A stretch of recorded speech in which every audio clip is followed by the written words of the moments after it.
the books, and 10 big ones still in front of us as we welcome you back to Ulaanbaatar Square here in Ulaanbaatar, Mongolia. The 2025 FIBA 3x3 World Cup continues.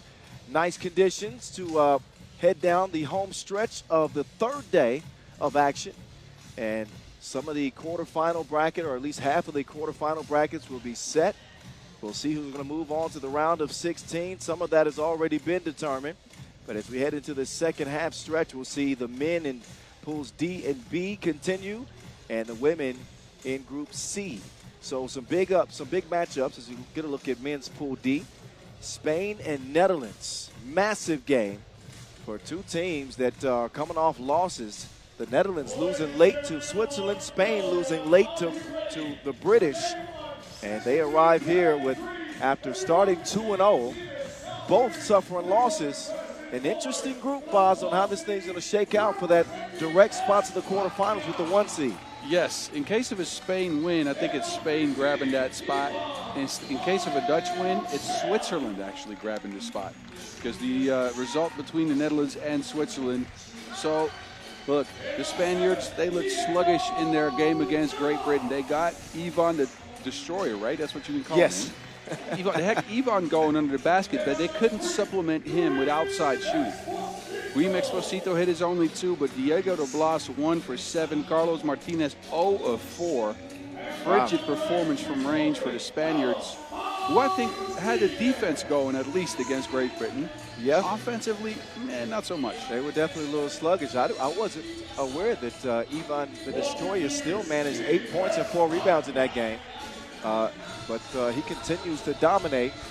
But the supporting cast has got to give him some help here. Two previously unbeaten teams trying to get back in the winner's circle and have a chance at the top overall seed. At least that's a possibility for España. Out come the biggest, the largest, the Orange Lions, defending champions. Who picked this song for them? You? No.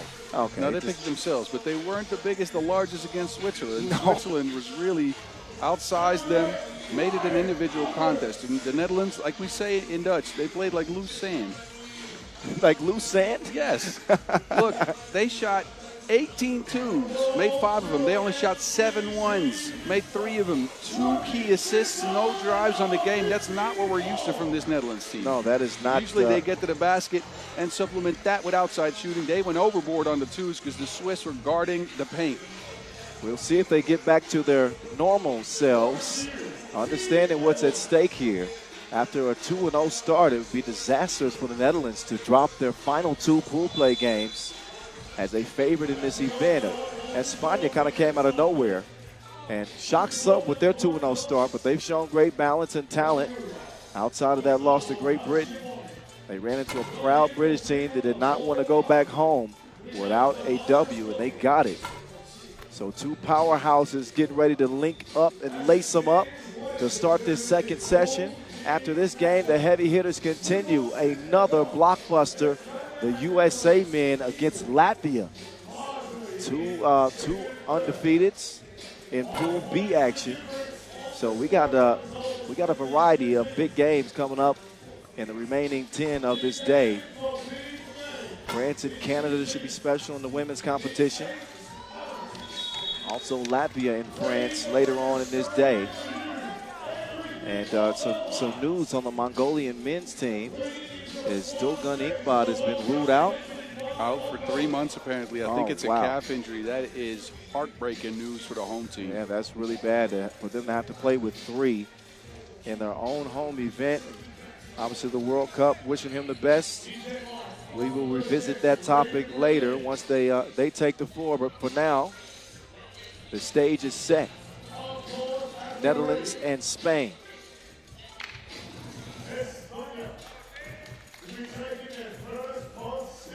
Both teams in position. And we are back. Spain, Netherlands, second session of the day begins here and now. I'm the voice of 3x3. Kyle Montgomery at 3x3 The Voice. He's the Mountain. That's the Blas missing. Boz Rosendahl at 3x3 The Mountain. Roy de Dion. making his move. You had something to say, partner? No, I said hello. Oh. I wanted to get a word in there. That's all I needed. You know, once I get going, it's hard to stop. It's like a train. Hike Worthy up top. Oh, watch your step.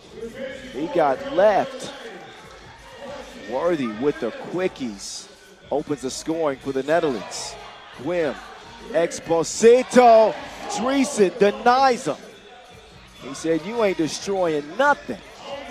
Alberts, fourth shot. That ain't happening. Alekoichoa on the run. They will skip it to him. He will give it back. Unselfish play from the Spanish. Yeah, the Spanish had 9 key assists in their game against Great Britain. They play together.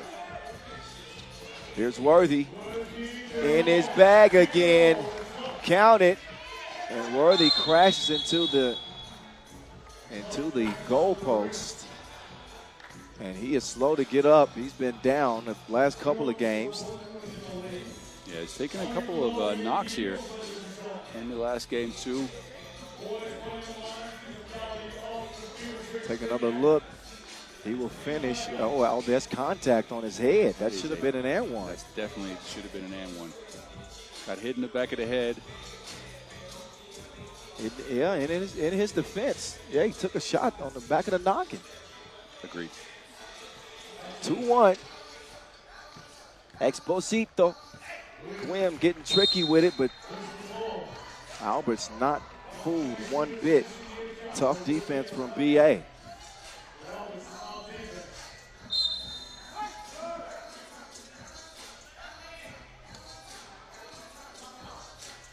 I think a warning now extended to the Dutch already.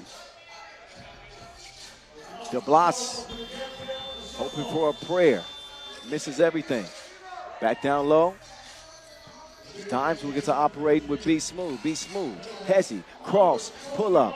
In defense. 2-piece. Makes it 4-1. Netherlands looking much better at the start of this one. And then the last one against the Swiss. This is how we saw them play in their first 2 pool games, right? More together, looking for handoffs, and then BA creating his own shot.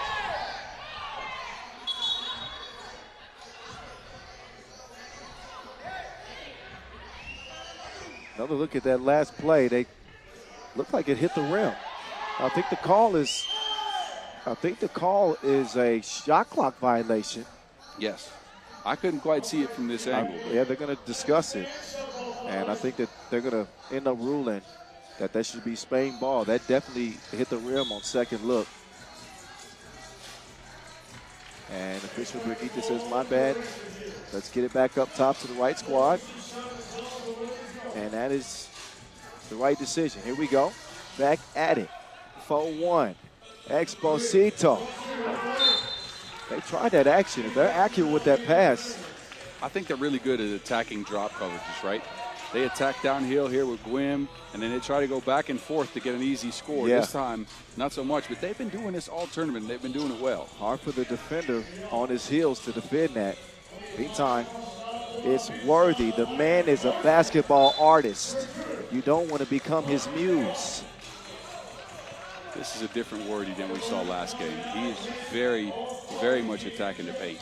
Last game, he only shot 2s. Here comes Spain now. Los Martinez.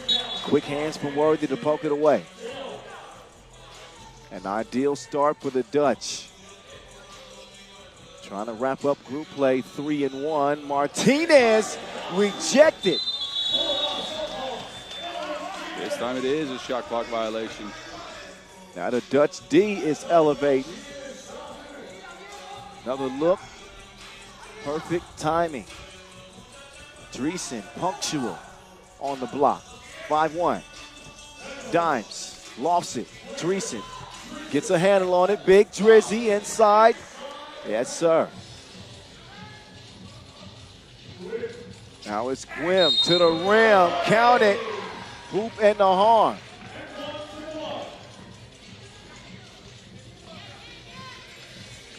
All he does is Gwim, Gwim, Gwim, no matter what. A layup on his mind. Let's see if he can count it up from the free throw line. No. Van der Horst. Shimmy shake. Fader. No. Worthy is just a nuisance.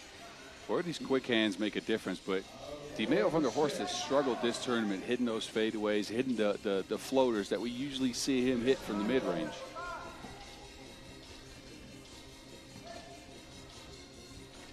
Over to Martinez.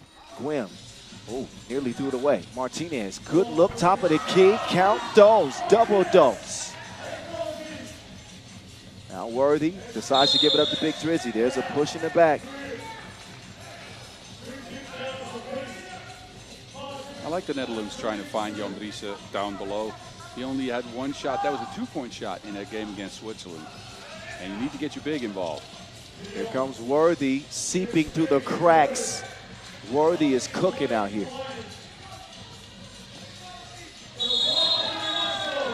And a jump ball. It's the offense and the defense clicking, hitting on all cylinders. I'm telling you, BA has really improved that side of the ball. Coming into 3x3, not a good defender. Now, I think he's even a plus defender. The efficiency we're seeing right now with Worthy orchestrating the charge. Now he will miss that one. Wilson doesn't make his way back to him. Nice dribbling exhibition there for Exposito. Gwim behind the back sets up Onokoechea for the foul and a trip to the free throw line. So Ivan the Destroyer will shoot one after a brief break in the action. Yeah, we raved about this play, right? And this is why he's getting so many points. Rolling to the basket. They attack that drop coverage very well, and he's strong finishing underneath. This time, the Netherlands need to expend a foul to stop him from scoring.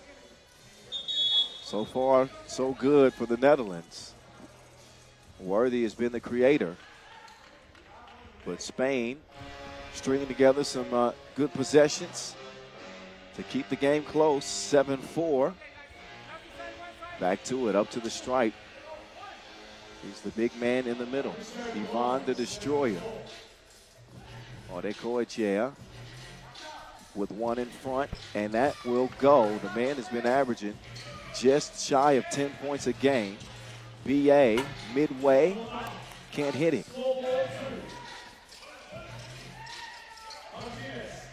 Here comes Los. Offensive foul. That's the whistle. Turnover, Spain. Substitution is made. The Blocks will get a rest. And Exposito is in. B Smooth to Big Drizzy. Back to B Smooth. Chunks the deuces, little long. Gets it back, still on the attack. That's Exposito. You got to be careful. He's a thief. There go those quick hands again. The bandit drops off the stolen goods. Oh, Martinez down. Dime's trying to take advantage. He will drive straight to the rack, up off the glass, and a soft kiss goes for the Netherlands. 8-6 and 6 minutes to play. Martinez, turn around, doesn't go down. The Destroyer misses the shorty. Albert's breathing a sigh of relief. He survived that possession. Yeah, that is not the place you want to be in as Brian Albert's underneath the basket with Onokoechea in front of you trying to make a post move. But he managed the job. 3 fouls apiece, 1 possession game.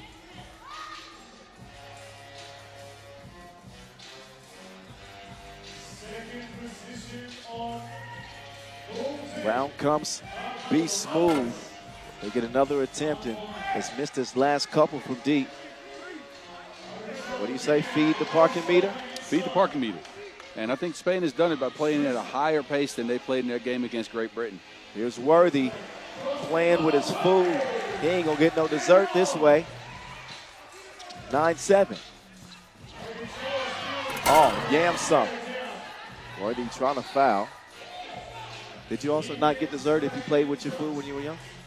I didn't get dessert if I didn't finish my food. Okay, I guess that's better. Oh. That's a foul. Worthy's come out with some pep in his step in this one. Yeah, I like it. We usually see him find a mix between getting to the rim and shooting from range. earlier on in that game against Switzerland, he only shot from range. 8 shots from the 2-point arc. It's only 3 from inside the arc. I like this combination. Let's try to set up Dion, who had 2 game winners on the opening day of pool play. Van der Horst leaves his feet. Shot has left his wrist. That is money. Air guitar time. Jimi Hendrix with it. 11-8, Quim to the rim. And Spain keeping pace. Dimes, Euro step. Oh, he does away with Exposito. He better be careful. And that's exactly what I was saying, a warning, a flopping warning. Van der Horst has picked up his game too. This is Netherlands at their best. Yeah, every single player, because even Jan Dries with the passing, a bucket underneath. Brian Alberts was decent to good that last game against Switzerland with 3-6 from range. I think he's continued that stellar play. Oh, that is going to be a travel. Spain having some issues and missteps. For Spain, it comes down to whether they can hit outside shots. They have not so far, so the Dutch have been able to kind of pack the paint, make it difficult on Aracoetia. Exposito's gassed. He wanted to substitute out. And they opt to go to Alberts, who attacks the Blas instead. They still managed to get a good result. Exposito, step back, 2 ball, no good. And now they will substitute. Martinez in. The Brian Alberts mid-range is a bit of a unique shot in the sense that 3x3 is a highly analytical game, so you want layups, and 2, any other shots that you miss feel bad. He gets the leeway to shoot those. Worthy out to Dimes. No air guitar that time, but they will snuff out the rebound. Worthy in the corner. ISO game. Off iron. De Blas quickly up to Martinez. Martinez, Martinez is down.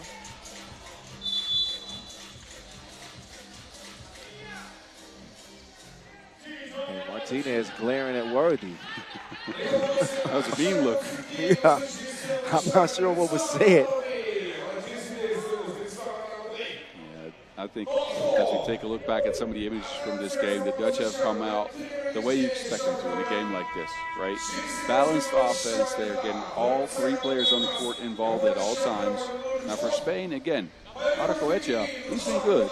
I like Weems' stats so far. He had a 2. He got a layup to go down as well. Some passing.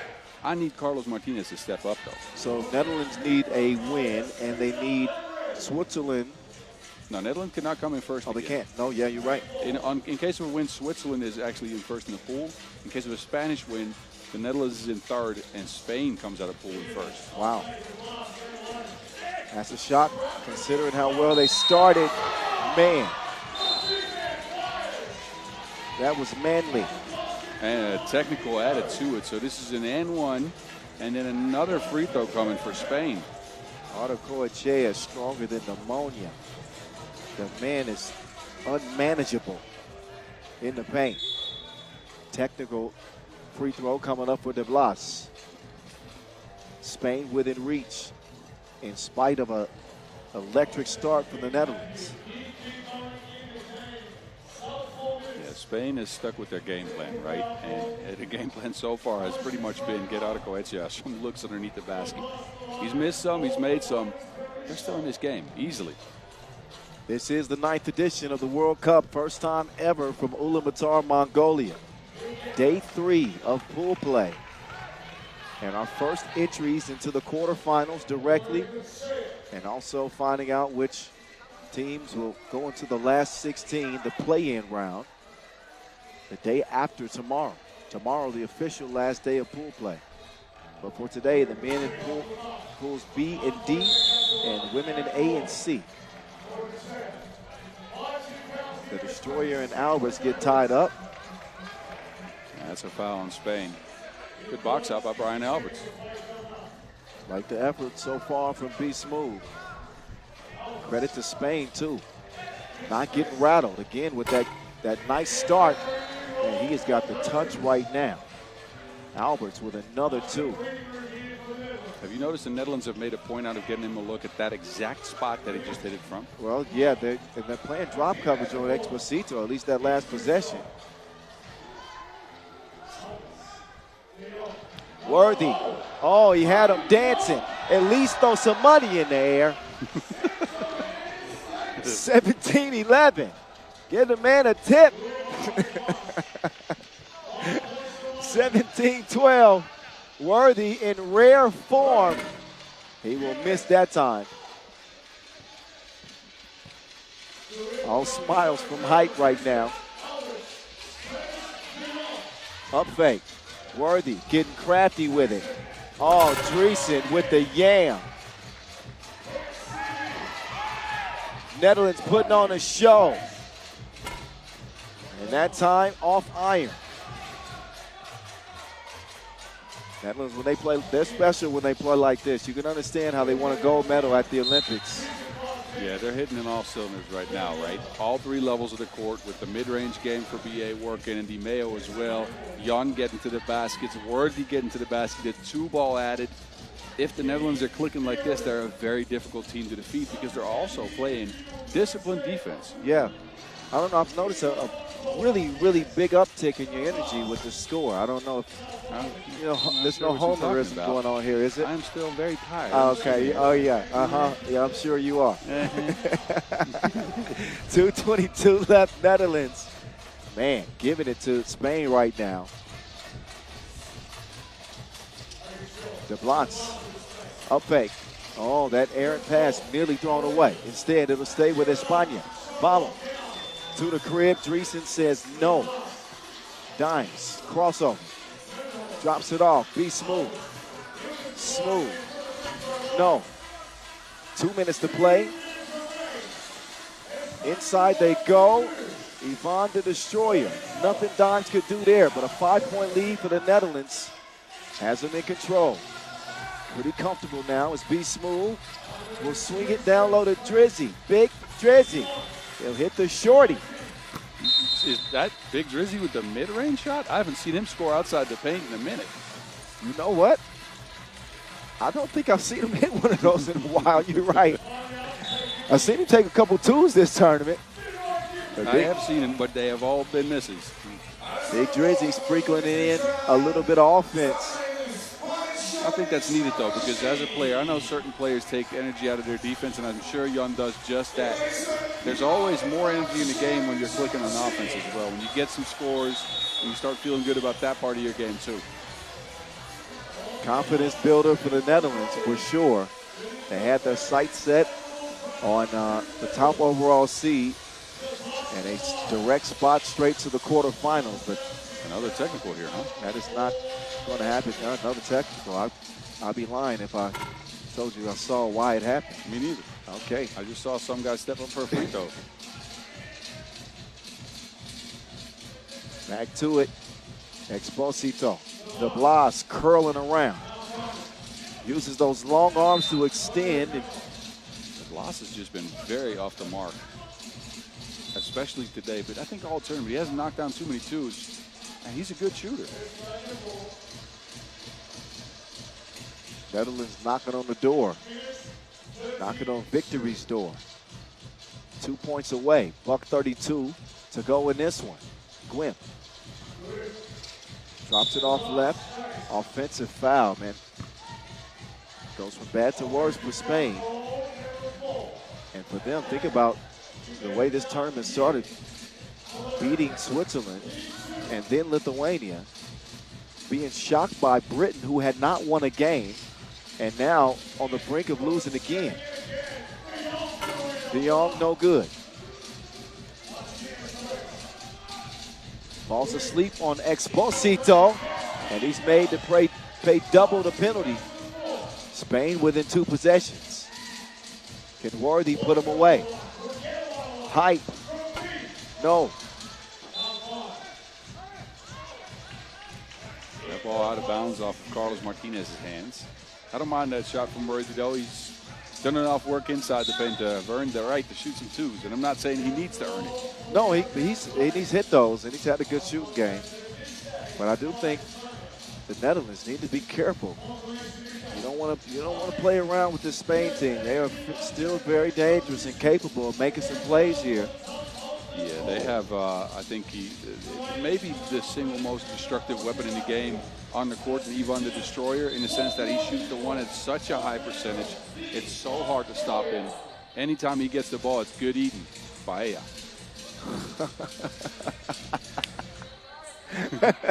Oh, you just knew I was going to like that one. Yeah, As soon yeah, as you yeah. finished That's why I put it out you there. put your hand out there. Dimes. Oh, Vanderhorst wide open. Exposito lost his footing. He's still down. Slow to his feet. Spacing not the best for the Spanish.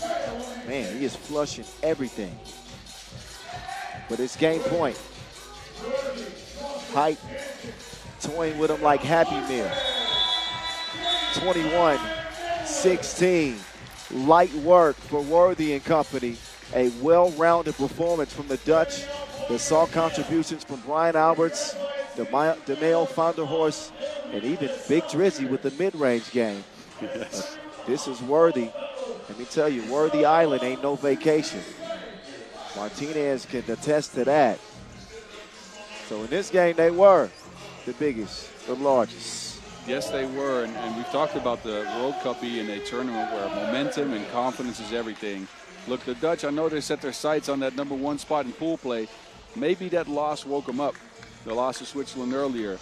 They came out here sharp, extremely sharp, executing whatever they wanted to, finding the right balance between scoring 1s and 2s, getting everybody involved, and they roll into the round of 16 with some momentum and some confidence. Oh, without a doubt. I think what Worthy, I mean, he's the key ingredient. You saw how aggressive he was offensively. It wasn't that he was looking for a shot so much, but it came within the flow of the offense. He was intent on breaking down the defense. And that's exactly what he did, created opportunities for himself and others. And they emerged with a 5-point victory. Spain, after a 2-0 start, lose their last 2 pool play games. They got some things to sort out going forward. Yeah, and I think for them it's mainly because of the lack of outside shooting. On day one, we saw Martinez, we saw De Blas, we saw Guim Exposito hit some shots from range, surrounding Arecoechea with some ways to pull the defense out. Didn't happen in this one, and it didn't happen earlier today. Netherlands bounced back from that loss to Switzerland and got back into form with Worthy back in his bag. Next game should be another good one. Matter of fact, that actually was the last game in Pool D, so that one is settled. I want y'all to know that now. It's Pool B men's action the rest of the way, and Pool C women's action the rest of the way. Coming at you, by the way, from Ulaanbaatar, Mongolia. Welcome, everybody.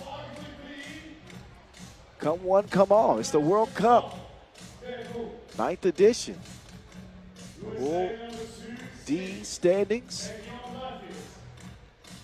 And again, that one's wrapped up. Pool B standings. Still some action to be played. Blockbuster coming up here between United States and Latvia. You want to talk about a shootout, a potential shootout. This game might be done in 3 minutes. Get your popcorn ready. This game could be explosive. USA and Latvia getting ready to take the flow.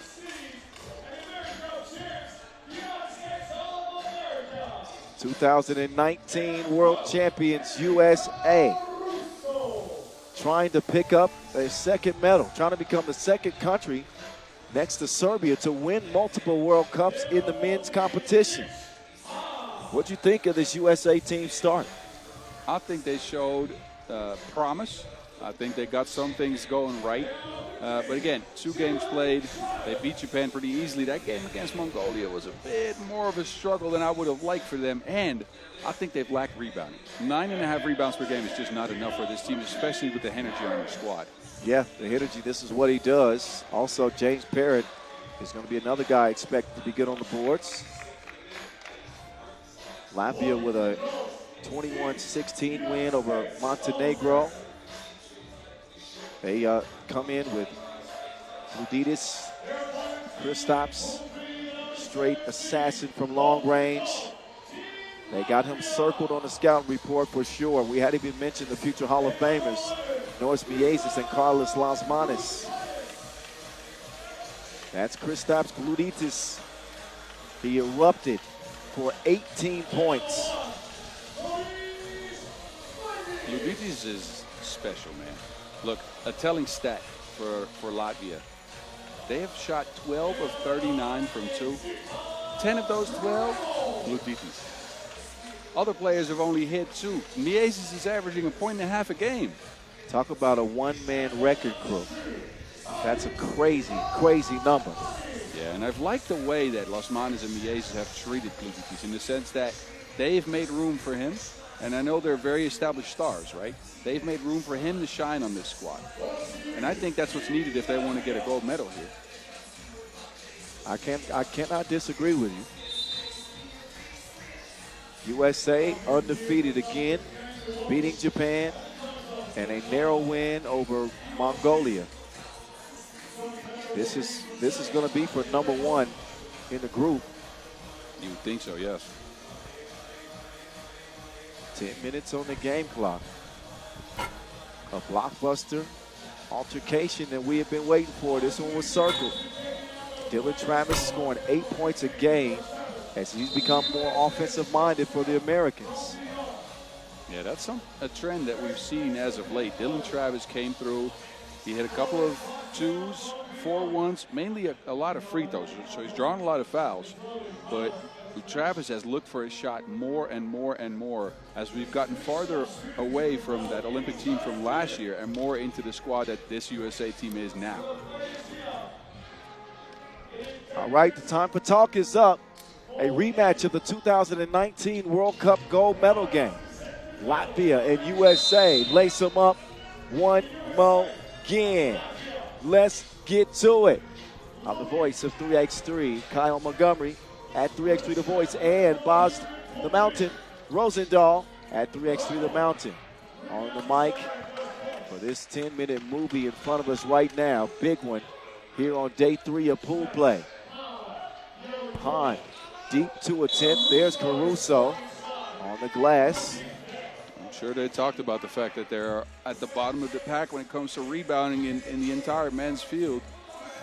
And Henry for sure is making a point out of grabbing those. Hahn will swing it left. Real deal from the left wing. Ulaanbaatar defending. Hahn getting past the D. Big City drops it off. Caruso denied. And we know very well how tough a defender Raimo is. He's going to try to make life difficult on Caruso and limit his athleticism. That's swatted out by Big City. Hahn, ball screen. Real deal coming around. Pulled up on him like a drive-through. 1-1.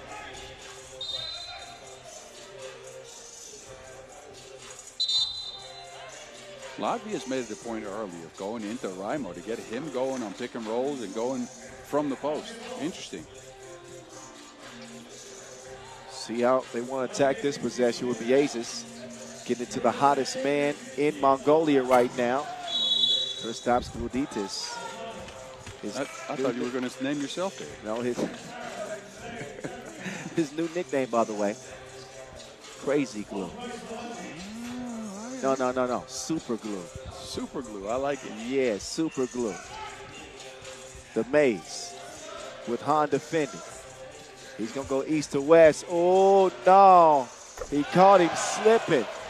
It's just one thing that got me tripping. 3-1. Barrett, pull up. No, sir. In the hands of Carlos Los Manes, Olympic MVP from Tokyo.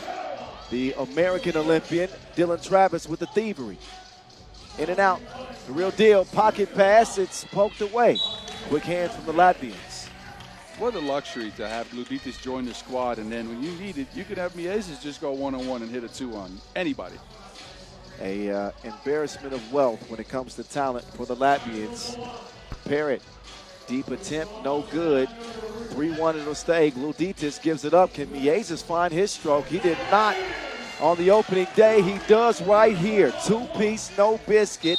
Latvia leading 5-1. I just mentioned it, but it's such a wealth of talent on this squad, especially on offense. Miezes got it going. Los Manes actually hit a couple 2 days ago in pool play. of course, Lugitas with 10-2s. At their best, they are a pick-your-poison kind of team. Parrott steps through and smokes the layup. You don't see that often from James Parrott. Kick it over to Batman. Raimo, that was ugly. Quick sprint to the corner. Parrott off iron. USA a little bit cold offensively here through the first 2 minutes. Yeah, Parrott not feeling it right now. I think he should get in his rhythm by getting to the rim. That one airmail. Ulaanbaatar, I believe the top mid scorer coming into the day, right? He got 99 problems, but a swish A1 hit me. Hahn from long range. That ball is kicked, fresh 12 seconds.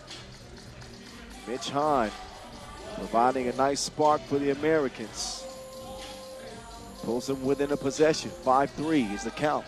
Approaching the 7-minute mark. We've talked a lot about Latvia having a wealth of offensive talent, but think about having James Parrott, Mitch Hahn, and now this version of Dylan Travis on the squad. And how about Caruso? He'll let it fly, but the stroke was broke. Caruso setting up big Senny. He's in his fields. He's in his fields. 5 apiece. Turn around when I'm talking to you. Batman, mid-range, money. Latvia assume a 1-point lead. Travis now being pestered by Miezis. Hahn, he will not hit it that time. You'll see the USA take a lot of these opportunistic shots because they are very much a flow and momentum team. Oh, man, you talking about flow right now. How about the man Miezis? So the Miezis has got it off safety. He is spraying the place right now. Second 2-ball goals, 8-5 as we head into our first media timeout. I think that's so fun about this game, right? We knew it was going to be a heavy hitter up front because both these teams can really go.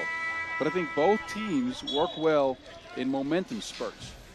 Both of them will try to hit you with opportunistic twos. Both of them will hit you with some one-on-one stuff. I think USA is a little bit more system-based maybe. A little bit swingy is what you're saying? Yes, they're a little bit more up and down. I think Latvia always has a creative option they can go to.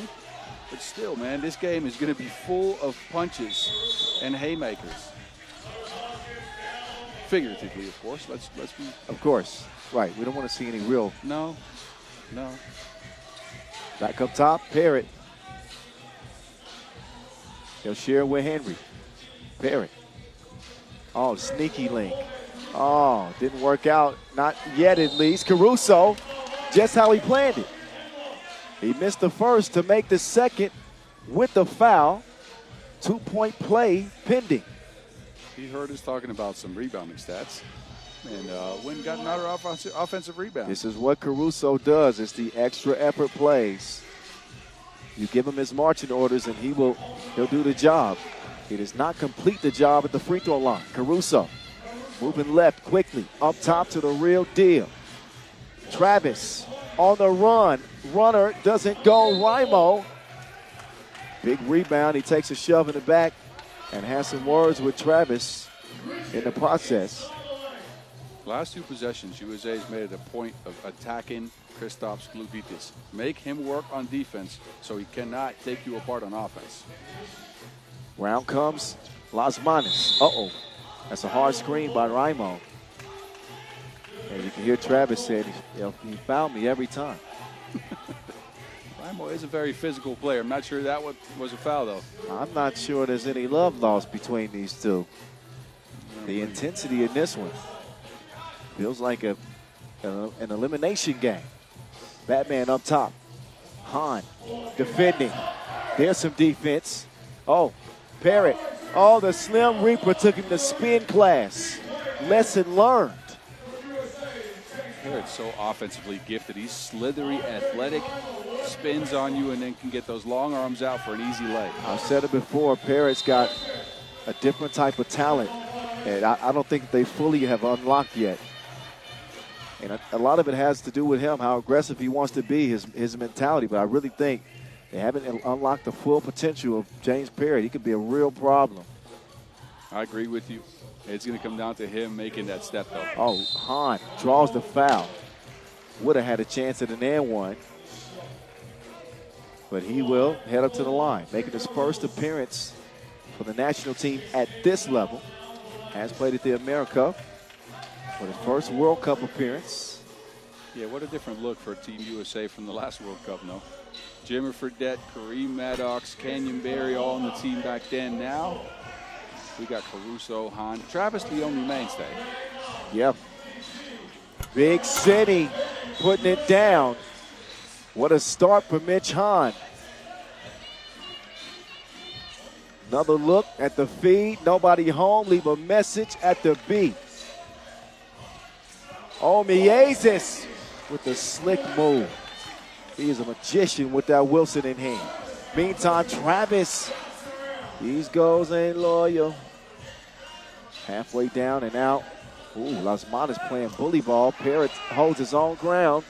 Travis taking a bump from Miezis. He will step into the shot and came up bashful on the 2 attempt. 9 apiece. Gluditis finds a wide open Lasmanas layup line as the Latvians assume a 1-point lead. USA is selling out on Gluditis, bringing 2 guys to the ball whenever he touches it because they don't want him to shoot them to bits. Oh, how did he fit that in there? I got to see that again. What a pass from Dylan Trapp. Travis, 2-piece on the way, no good. Showing some frustration after coming into this one with an 8-point per game average. We are deadlocked at 10 apiece. Run up, get done up. Batman makes it 12-10. Here comes Parrott. Gives it out. Caruso, up fake, 2-ball, splashed. Blow for blow, punch for punch. These teams want to keep this race up. And actually, it's not that much of a race. Think about it. We've been at it for 6 minutes, scores 12-12. That's kind of a normal game. I'm about to take cover the way they shoot. The bullets are flying back and forth. Each team knocking down 2s. And a wild contest so far. Plenty of offense in this one. Latvia with 6 fouls, however, something to keep an eye on. The next defensive foul, USA shoot free throws. USA women undefeated. Saw them in action yesterday. So far, so good for the red, white, and blue. I believe the Latvian ladies split their 2 group games. Yeah, and we'll see them perform those last 2 games to try to see if both Latvian squads can make it to the knockout rounds, because I'm assuming here Latvia will make that. Ooh, Gluditis, y'all can't stick with super glue. Up fake and scores it inside. Rebound. Gluditis stolen away. The package delivered. Parrott, the American can Euro step 2. From another continent.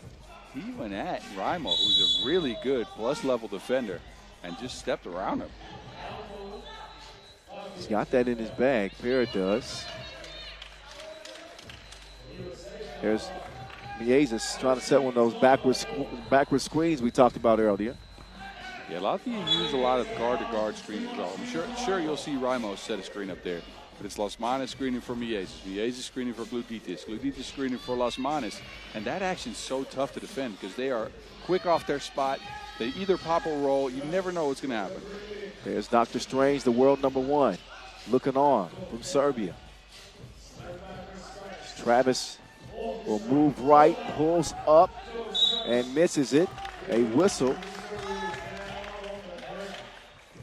And that will be the 5th American foul. Yeah, Caruso with the shove to get some space to grab that rebound. And referee Veskovic onto him. 3 minutes to go this game. All tied like a formal affair. Stays that way after the miss.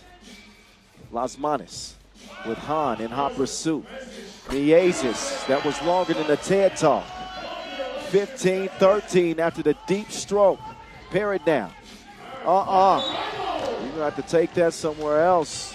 Timely defense from Raimo. And there's the American ladies I was talking about. Sahara Williams, Michaela Williams. Man, Sarah Strong, the way she played yesterday, my. Incredible. Unbelievable. Oh, Parrott around and down. Big bucket, the tightest thing again. 15-all ISO game, Batman against the Caruso. Off the iron it goes. Parrott now has it. He'll give it up to Hahn. Hahn's been having a big game. Mitch on the drive. Mitch on the baseline, and he's going to get called for the travel. Again, good defense, Raimo. He is not the guy you want to pick on this Latvia squad. A plus-level defender. He puts Mitch on the baseline, unable to get a shot up. This game living up to the hype. Slasmanis, light work for him. Taking advantage of the smaller Travis. Over to Big Sidney. Big Cinnamon gives it up to the real deal. Travis, excuse me. I got a bucket to get. Two-piece. Count it. Great balance there from Dylan. Not great defense there from USA. As Latvia even it up 17 apiece now. Here comes the Caruso. Spinning, getting in the paint just inside the free throw line. Comes up short. I'd like to try to see him test Luditis a little more. Man, go what to a the basket. Bullet pass from Luditis. Travis, good look. Nets all wet. USA up one. That one thrown away. Miscommunication from Latvia. USA can win it, get it to the real deal, and get out the way. Dylan Travis, crazy, crazy. Game time. USA over Latvia. The real deal. Got the jumper falling like autumn. Falling away. No rim necessary. Kill shot from the real deal. What a game and what a win for the USA. Incredible shot. A hand all up in his face. Just a little bit of separation from Travis, who again comes out with a wonderful offensive game. And wow, just wow. The shootout goes to Team USA. That was great, but did we call it or not? We did. We said that this was going to be a shootout, and that's exactly what it was. Wait a minute, there's a field goal challenge. Uh-oh. So they want to look at if that was a two or not. It was a two. Yeah, that seemed pretty clear to me. It's finally confirmed now, and that makes this one final. Yeah, you can see both toes behind the line. Incredible shot. Oh, the real deal. Imagine, this guy a year ago was on an Olympic team where he kind of wasn't allowed to take any shots. How? How do you change your role like that? I'm still amazed, man. Dylan is so adaptable, and again, previous iterations of Team USA, he was a workhorse. He kept going and gets you steals, get you rebounds, deflections. That was his role, the energy. And offensive-minded. Well, yeah, now he's an offensive-minded player again. And I'm very happy to see it for one, because that's where he came from. That was his game when he got in the threes. That was a movie. Yeah. That was an action film. Dylan Travis was the action hero. As the USA again top Latvia. Now we get to women's action, and we will see Team France, Le Bleu, against all Canada in women's Pool C action coming right up.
USA, 3 games, 3 wins, atop men's Pool B, handing Latvia their first loss.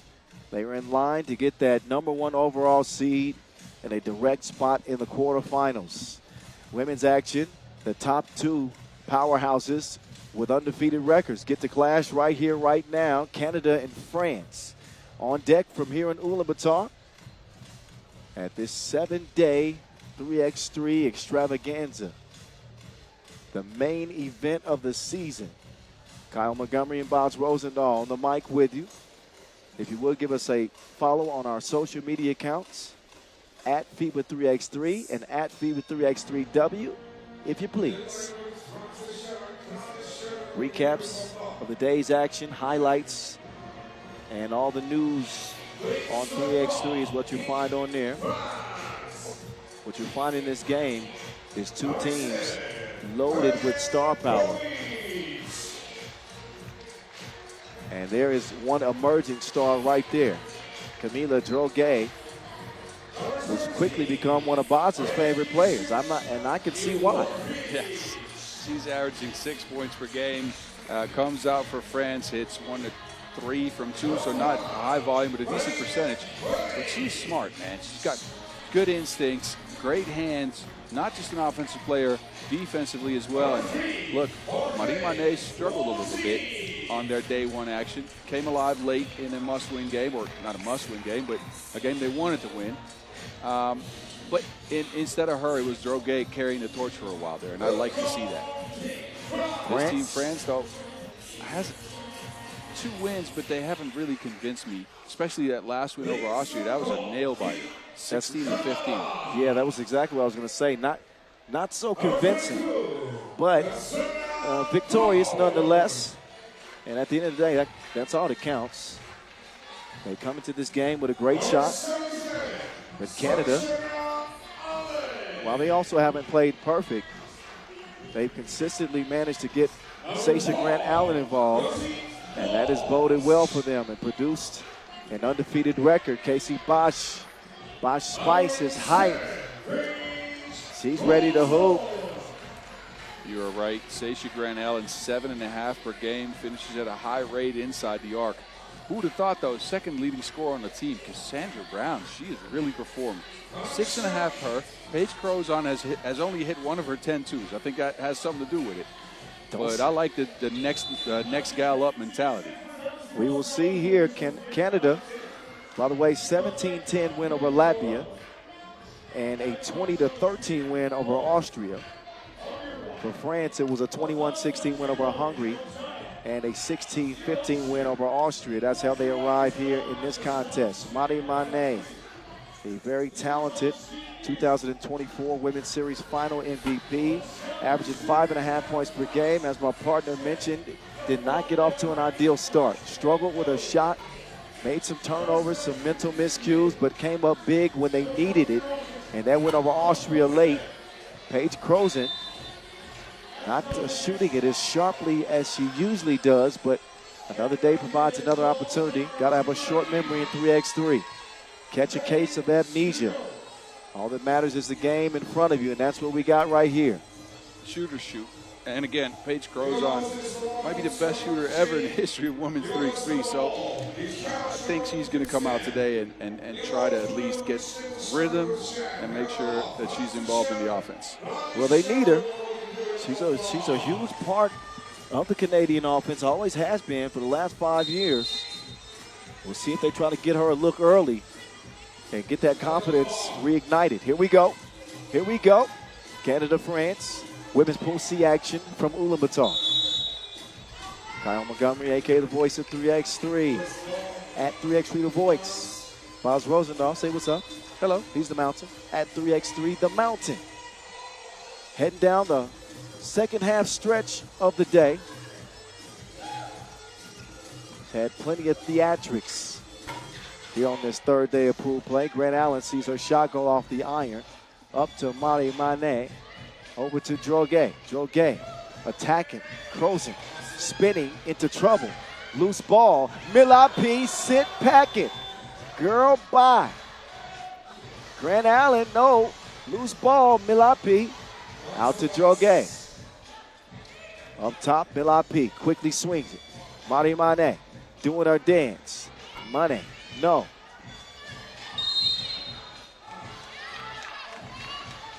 Second foul on France, by the way.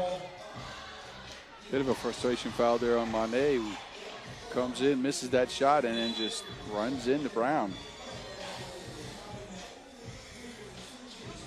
Autant Limusson defending up top.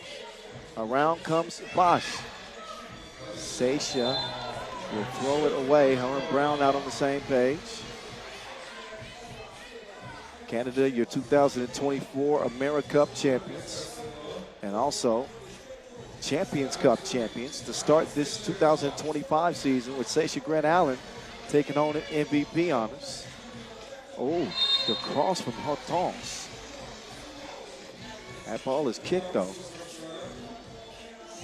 Hortense Limusson, one of the faster players in the game of 3x3. We talked about it earlier.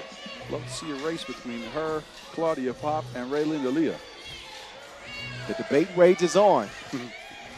Bosch not impressed with the speed. She had her in handcuffs.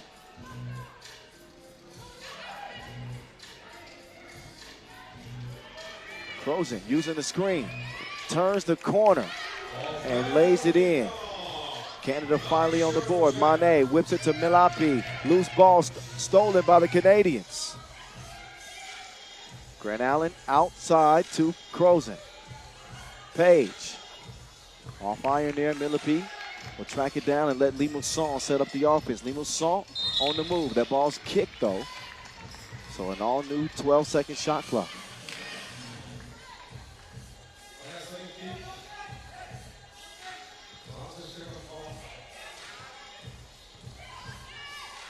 Here's Madi.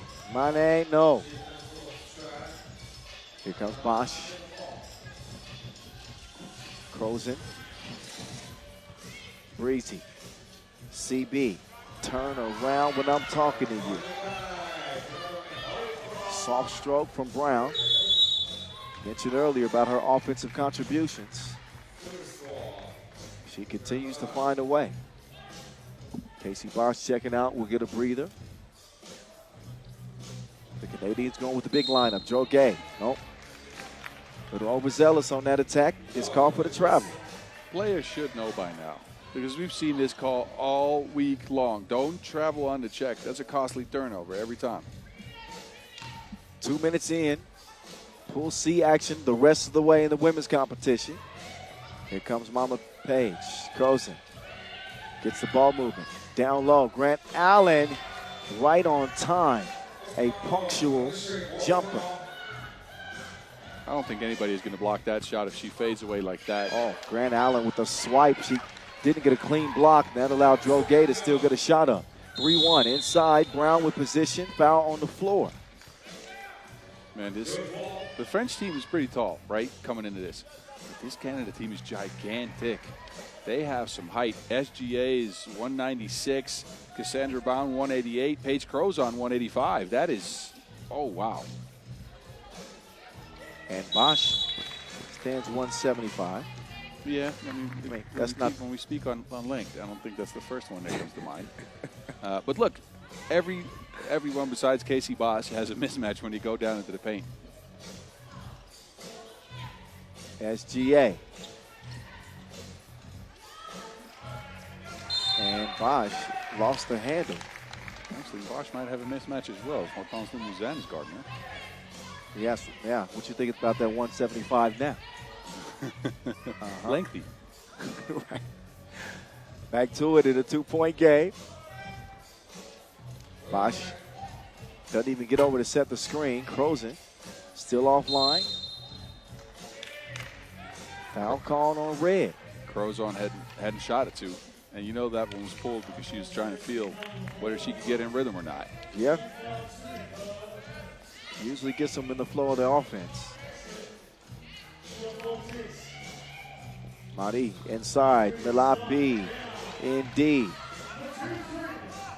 The French men saw them playing yesterday. Well, 0-2. Yes, that is a shocker. One of the bigger shocks of the tournament. And another whistle. Boschman taking a hit. And she's checking her head to make sure she's not bleeding. Yeah, that would be tradition. So it looks like she's all right. 3-2. Canada not sitting pretty, but sitting in the lead at least. 1 point separate the two. It's a very slow offensive game between two teams that have, of course, scouted the other team, have had a day to prepare. They know each other very well. Come on, these two teams have been at the top of 3x3 for years. So coaches know exactly what the other team is going to do. Women's Series winners, European champions, American champions, and for France, world champions. Oh my goodness, she broke her down to one knee. I hope she said yes. Oh. Oh, no. Oh. Port two. I can hear Jagged Edge singing in the back of my head. Oh, man. Brown puts it down. Two-piece goes. Now it's Limousin. Dime delivered. Milapi will miss it.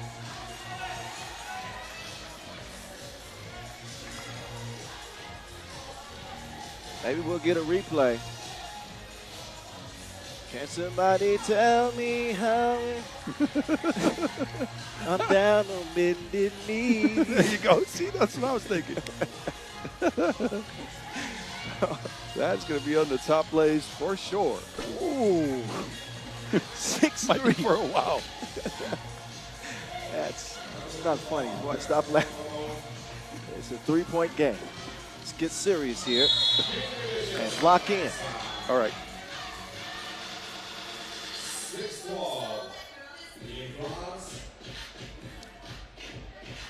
Now Grant Allen making her move and able to draw the foul on Hortense Limousin. That's a sixth foul on France, who have just not found their groove in this game. Hacking on defense, not scoring anything on offense. That one will trickle in. Canada on top, 7-3. Limousin misses it. Droguet, give me that. You take this. Bucket inside. Up fake. Page. Grant Allen back to Crozen. Crozen has it stolen away by Manet. Dime delivered to the cutting Droguet. Grant Allen, that is easy, breezy, with the much smaller Limousin, but Limousin will give it up when she's got the advantage on Grant Allen. Oh, Limousin steps through. Excusez-moi. She will earn the foul and a trip to the stripe and a chance to tie this or pull her team within two. Look, SJ commits a foul here, but I got to be honest with you. She moves her feet extremely well for somebody that size, so I'm not sure if Limousin has an advantage. She does, but the length and the long arms of Sasha Grant Allen are for sure going to bother her. Yeah, kind of neutralize that speed. 8-5.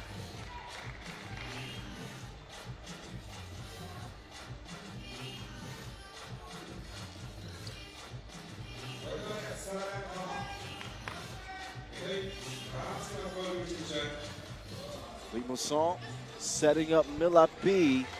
She connects from 7 feet. France have found a little bit of offense here as of late, but to me the concerning thing is that it has not come at the hands of Marie Manet. She's been quiet in this one. She picks the pocket of Brown and delivers the stolen goods to Limousin. 1 point lead. Bosch, little long. Comes back to Grant Allen. Sasha hands it off. CB whips it inside. Sasha fears. Missed shot. Milapi with a errant pass. Oh, help. Help. Help didn't come quick enough. No, it did not. Caught Limousin underneath against the larger Grant Allen. Scores it over 2. Great feel by Grant Allen. Kind of figuring out where that double team was coming from, turning over the other shoulder and finishing the play through the contact.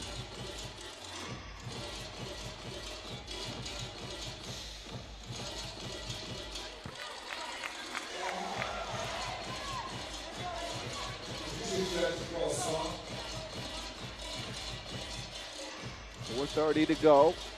Stacia Grant Allen. There's something in her eye. She wipes it free and knocks it down. Things starting to heat up here this afternoon in Ulaanbaatar. A little bit of rain earlier. Now it's Mane. And she has continued to struggle with her outside shot. Yeah, we know what Marie Mane can do, but in this tournament so far has not looked good outside of that last minute against Austria. We saw with the pocket pass attempt just out of the reach of Milapi.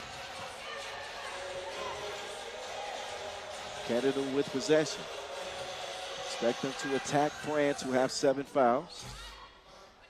Try to get to the free throw line. You can hear Catherine Plouffe saying, attack her. She's not saying that because there's no coaching, no? Oh, yeah, that's right. That's right. Runner off iron. Milapi gets the bucket. She's active for France. They do trail by 3 still. Croson wants to rock. Page now on the inside. Spins off the contact. Layup is missed. Droge driving.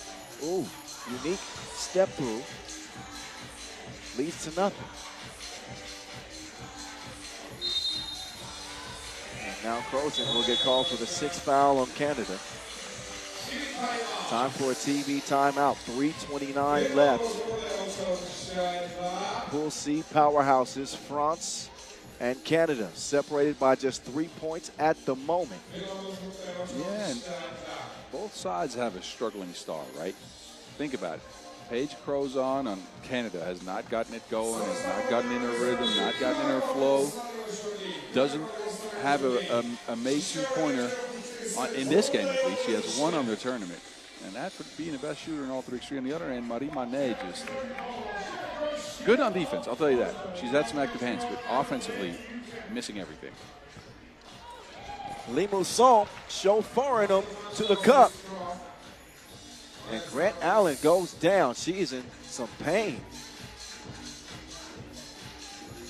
Look at what happened on the replay. As Limusson gets the step, Stacia goes down immediately. She took a shot in the diaphragm. And it might have been in the ribs. Like a shoulder from Droge. Inadvertently, of course. So she's kind of, looks like she's holding her back. But it looked like she took a shot actually in the abdomen. Maybe the rib. But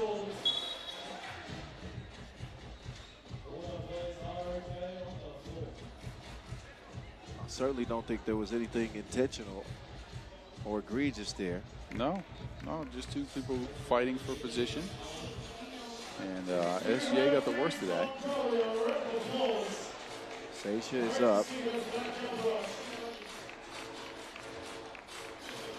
She is still slunched over as she makes her way to the bench and still clearly in a lot of pain. Stacia Grant Allen, this could be a huge development for this Canadian team. I think they're going to check her ribs. If you get hit in the wrong rib, that might be a slight crack, and that hurts a lot. We will keep an eye on her. She's being attended to by the medical staff. We'll turn our attention back to the action in front of us. 11-9. But hoping the best for Stacia Grant Allen, who's still in a lot of pain over there. Droge gone with the win. She blows the layup. Yes. No one on France has played extremely well. And if those types of shots aren't falling, that is not a good sign. Casey, Limusson up top, lost the handle. Cross-court pass, gets it back. Oh, Limusson. Crossover, pull up, no. Brown up top, quick ball movement from the Canadians. Fake from Cassie, broken up, and a shot clock violation. Well, Kyle, this one's been a bit of a stinker, let's be honest with you. It's not a pretty game. Both teams haven't been able to get going. I think it's going to come down to who can get 1 or 2 more points here in the last 2.5 minutes, if I'm honest with you. Parlez-vous français? Keep Man, that was pretty. I'm impressed with myself. I just got that out without sounding too stupid. Well, SGA back out there, but travels on her first possession. So apparently that rib is all right. Back in. That's good news.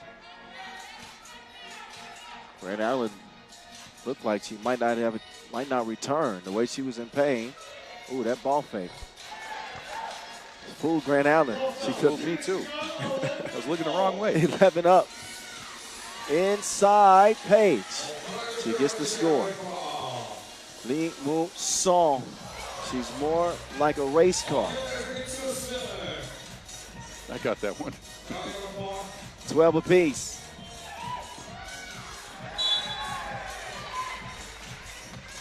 Minute 39. Doesn't get closer than this. No, and right now I think France has the momentum.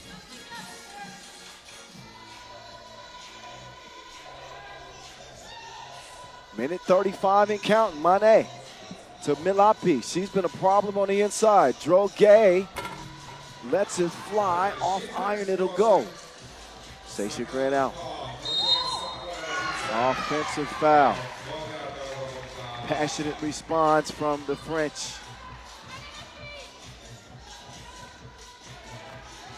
Yeah, Brown clearly stepped into Droguet, tried to throw her out of the way with her arms. You can see Sasha Grant Allen saying, no, that's not what I need you to do. Oh, too late. Too late. Ball, Le Bleu. Droguet. From the logo. Oh, she out here playing the X Games. Couple of crossovers. Can't finish the score. Another foul on Canada, though. Brown couldn't quite box out Droguet. Look at this. Droguet right away. Oh, yeah, that's a foul for sure. Look at that. Yep, that's 2 free throws coming up for France. Yeah, that's clear as day. Oh, Droguet cannot make it count at the stripe.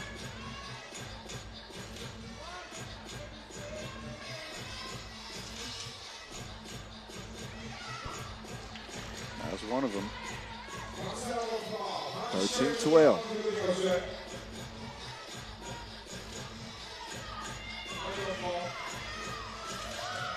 Sasha Grant Allen, the turnaround. No.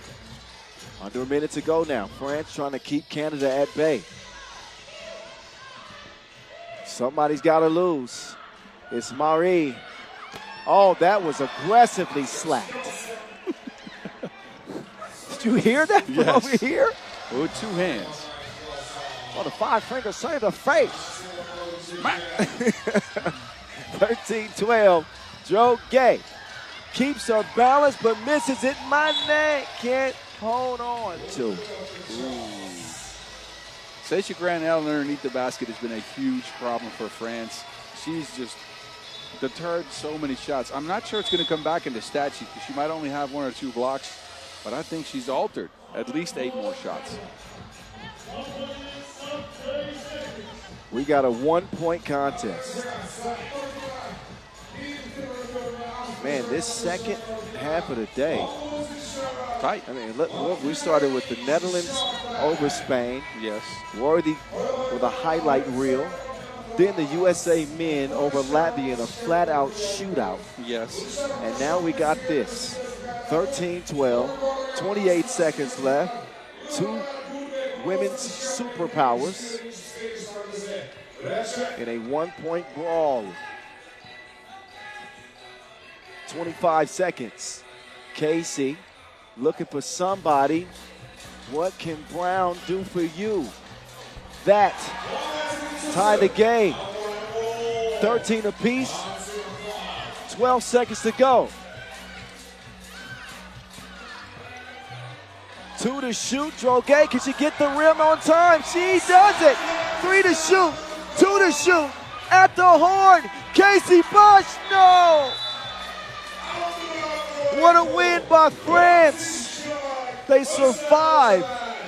Droguet with the go-ahead drive and score in the final seconds. France with this dandy at the end. They say merci beaucoup as they remain undefeated. 14-13 France. We used to say when I played, you have to win the ugly ones. France now has won 2 ugly ones. It still not looks amazing, right? Mané's still fully off the mark. They couldn't get their offense going. At least they had enough defense in this one. And that last play, that was some real chemistry there. There was a stretch during this game where Sasha Grant Allen, the most difficult player for France to contain, where she had to be out of this game with a rib injury, it looked like. And when things like that happen, it makes all the difference in the final outcome. If she's in that game, she's gonna at least get a bucket, draw a foul, something. I just wonder why she sat down on the last possession, because she's also the most lethal defensive force. It's true.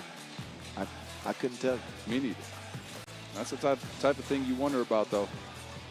She subbed out, and then Brown got the bucket, as you remember. But you'd want to have Sasha Grant Allen in there to guard the rim, as France have not knocked down any twos. Something to discuss later. We got more action meantime coming up in front of us. Austria, Latvia in women's Pool C action.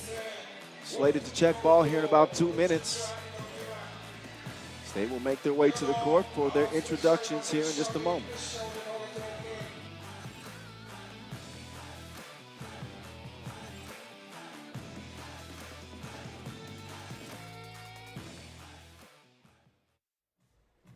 Welcome to FIBA 3x3 World Cup.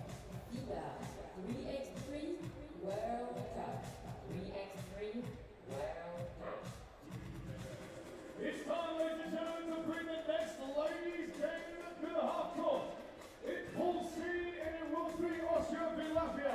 Please welcome first and foremost, Team Austria. Number 6,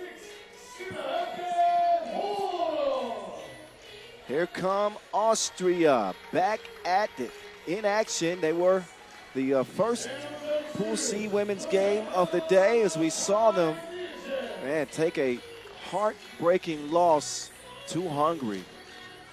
Thanks to Claudia Pop at the horn. They had that game in the bag, and literally Hungary saved by the bell from the future Hungarian Hall of Famer. Austria will try to shake that off and get back focused and locked in for this one. But they will not be playing on as that loss dropped them to 0-3. They will put their best foot forward as always. Here are their 4: Sina Holler, Rebecca Caligier, Anya Fuchs-Robertson, and Miss Koisen.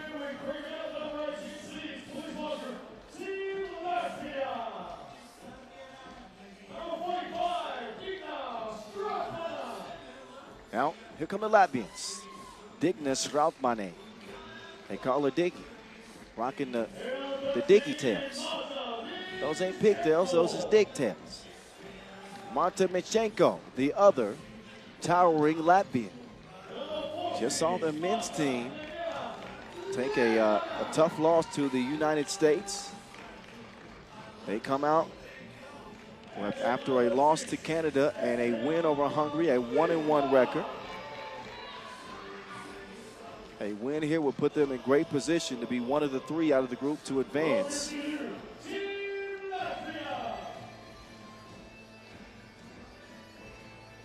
But it is France who have a stranglehold on the group at 3-0.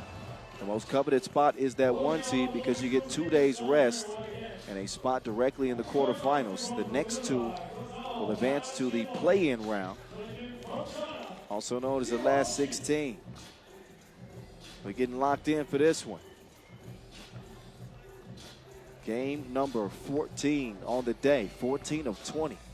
There's Anya Fuchs-Robertson leading the way, 5.3 points per game. Put together a nice tournament, but not enough to get Austria in the win column. Sigrid Koiser, too. She's really been playing at a high level. Sigrid is good with the rock in her hand in terms of her distribution.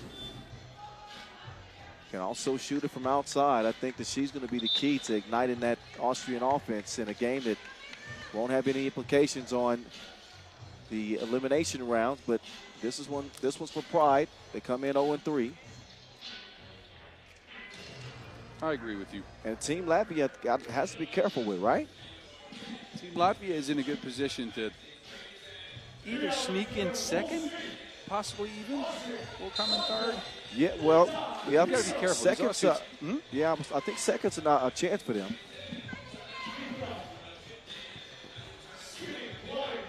Vaimane. She will find the bottom of the net.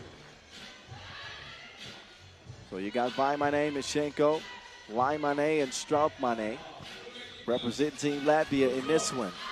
Fuchs Robertson, no good. They better hope they're money.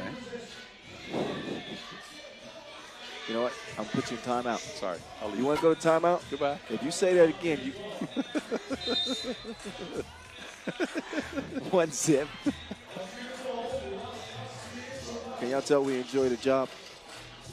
I hope so.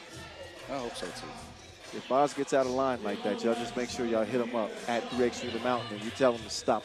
Just send me a technical foul. 30 seconds in, Pool C from Mongolia.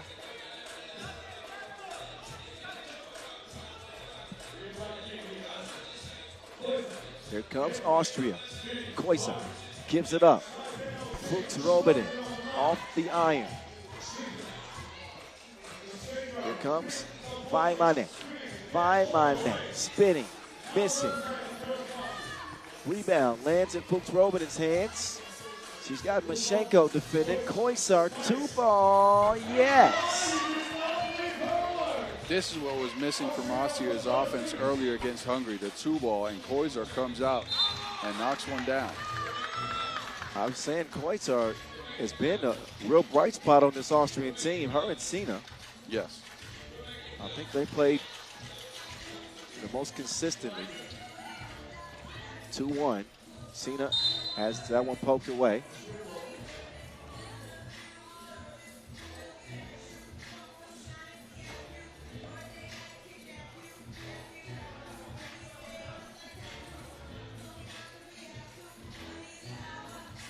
Mishenko keeping that ball away. They hold on to it too long. That play took way too long to develop. You need more decisive action. You need to be quicker with the ball if you want to get easy scores.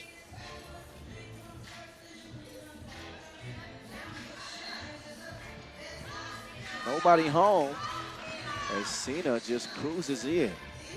Easy layup. Vaimane, her shot is too strong. Off the glass, then the iron. Kalidiev.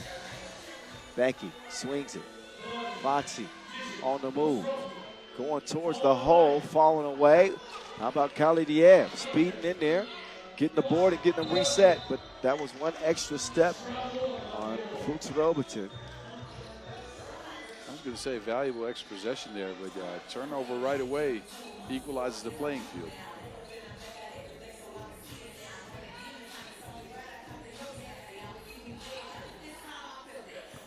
There's Straumane. Diggy giving Latvia the second score.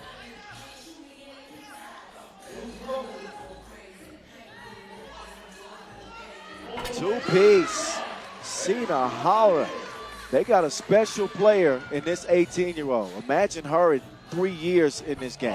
My goodness. Vaimane, she came in strapped too.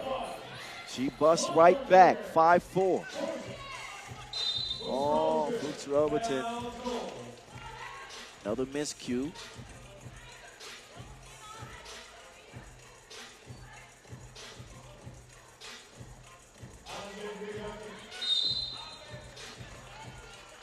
.7:27 on the game clock. This Austria team hasn't done a lot of things wrong in all of their pool play games, right? So they don't turn the ball over. They win the rebounding battles. They play hard defense. The only thing that's missing is high percentage looks. Yeah, that was a high percentage look for Ulaanbaatar just now. Just missed it right at the rim. 5-4. Austria in front. Looking for their first and only win of the competition. Over to Holler. Hands it off. Khalidiev, no good on the lay attempt. Now she's got to fight with Mashenko. They don't look for her. So Mashenko sets the ball screen. Ulaanbaatar drops it off, and finally they do get it to Mashenko, and she will earn a whistle with just a second left on the shot clock. She will take a free throw after the first media timeout. 5-4. I think Latvia can be so much quicker in noticing where the mismatches are. I think they have the size with Strautmane and Mischenko to always attack in the paint. But they have wanted to get a ball screen before that happens, right? In this case, Mischenko was open with a smaller defender on her back. Give her the rock and let her cook. Let her cook. I agree. Offense has been slow coming.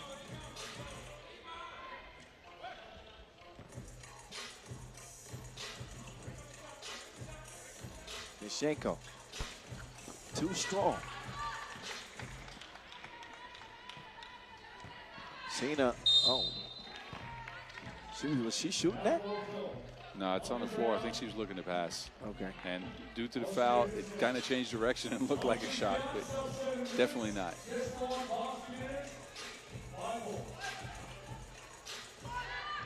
Up top, Holler, no. Swipes it away from behind. That will leave 10 seconds on the shot clock.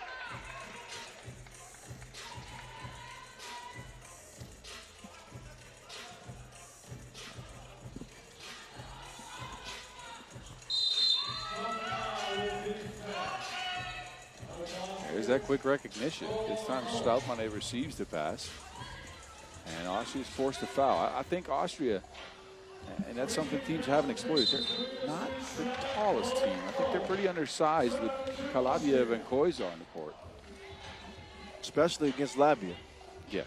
We're known to field tall teams. Even the guards have size. Warning for White coaching. Where's Deanna at? I don't know. Pushing foul.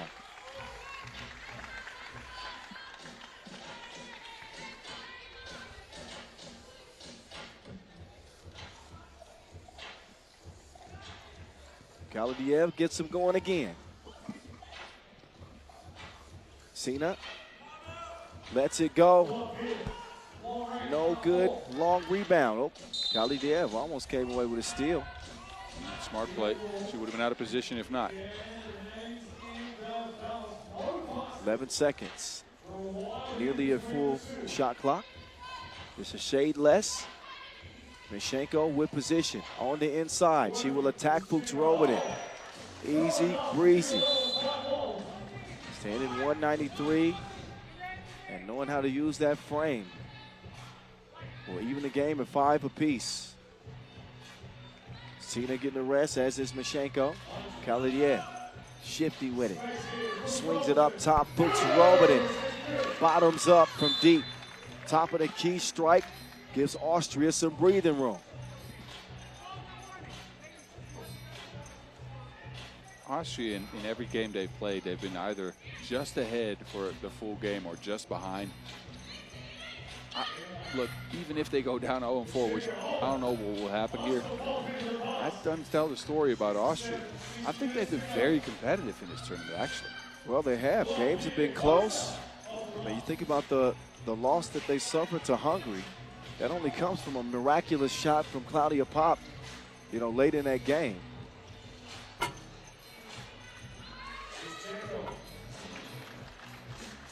He's a little now at 7 points apiece. 7-7. Hezi.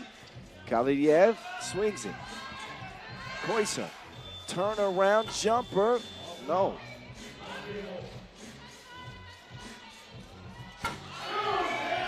Two-piece. Latvia leading 9-7. Koisa. Tough defense. That's a blocking foul. 5th on Latvia. Approaching the midway point. 5'11" to be exact. Strauss-Mane getting a rest. And Koisa. Cena going to the rim. Holler earns the whistle and a trip to the stripe. She keeps impressing me with every take she makes. Again, we've mentioned this plenty now, but she's only 18 years old. This is her first year that she's legally allowed to be on the seniors team. You can't bring players under 18. So I said the potential with this particular player, Cena Holler, going forward in this game, she got a chance to be special. Boots Roberted will kick that out of bounds. More fans starting to pile into the venue and getting ready for the Mongolian men's team against Montenegro. That game coming up next on the schedule. My name? That'll be followed by Japan, Latvia. Up fake, give it go. That was poetry in motion. Nice action, yeah. Koizar's shooting ability now is unlocking the cuts to the basket. Strauss-Mane with an answer, though. Fuchs Robin, layup line. Fuchs Robin always plays at her own pace, man. She I does. like that. She made no rushes sprinting to the basket, just took her time. And you never really see much emotion from her. She just plays the same way all the time, same expression the whole game. Yes. That's still a very useful player to have on your squad.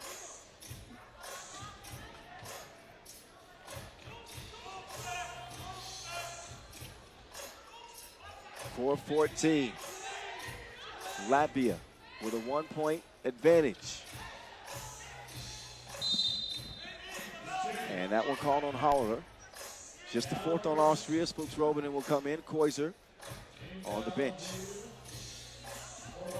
Yeah, that's not a mismatch Holler wants any part of. But I don't know if anybody on Austria has the size to stop Mischenko. Speaking of Mischenko, lands right in her hand. She knows what to do with it.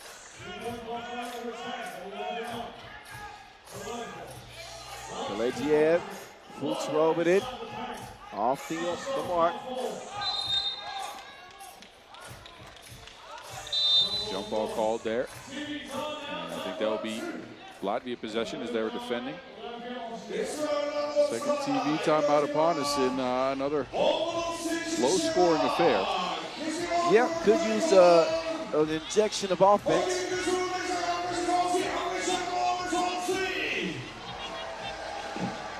I think as far as we've seen the games for Austria, they've all been slow. They've all been grinding. So they've imposed their will on other teams. I don't think Latvia has the women power to speed the game up. I think they have the ability to go big, though. Mischenko hands it off by Mane. By Mane to the career. Oh, stays where it's at.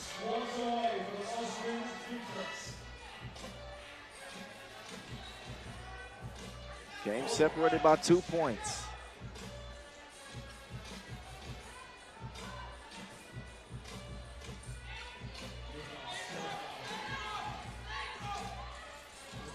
That would poke away, out of bounds. Kalejiev substitutes for Koiser. Mischenko wants a rest for the Latvians. Still 3:29, plenty of time left. Find my name. A rainbow attempt. Nothing but oxygen. Straight over to our star photographer, Victor Ribai again. Remember he got that shot the other day with the Lightning? That was beautiful. Yeah, Victor, it's a dangerous job right underneath the goal like that. Mm-hmm.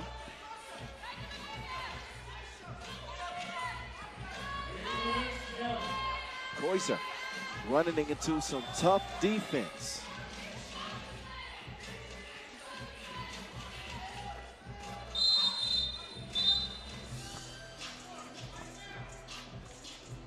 So again, Latvia, they find a mismatch, and when they do, it's either a score or a foul. I don't think I've seen many misses from Strautmane and Mischenko. Not a lot.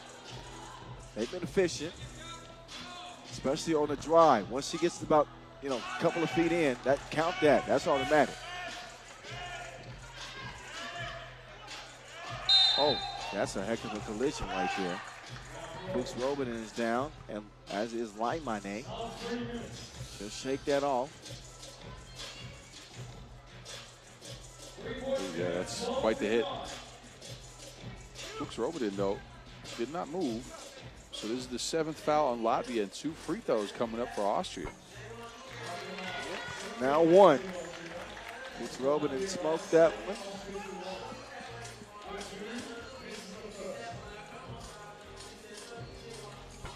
And the second one, too. Those are expensive points that Austria needs right now.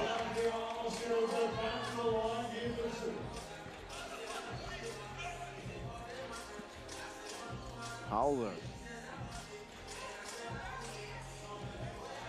2 free throws.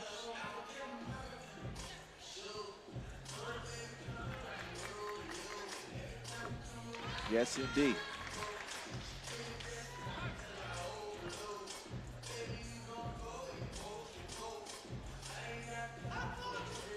There's another for Howler.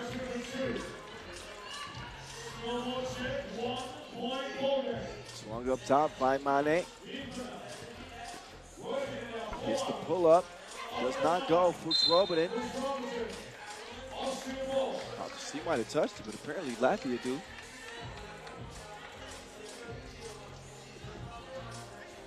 Yeah, close to Yeah, looks like Mischenko's left hand touched that last. Really? I still think it went on Fuchs Robin. Cena, 4-man down. Howler can't connect. She'll try again. Howler! Okay. All right. I like that. 1-point game. Ulaanbaatar. Strautmane has it batted.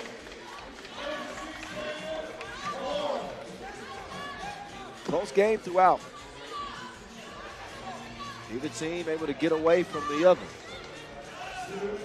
13-12 is proof. 2:12 to go in the game. Almost hit that. Almost doesn't count.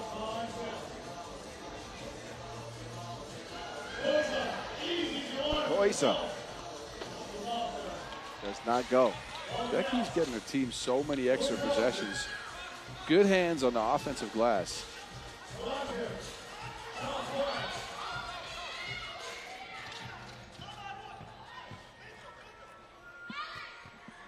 Smothering defense. Jump ball. Who should that belong to? It was a loose ball. I think Latvia, because they never got full possession of the Wilson. Fuchs Robin in here, almost turns it over, and then Koizar's the first to it.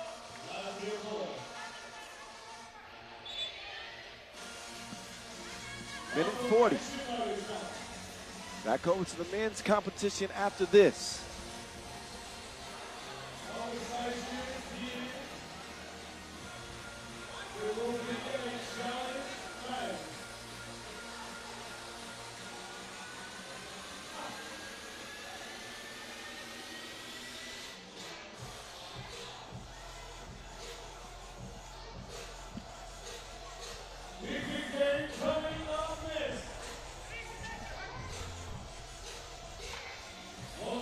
Back to the action from Ulaanbaatar, Pool C, Austria and Latvia. Last time we'll see Austria in the competition. They have not won a game. Trying to change the narrative before they head home. Holler. Oh, beautiful. That's how you use your pivot. Austria up. Ulaanbaatar denied. The teenager, Howler, doing everything. Man, blocking shots, and then the offensive game more sugar than Kaiser Smart. Come on, we had those. Come on. What the heck are Kaiser You don't remember these? What is a Kaiser Smarts? We Kaiser Schmarren. We went to, remember when we went to Vienna, we had the food? Yes. And there was a dessert there? You don't remember expect this. me to remember this? I can see your, Kaiser Smarts. yes. You know what? I'll show you a picture. Y'all talk to Boz right now. That's another textbook foul, unfortunately.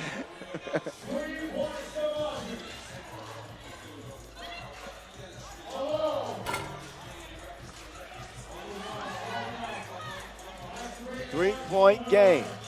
Find my name. Up peg. Strout my name. Diggy. I'm not digging the offense for Latvia as of late. Okay, look, I'll show myself out. I'll go. Just gonna keep it going, huh? You just made a decision. Just keep it going. I see. No, but really don't. Latvia, I think they've had a lot of success finding the mismatches, and now Strout Mane outside trying to get some shots up. Look, go inside, get a one, make sure you get a stop. You're in this game. I don't understand why there's a need for panic. The need for outside shooting is not there. You've had the inside game working. Go to it in a tight game like this. This could cost Latvia. All right, so there's a travel because obviously Austria is out of contention in the group. Yeah. And for Latvia to come into this game 1-1 and potentially drop out here, they're likely going to be on the outside looking in. This not a smart foul. That's 2 free throws coming up for Lamane. All you need as far as Austria is just contest his shot, but Sina with the flyby smack on the arm. Mane, yes indeed.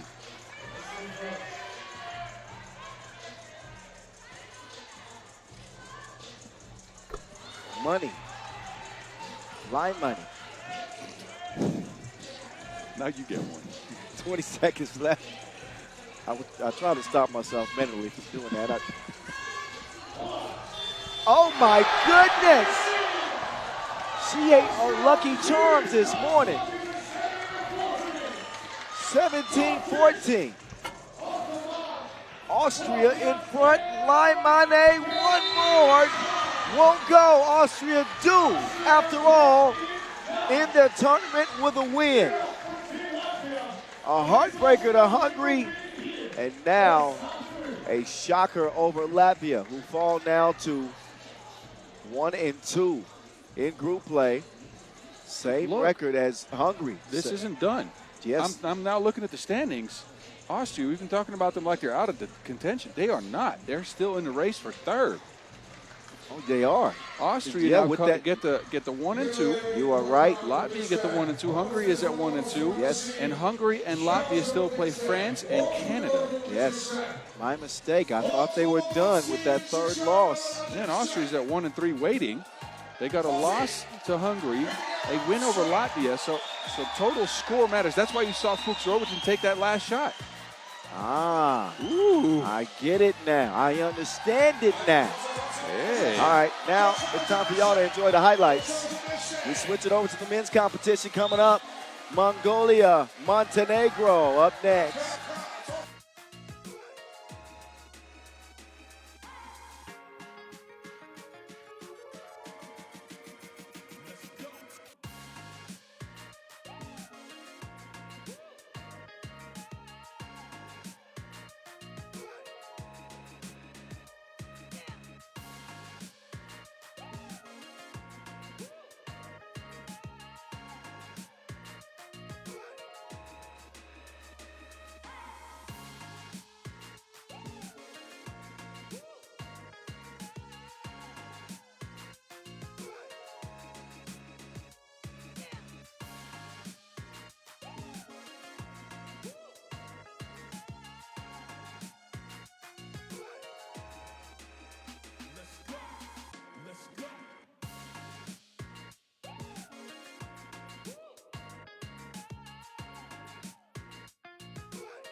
Shake that.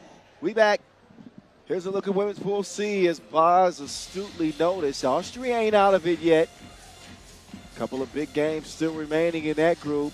Speaking of big games, Pool B, you could say the same. USA are in the pole position with one more contest left to try to wrap up that 1 seed. We are in Mongolia, the capital of this beautiful country. We got a chance to see the, as they call it, the real Mongolia this week. Yeah. Took a helicopter trip to the northeast and really enjoyed a nice, calm, beautiful afternoon. Had some homegrown beef. Oh my goodness. Our incredible hosts here for a busy week of 3x3, a women's series, a World Tour Masters, and now a 7-day World Cup event. Here we go. Montenegro trying to upset the home team, Mongolia, which we will deliver some news on that team once they get on the court here. But Montenegro, physical team, still trying to put some things together, making their very first appearance at the World Cup stage. You say physical, I say too physical. They average 12.5 fouls per game. That is just way too much. You can't hack like that. Otherwise, there's not going to be any trees left in the whole country of Mongolia. Dear Lord. These guys did not figure out the line for the referees in their first 2 games. They got 2 losses as a result, but you can hear the sound. The crowd is standing up. Trying to give the Mongolians some energy. They will need it because Team Mongolia will play with 3. Unfortunately, one of the leaders of their squad, Ulaanbaatar, injured on the first day of pool play and will not be able to play with them for the rest of the tournament. So they go on with the Archer, a non-Ulaanbaatar. Ulaanbaatar, Ulaanbaatar, and the Bull. Ulaanbaatar, you will not see again. Ulaanbaatar out with injury. Mongolia with their backs against the wall at home. We have seen this team have to perform with 3 players before, and I think that's the highest level. That's the best performance we've seen from them. That was at the OQTs. Yeah, that was the highest level I've ever seen these guys play at. That time, it was a non-Ulaanbaatar who wasn't with the squad. This time, it's Ulaanbaatar. That's just going to leave the door open for the Archer, who he didn't overperform. Yep. He kind of underperformed there on their first day of pool play to step his game up. On the other side, it's Milos Jovanovic, 5 points per game.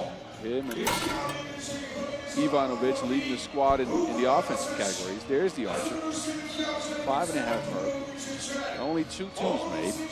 I'm sure he's going to want to he retooled his bowstring here. He's got to get recalibrated, that's for sure. Maybe he needs a new bowstring, a new bow. Maybe the arrows are dull. Not often do you see him shoot it this poorly, but with again their backs against the wall, with the odds stacked against them, we've seen them perform at an unthinkable level.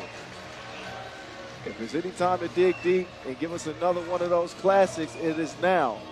A full house here at Ulaanbaatar Square. You can see for yourself, 1,500 strong to check out this action here and now. Some royalty visiting too. Yeah, we got some stars in the building.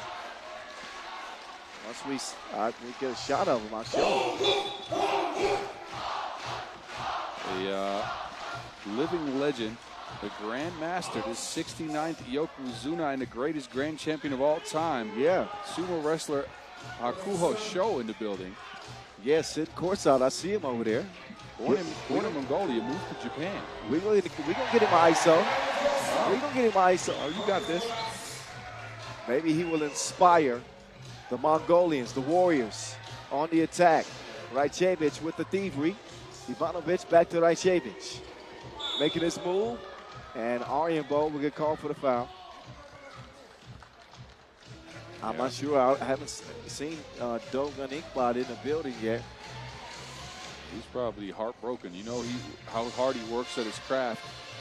He always wants to support his team, of course, but getting injured in a World Cup in your own country, man, that's heartbreaking, really. Yeah, For a guy that works as hard at his craft as he does.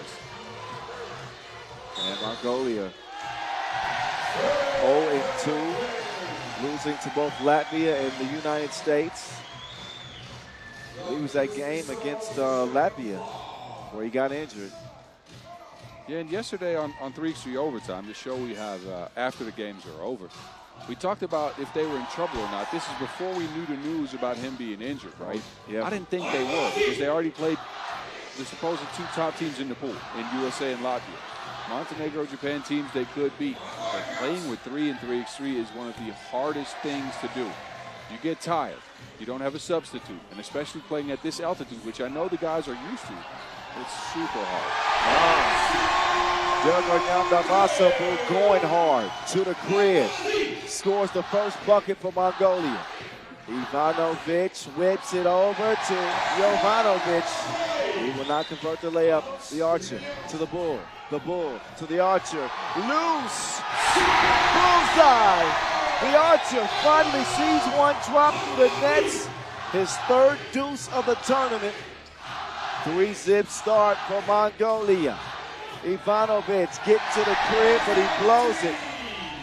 The Archer wants another look. Good entry pass, and Ulaanbaatar is shoved. And they shoot it. I'll see if that's a shooting foul or not. There he is. There's Stogun Inkbot. There's one of the greatest Mongolian 3x3 players ever to play. Man, he's been around since 2012, 2013. Yeah, one of the pioneers. And he heard the news. Injured calf, and he will be out for quite some time.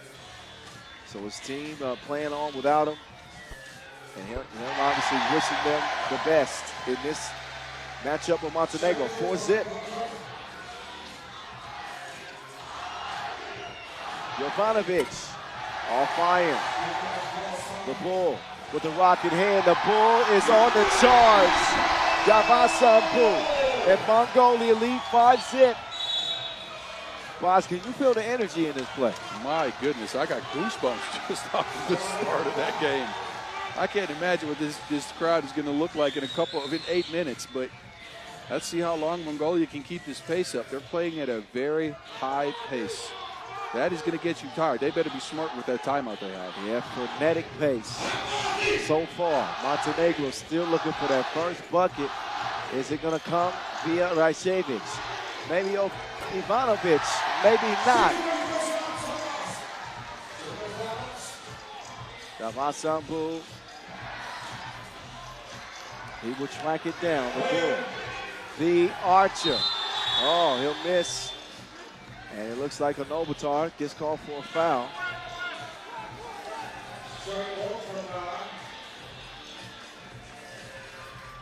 An emotional game for the Mongolians at home. In need of 2 wins today to have any hope of moving on. Yeah. Again, they're playing Montenegro now. Say they get this win. They got high-paced Japan coming up next. That is a game of playing with 3 is even more difficult. There's Vujodinovic, the athletic Vujodinovic. He finally gets Montenegro on the board. Took him 3 minutes to do it. I like your cut, Jim. He does not get continuation. They're going to talk about it. Fisher, Brigitte, and Simple. Do you think that he should get continuation? Was he in the process of the shot? I couldn't quite see it. I don't know. It looked like he was, but I wasn't on the baseline with a whistle in my hand. Not even a shooting foul on the floor. The Archer and the Bull share it, but Davasan Bull has had some issues traveling. Yeah, he likes that swing through, but he leaves his back foot vulnerable, right? And he picks it up this time before the dribble. His back foot. Ooh, Back foot. Get it right.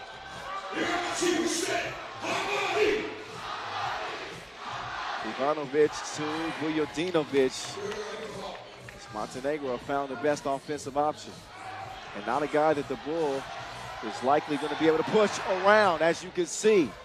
Vujodinovic absorbing that power, and now Ivanovic will attack the Bull. Rajcevic is open. Ooh! He had him sliding like the escapades, but he doesn't land the J. Oh, Davasambu runs into trouble. 5-2. Montenegro showing some life. First timeout on the floor. And there's the man we were talking about on the big screen here inside the venue. A true living legend. Crowd applauding right now. True living legend, grandmaster, 69th Yokozuna, and the greatest grand champion of all time. Hakuho Sho, 45 championships. 45 championships. His father's got a statue, was a silver medalist at the Olympics, the first Mongolian sumo wrestler to win an Olympic medal. So, and I hear he even played basketball. I wouldn't want to play basketball to sumo wrestling. I would be scared. That's a heck of a transition. I like playing through contact as a player, but I'm not sure I would like to play against a guy that likes contact that much. That's a different kind of contact. Rajcevic off iron. Jovanovic can't get it to go. Rajcevic will stick with it. Montenegro forward in 2. After a 5-0 start, the Archer. Form looked good, but a little long. Montenegro's managed to slow the game down over the last few minutes. And better yet for them, they don't have a lot of fouls. They've settled in. And Jovanovic, if he gets going, he's another strong scoring option for Montenegro. Rajcevic counted with the foul. Mongolia got a stop on the first possession, deterring Jovanovic at the rim, but they didn't finish out the possession with a rebound. Then Rajcevic, an easy look. Not a smart foul.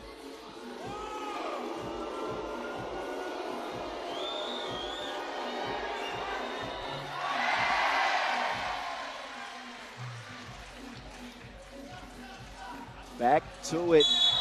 Oh, man. The foul starting to rack up.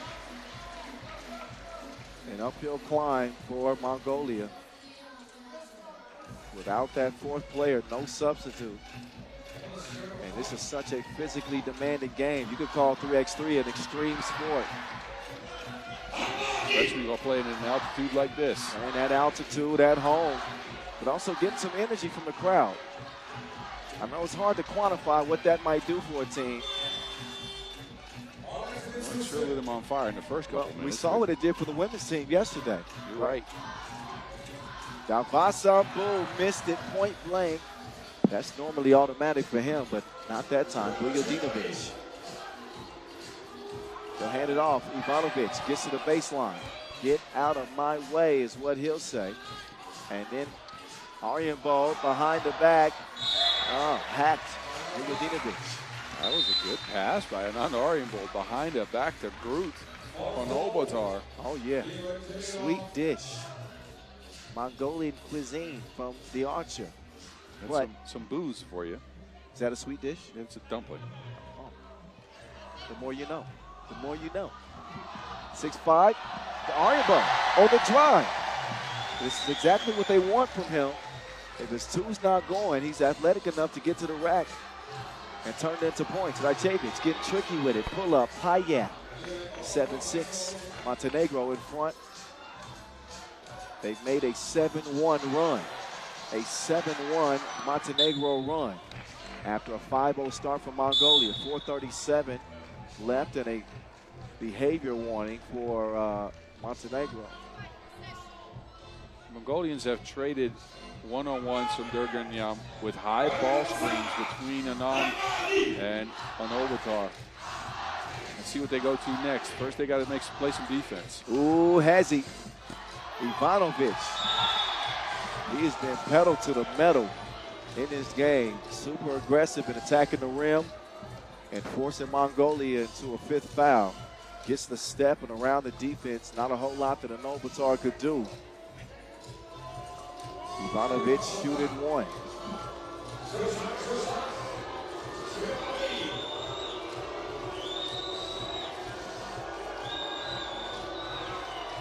And Ivanovic connects.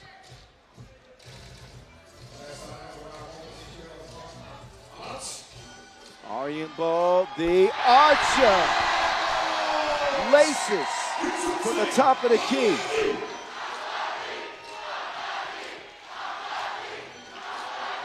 Now Ivanovic can't respond with a two of his own. I think it's got to be the archer the rest of the way. Give the man the keys. Let him fire it up. 8-8, it'll stay. But I mean it. I think this is the game that you got to have the archer just go off. I agree. Win or lose. Yeah, try to shoot yourself into it. I agree, and I think especially Dugrenjan was going early, but he got tired there. He hasn't made his last few buckets. I think Montenegro is a team with players that are pretty much built, besides Rajcevic, so he doesn't really have that mismatch to attack. Go with Anand, try to see what he does behind that high ball screen. Maybe even have him going towards the basket at times, but it all depends on fatigue as well. Yeah, they are gassed right now. You can see him on the bench, trying to recharge as much as possible. You know what fatigue does to you, though? I remember as a player, when I got tired, I just wanted to shoot. Yeah. You don't think about anything anymore. You just chuck it up there. Chuck it up. And for Anand, that might just be what's needed. Yeah, it's the scoring so far for both teams. 10-8 Mongolia, or Montenegro rather. The archer. Loose ball to Montenegro. Rajcevic doing his dance, left to right. Oh, he left something. Got it back and scores it. Good awareness by Rajcevic. Up fake, ball is kicked. Vujadinovic will set Mongolia up with a fresh 12-second shot clock. Substitution will be made. Rajcevic is out. Ivanovic is in. I wonder when we see the Mongolian team go to a higher ball screen than this. In the past, we saw Anand set up in the corners all the way in the back of the court here, and Ulaanbaatar come out, set that screen very high so he has space to operate. Now their ball screens are on the two-point arc. Yeah, much further out than normal. Oh, whoa! He punched on him. Ivanovic. That was sneaky. On the baseline, he's been attacking, but this came out of nowhere. That's a sucker punch. Eek. On the Bulls' horns. Punching the Bulls' horns, that's probably not the smartest idea. 12-8. Over 3 to play. No need for Mongolia to panic with the archer missing the mark again.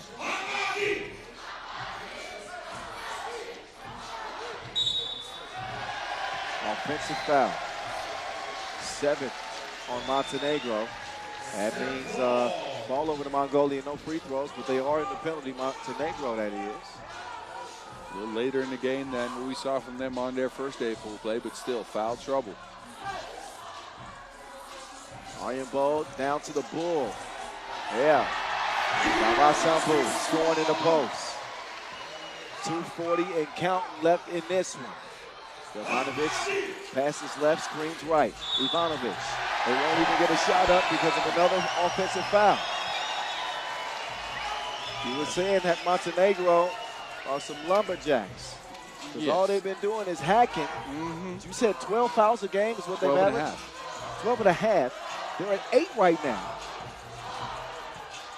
Ulaanbaatar putting the pressure on Vujadinovic and is able to convert.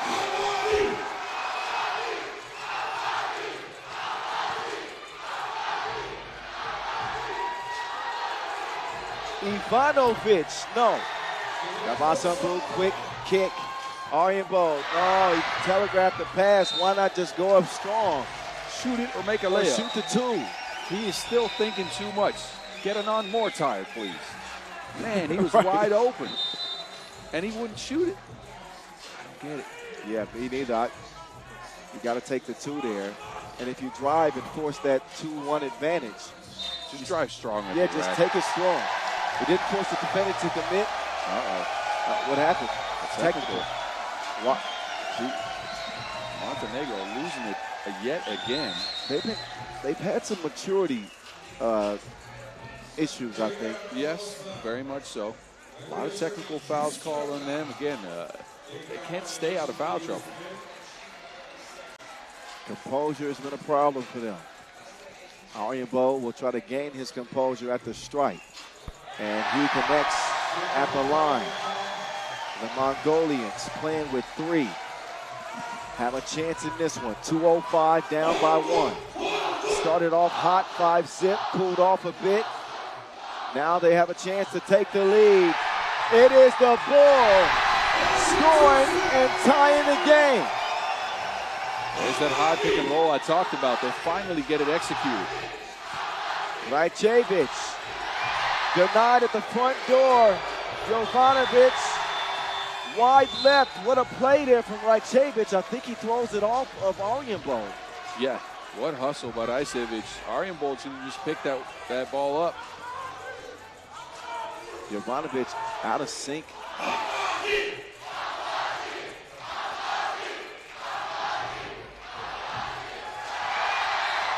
That one's taken away. Ivanovic in and out. In and out. Drive baseline. He's going up again and scoring it.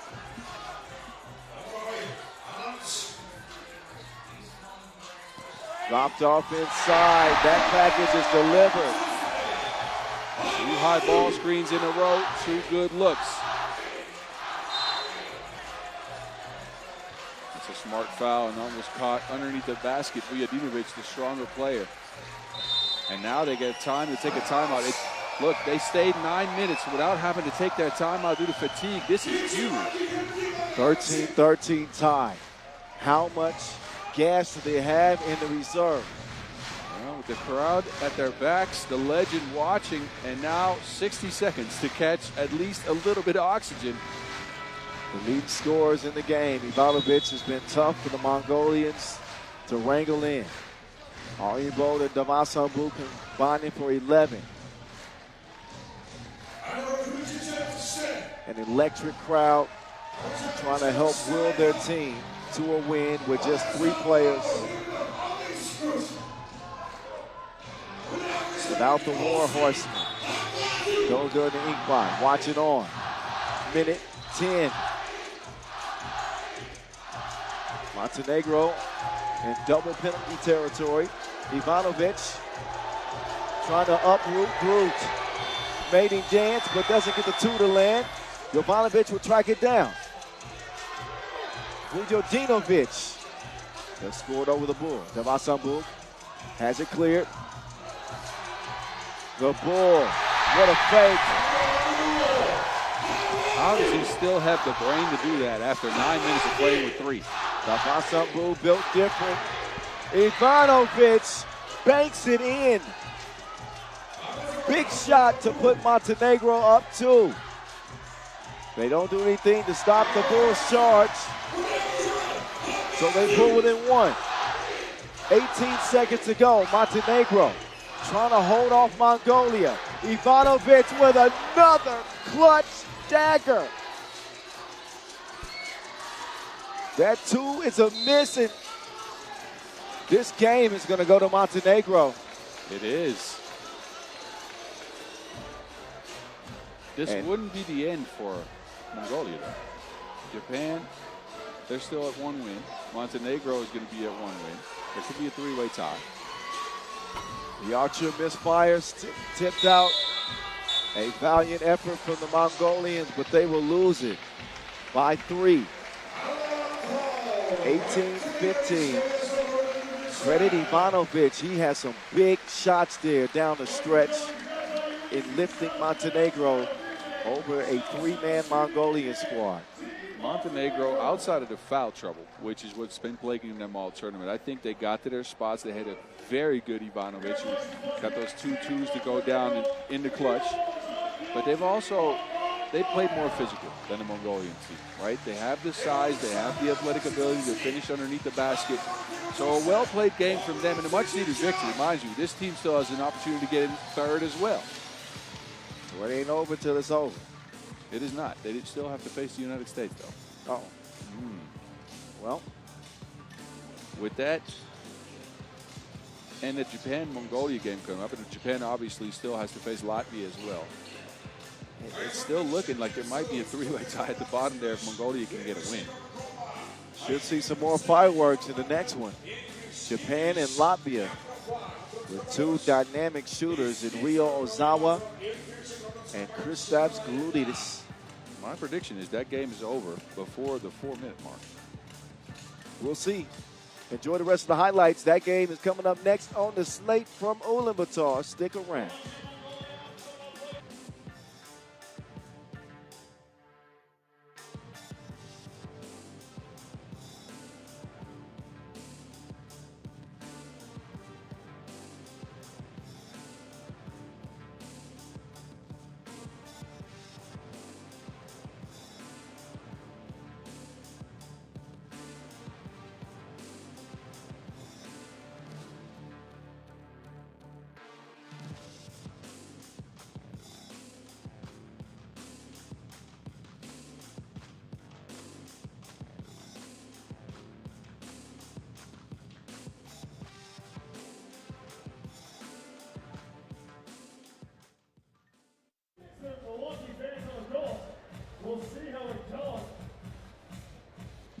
Bird's eye view of Ulaanbaatar Square here in the Mongolian capital.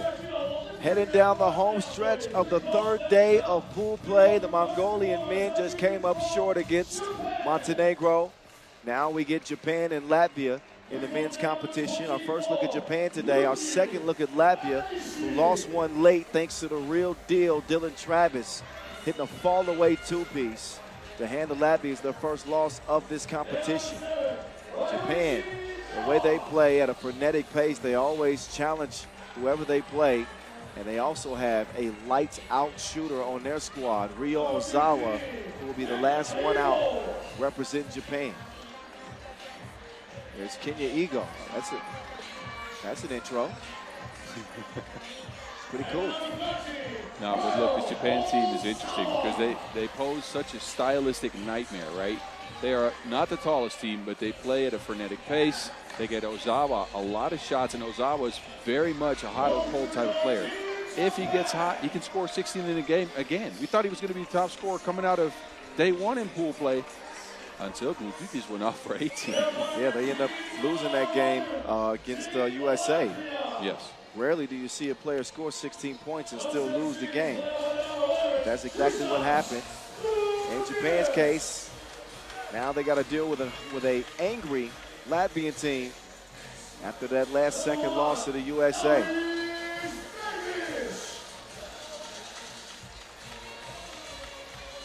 You know Latvia is going to be poised to pick up a W here. And as you mentioned before, with both teams' shooting ability, I'm not sure how much enforcing the enforcer, Zigmar Zaraimo, is going to do.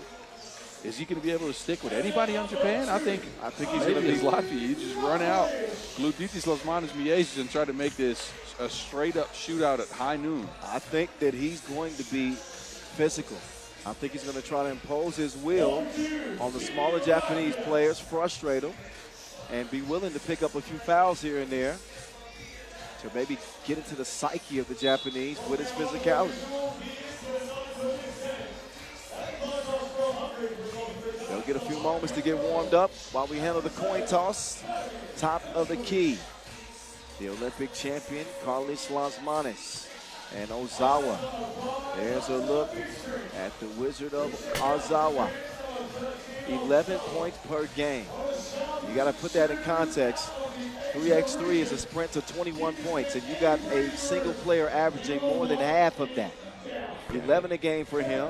Norris Miezes, he picked up his shooting, in particular against the United States in a game that they lost, but that was a good sign for the Latvians because he started off this competition ice cold. Norris Miezes and Lasmanis and Gludidis on the team. There's always going to be someone that's hot, right? It's just a matter of finding the right person. But two Olympic champions giving way to, I'd say, Latvia's up-and-coming star. Yes. And I think, look, again, with these three guys, you can have some misses. You can always outscore another team. Gludidis is a part of the future. I mean, Lasmanis and Miezes, I think, still a few good years left in them. But if you start a team around Gluditis and Raimo, don't forget they still got Lotsis out there. No hesitation from Ozawa. That's a foul on Las Manas.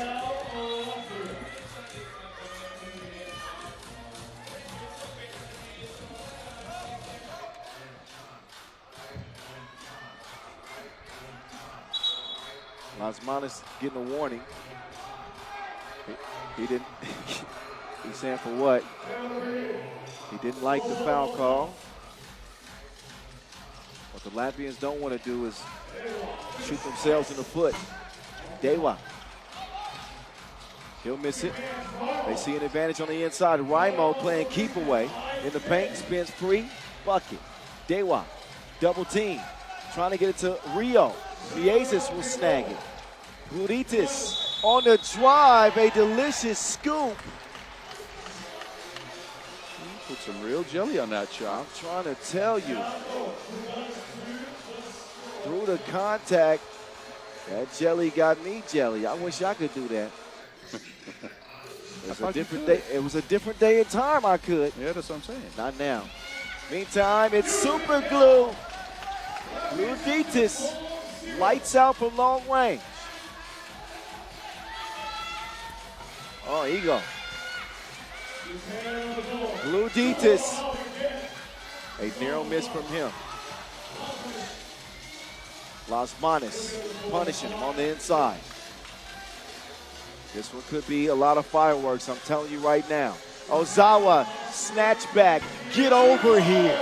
Oh my goodness. It's like Scorpion. Oh, Miezis, undeterred, unfazed. He answers right back. He's going to try to get to the hard way. The dexterity for Miezis to be able to change his body midair and finish that shot through the contact is just at such a high level. Reason why he's an Olympic champion and a future Hall of Famer. Understood it very well that his team needs him to play well. And here on their second day of pool play, he's doing just that. 7-3 start. Latvians lighting it up. Ozawa trying to from the corner, being pestered defensively though. Ego on the drive. Flotation device activated. That's Dewa, actually. Oh, Miezis with a filthy dime piece to the cutting Raimo. His game has been a race so far. We've played it for a minute and a half. It's 8-4. What's going on? We saw games end at a score like this at some point in this tournament. You're right about that. Plenty of offense at the start. Minute and a half into this Pool B contest, Japan and Latvia. I'm the voice of 3x3, Kyle Montgomery. You can find me at 3x3 The Voice and The Mountain, Boz Rosendahl, at 3x3 The Mountain. Ozawa lets it fly, gets it back, misses. Nakanishi has it now, he'll get it cleared. He turns the corner over to Dewa. Dewa lets it fly. Back iron, back to Ozawa. Ozawa still off target. Wilson finds his way back to him, but he steps on the line. Uh-oh.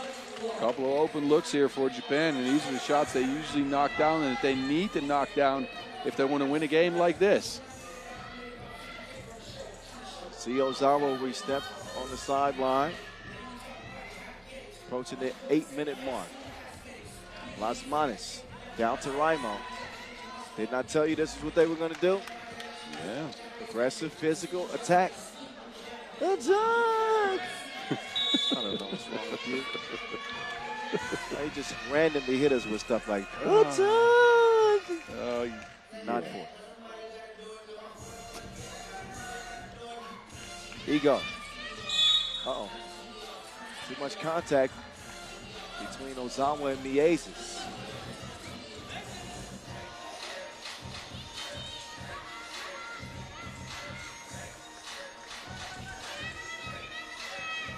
Here comes the maze, taking him on a trip. Quick step from Miezis. Ego now attacking. Ozawa putting one up on Batman. Misses absolutely everything. Yeah, Ozawa forcing the issue a little bit. Probably frustrated he missed the last two attempts. This was a contested look. I'd rather get him a shot in the flow of the offense. He's forcing the action.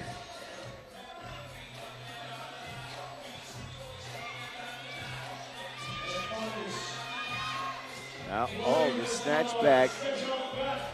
But Buditis can't land it.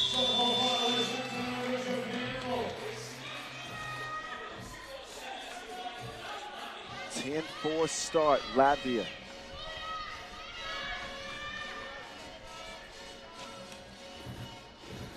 Oh, yep. Raimo shoves Ozawa. The fourth foul now on Latvia. You can see him getting a hand on the back hip of Ozawa. Nakanishi. He can't even get it over to Rio, so they'll find Dewa. Dewa will find him right back, but he smokes the layup. Nakanishi try to control the Wilson with one hand. Just catch it with two. Liazes slides behind the line, and he's cooking something good right now. Smell the aroma. 12-4, Latvia. I don't think Japan's going to play defense in this game. I think really they wanted to make this a shootout. But you have to have at least some defense. 3 minutes in, they've given up 12 points. Again, there's certain teams this tournament that have not gotten over the 12-point mark. I don't know if they got the arsenal to match up with Latvia. You can at least use your fouls as a resource, stick close with people, and they're just giving up open layups. Think about how focused Japan's offense is around Ozawa. Yeah. They're trying to get it to him every single possession. And you mentioned earlier the balance of Latvia. Pick your poison. One of the three scores is going to have it going. Japan doesn't. They just don't have that luxury. I agree, although I think that Dewa could actually be a nice secondary option for them.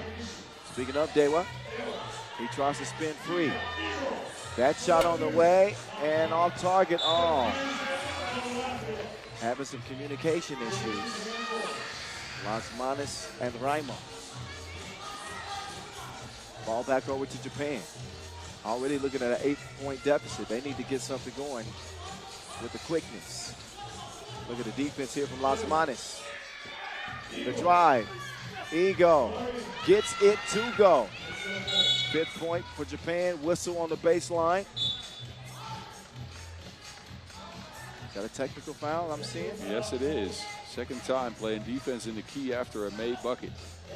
So while Japan get a score, they also get a technical and a free throw after that.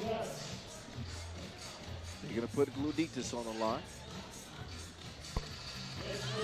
And Gluditis sticks it. Would you say he's a glue guy? No, I wouldn't disrespect him like that. Okay, sorry.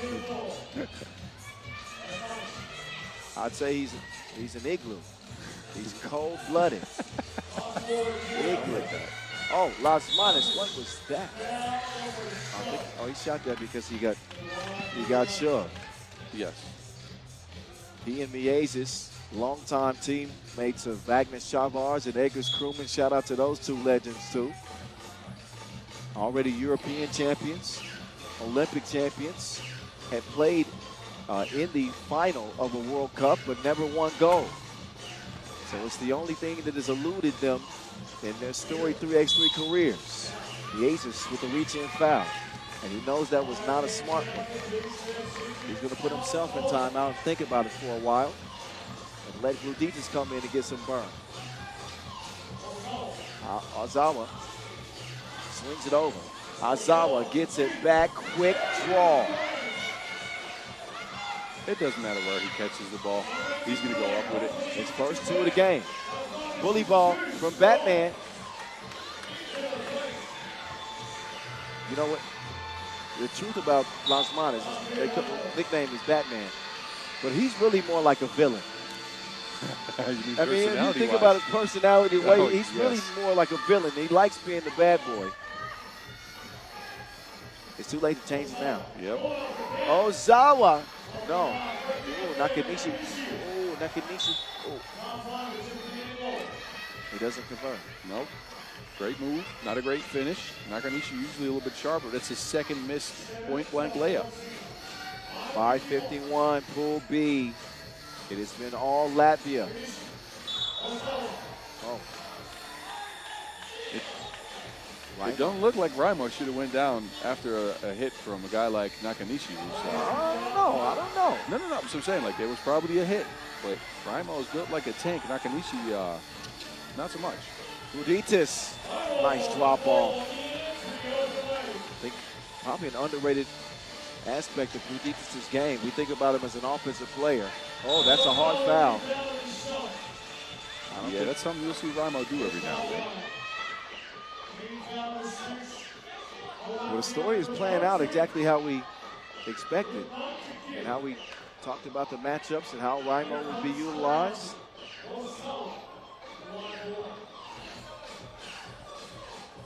Ozawa from the stripe, yes. Japan got out of this thing, but a 7-point hole that they need to dig out of. The steal. Ozawa, he's semi-automatic right now. He's armed and dangerous. 15-10. Bluditis can't hit it. Get it to the hot hand. Ozawa off iron. Oh, nearly stole it. Dewa out of bounds, but possession will go to Latvia. 5:03 left in this game. Still exciting, even though Latvia has been maintaining control throughout. Ozawa's starting to heat up. He is such a good shooter, man. Anywhere he catches, he can just go up, shoot over top of you. There's a high release point and a high jump on his shot. The Aces misses it left. Ball saved. They're playing keep away. Raimo with 8 to work with on the shot clock. He'll give it to Batman. Lasmanis on the baseline. Crashing into a defender. Doesn't score, but Mieses will. Ozawa way off the mark. As Lasmanis will tip it back to himself. Down low they go to Raimo. He's got Ozawa on his hip. That is light work. Easy, breezy. Now Dewa, off ball. Raimo hitting the deck again.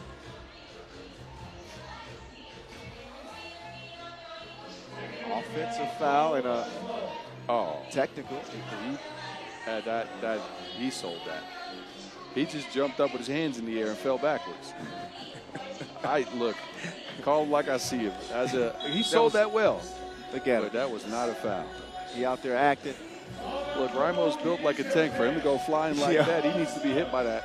The big grand champion that came in earlier. Shame on you. 17-10. Latvia. Credit to Raimo for getting his team a couple of possessions through that stuff, though. I mean, look, referees are out there to call the game, and as a player, it's your job to test them. Raimo did just that. Japan is frustrated to get a technical foul afterwards as well, so a couple points swung by the work of Zigmars Raimo. Doing whatever he can to help his team get a win. Who would otherwise be undefeated without that loss to the USA to start the day. Bluditis with 4 this game. Make that 5. He hasn't been needed all that much. No. This game will hurt his points per game average. Maybe I spoke too soon. Still a lot of time left. That one mishandled.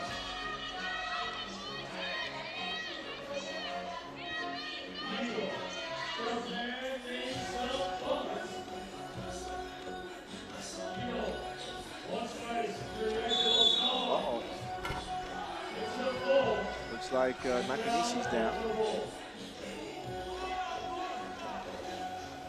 Well, how about this? Ziglu. What you think about that? Okay, I like it.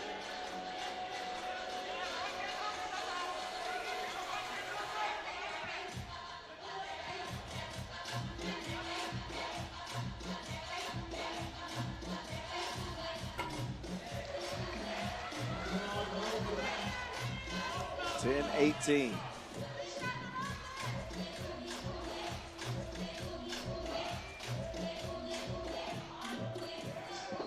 Nakanishi, wide right.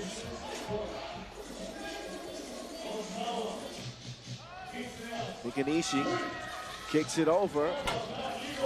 Ego, no. Raimo back down low to Lasmanis. Face up, midi, no. Mieses rather. Look, man, one hand. That's a better move I've ever seen when he didn't leave his feet. Ozawa Just off Arden. Off the mark, rather. Nakanisi. Yeah, he swishes one.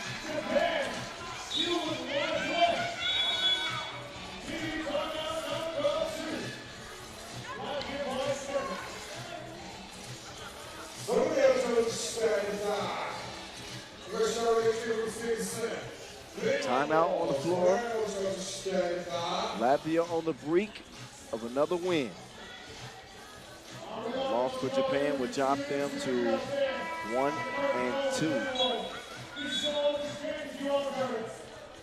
So in case of a Japan loss, again, it sets up that possibility of a three-way tie at the bottom of the pool. Look, we're going to have to get our calculators out for that one. But it'd be interesting to me.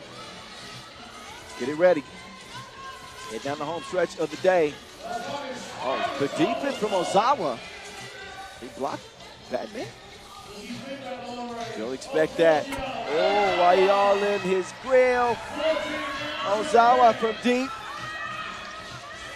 Batman takes off. Ozawa, nope. Good hustle. Credit Japan playing hard all the way to the final horn. See those reflexes? Batman taking off. I didn't know Batman could fly. I mean, Yeah. yes, Batman, yes. He hasn't flown in a while, I'll tell you that. And that, well, this game's over. Yep. That escalated quickly. 21-14. A nice bounce back win for the Latvians who wrap up group play with a 7-point W.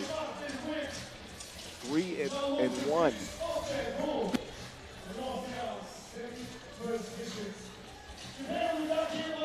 So Japan will have one more game left against Mongolia. That will be the game that closes the day. So in the meantime, enjoy the highlights. We'll have a quick break and quick intermission. We'll be back to it in less than 10 minutes with our final 4 games of the day. Day 3 of pool play continues after this.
Alright, so we've got our challenger here.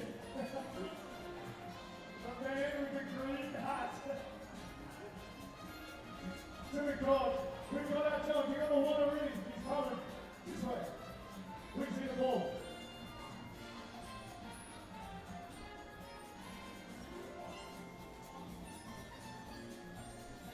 Zabagiswy, czas wychodzi obcać, szybko stryn, obsługowana, narody budem, jak się ale wybiec wodą. Plain and simple. You shoot from the tree for a line. You get it in 60 seconds on the clock. The wheel spins. You complete a challenge. Here we go. Up there on the clock in 3, 2, 1. Shoot. Oh, come on. Let's go through the raging. Bit of love, Mongolia. Bit of love for the other end. Right, spin that wheel. We got nice and easy.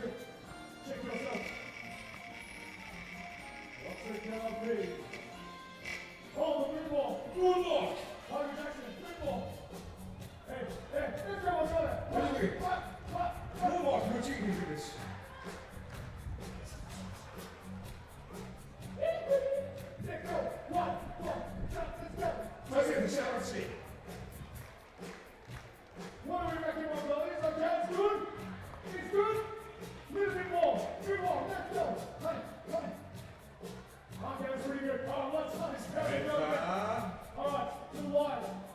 Stop, clock in 3, 2, 1, hit it.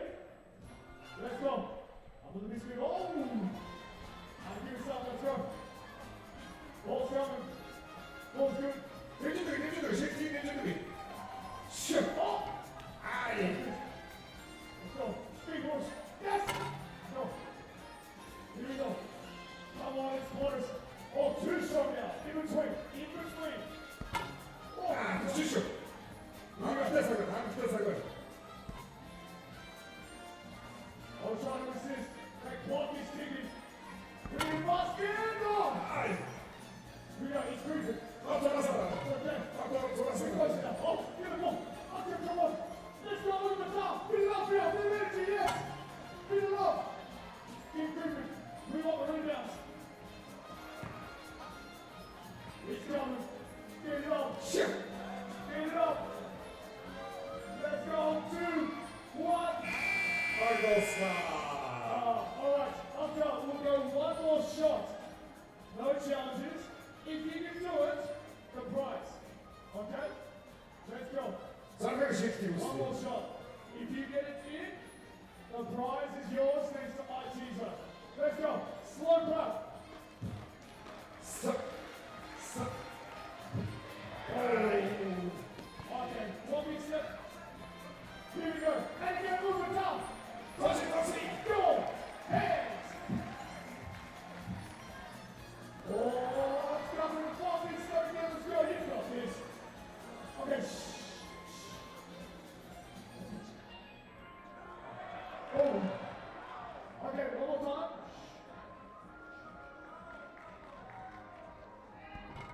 Go. One more. One more. We got it. I'm just gonna go this. It's coming. It's coming. Go.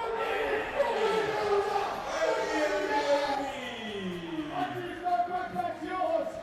얘는 저거에서 미드 플레이 전해드리기가 도전 와이프다 Yes, get it up on the green up there. Kill it. All right. Game on. Just about ready. The ladies we call once again. FIBA 3x3 World Cup 2025. Ready to go.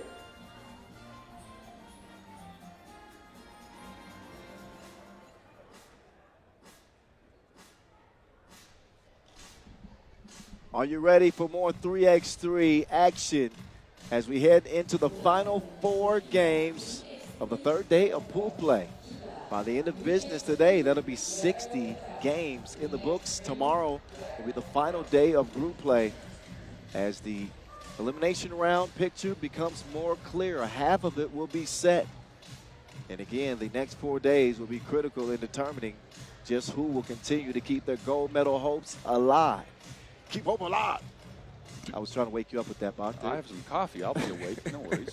Canada and Hungary.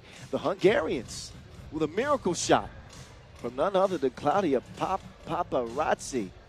They are coming to this game with their first win, trying to pull off a stunner against Canada. If you remember back to the Olympic qualifying tournament, it was the Canadians that ended Hungary's hopes of playing in the 2024 Paris Games. So, not exactly bad blood, but recent history has not been kind to Hungary in this matchup. Not a lot of teams that have a good history with Canada, though. That's true. They've been that dominant. That is a fact. They're coming off a 1-point loss to France, their first loss of the tournament. They come into this one 2-1 against a 1-2 Hungary team. There's Mama Page. Crozen last out, joining Casey Bosch, Sasha Grant Allen, and Cassie Brown.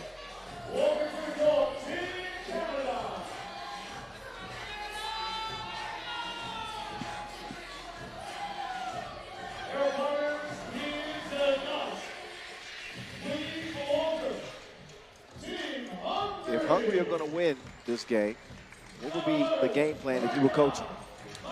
Look, if Hungary's going to win this game, they're going to have to get off-ball movement to get open shots, and they're going to have to knock them down. They're not the best two-point shooting team, but they're not going to win the inside battle against Canada, against Brown and Sasha Grant Allen.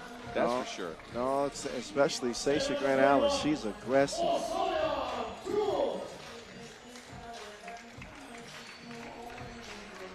Out comes Hungary.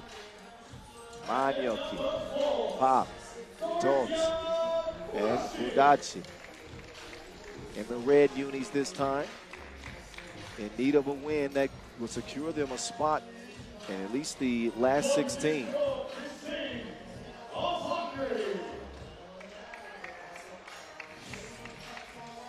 Hungarians all smiles. But this is an all-business affair. Got to find a remedy for the powerful attack of the Canadians. They like to punish you from the inside in particular. Have not got the outside shooting, particularly from Paige Crozan, that they want, which makes them even more lethal. You look at those numbers. Crozan is typically a 6-point plus per game score, down to 2.3 at this World Cup. Yeah, she has not been hitting her shots from range, and I think it's mainly because she's now adjusting to life without the Plouffe sisters. Usually she gets her shots in the rhythm of the offense, which meant a Plouffe pick and roll, and her coming from the weak side up to the top to get that shot. So far, that action hasn't happened. Again, Plouffe sisters not here. A different look for Team Canada. I'm looking for them to get Paige going, though, because, again, we've mentioned this. She is one of the best shooters ever, if not the best shooter ever, in women's 3x3 history. Yes, and the most tenured member of this Canadian national team as it relates to 3x3. They brought Casey Bosch on a little bit later. I think it was Paige that actually convinced the Plouffe sisters to play. I think I got that story right. If I got it wrong, somebody correct me. I'm the leads. Well, it's time to play. Pop. Oh, she missed the crib. That's not the way Hungary wants to start. Crozan delivers the dime to the cutting Sasha Grant Allen.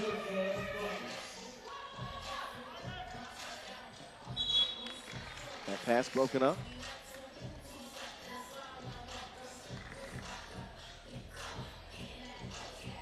See the idea, but that goes off the foot of Sasha Grant Allen.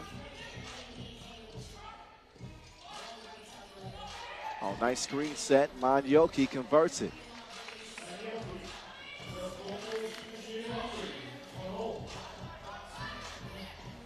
Crozan still frozen from deep. She got to unthaw quick. Pop getting tricky with it. That is swatted. Grant Allen with the D.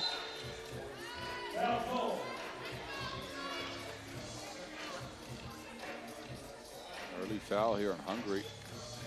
Trouble has plagued them some during the tournament, so they gotta watch out.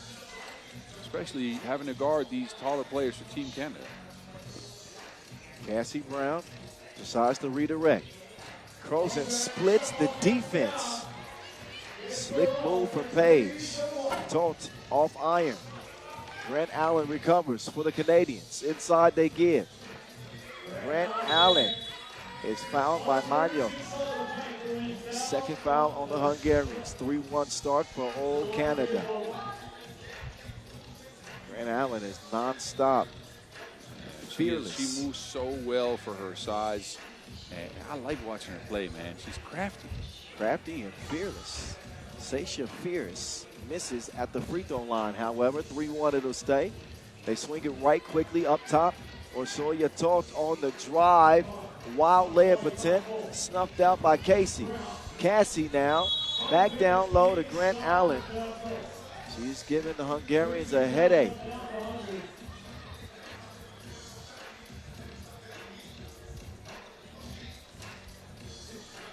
Three fouls on Hungary. Brown from the right wing. Has it broken up and stolen. Paparazzi to Manioki. OT. Down to Manioki. Up off the glass, it won't go. Brown, who had that devastating crossover. Oh, that was mean. Yeah. That might be end up on the all-time list, I'm telling you. Might. That will be. Definitely.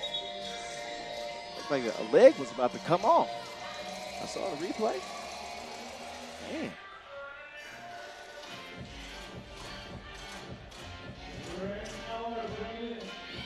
They'll get it to Cassie.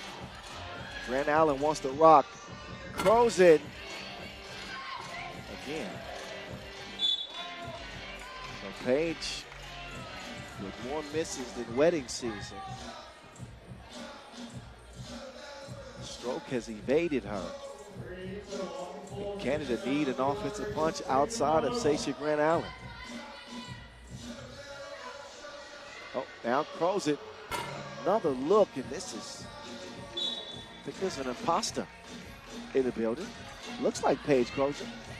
Well, again, for Canada to make a deep run, they better try to make a point out of getting her going. I keep hammering it home, but you need shooting. There's Toth getting in for the bucket.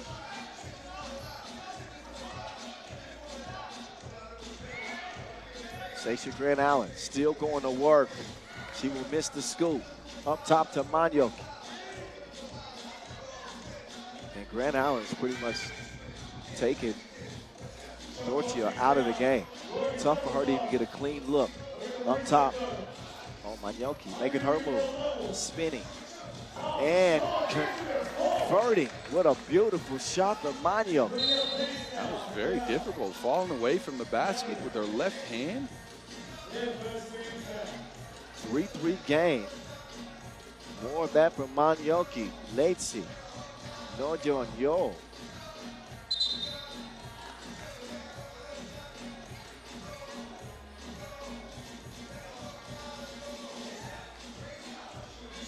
Here we go. Pop delivers the dime, and Manyoki collects the change. Pressure defense from Pop, making Brown uncomfortable and forcing a turnover as that one's thrown away. Substitution made, Brown out, Grant Allen in. Dorothea Udacic also in and coming to set the screen. Pop will use it. Paparazzi lost it, and they will not save it. Thrown away. TV timeout time. Hungary lead 4-3. If you look at this matchup before it started, right? Canada being that powerhouse, that all-time great country. 3 points after 3 minutes of play is just not enough for me. They're missing cohesive team offense to me. It's a lot of one-on-ones. It's a lot of individual creation, whereas in the past we've seen them create off of ball screens. We've seen them create off of off-ball screens. That is just not happening for them in this tournament. Have not seen a lot of it. Imagine how much it would open up their offense. Difficult shots, though, being made in this one. Crozen's got to regain her confidence from beyond the arc. They are putting Sasha Grant Allen to work, and she's putting in overtime. Paparazzi, that pass deflected.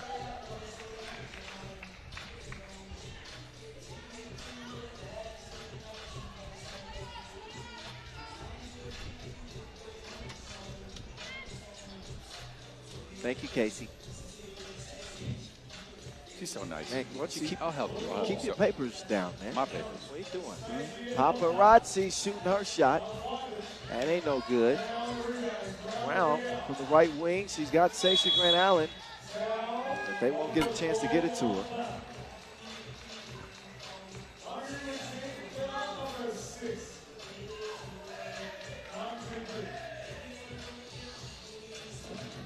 Back up top, Canada. 6 fouls on Hungary, none on Canada.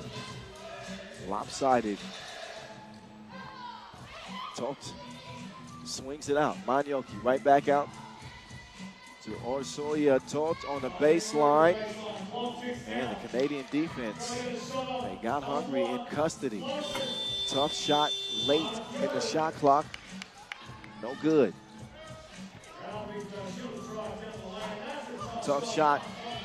But it's Sasha Grant Allen, right place, right time. She doesn't convert it to a score. Then a quick foul on Brown. That's the first on Canada. Hungary is struggled with fouls. Now Canada on the board as well. Yeah, this is a blatant reach in. I think this might be a take foul just to slow down the action.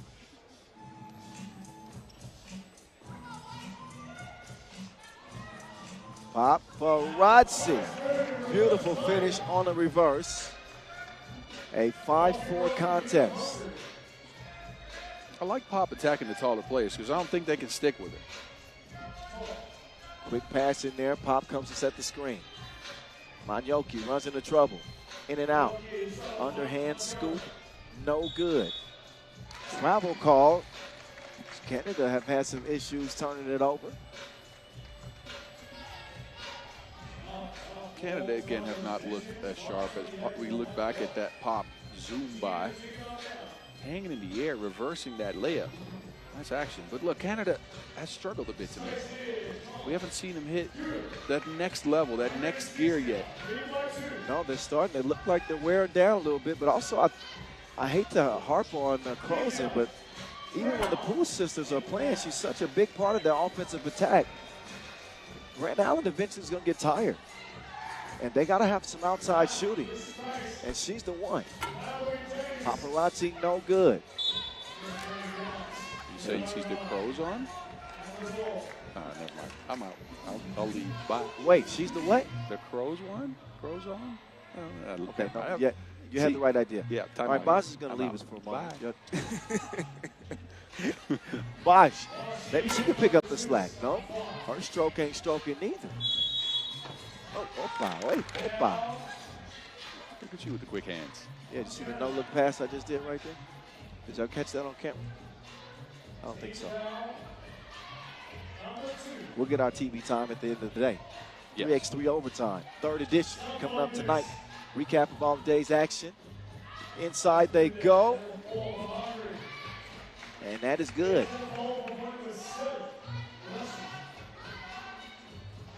Rosen sets her sights in that one. Nothing but laces.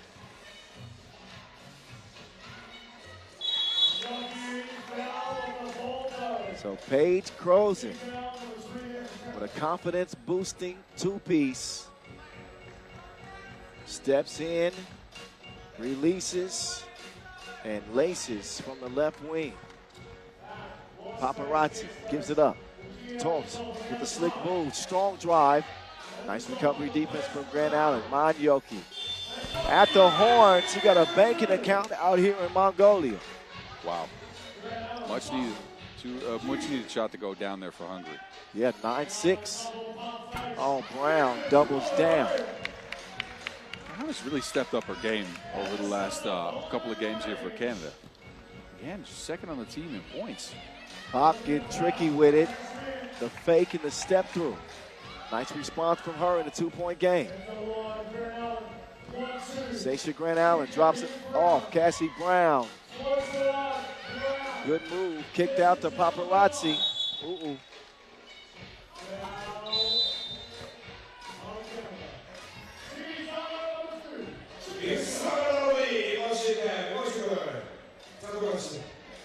I like Hungary's sharpness in this game. They look a little better on offense to me. Look, still struggling to create the shots that they want to get.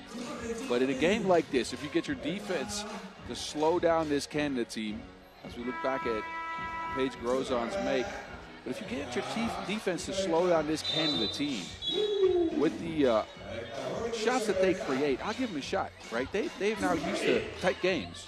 Yeah. I think this is the best offensive game we've seen from Hungary yet.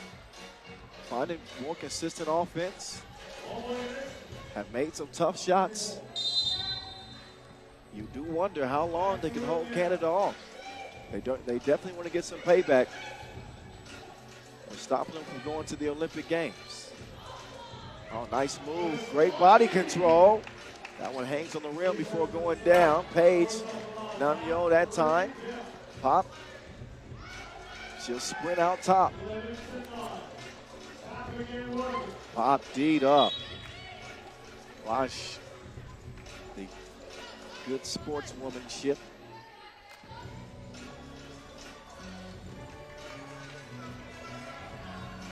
Torch will come in.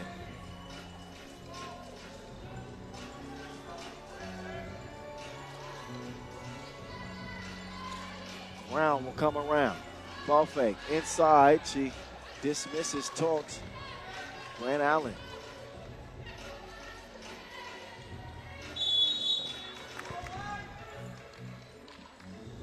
2:57 left.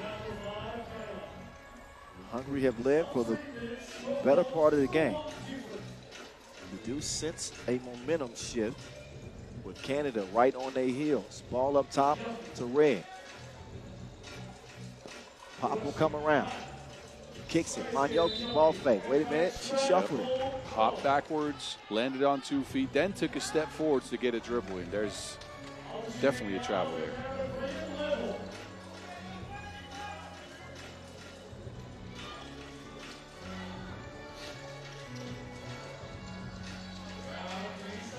Cassie Brown right down Broadway. Dead even now. 11 apiece. Pop runs to the baseline. The length of Sasha Grant Allen. Disrupted for Pop. Crozen is going to pop that. Wow, finally. Manyoki can answer with a 2 of her own. Brown will get called for the foul there. But Paige Crozen is unfrozen. She's letting it go. Let it go. All right. You see that movie? And I have. Y'all liked it. Y'all liked it at home. Don't lie to me. Oh, Pop. Oh, Pop. All those moves just to pass it inside. I thought she was going to do something. Ooh, nice move. A couple of nice moves from the Hungarians, but they can't turn it into points. So they have stalled the Hungarian charge. They're trying to get recharged with the timeout on the floor. Minute 59 exactly.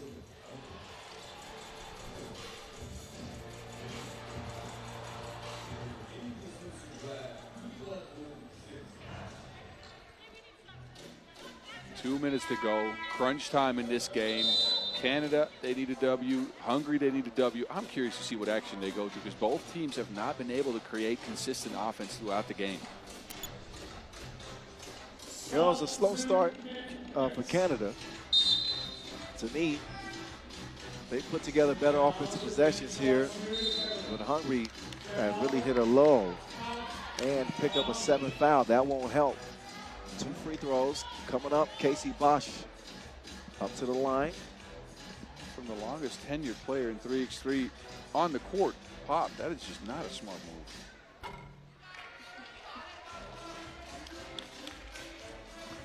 Well, it doesn't cost them yet. Not yet. Oh, and it won't cost them at all. Bosch misses them both. Pop kicks it over. Toth, slick behind the back move. No score, but gets it back and then converts. The Hungarians within 1. But here come the Canadians.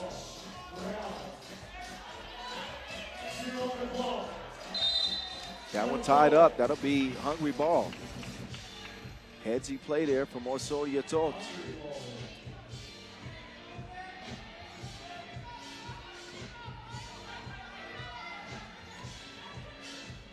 Pop picks up her dribble. 4 to shoot. Got to do something quick. Oh, that move is beautiful. Got to finish it. Dortio can't convert. And then SGA turns it over. So sloppy play from both teams as Dortio got to the basket. That was a beautiful move, by the way.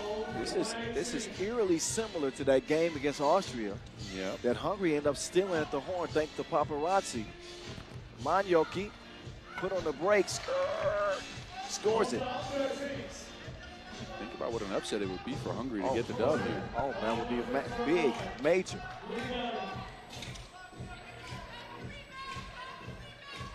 Kicked over. Paparazzi left her on Red. Scores it with the contact.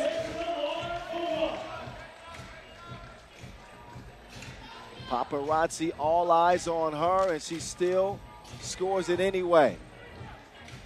Her quickness is so useful, and sometimes I wish they even utilize it more. Pick out taller players, go attack. But in this case, it works. You can't just say attack, you got to say attack! back. There you I go. put my high voice on There for he that. goes. Now he's with us, 15-13. Paparazzi at the line. Yes, again. 3-point lead for Hungary in a game that would give them a 2-2 record and secure them a spot at least in the last 16. Not only would it give them a 2-2 record, it might tie him up with Canada. This pool, again, all kinds of messy.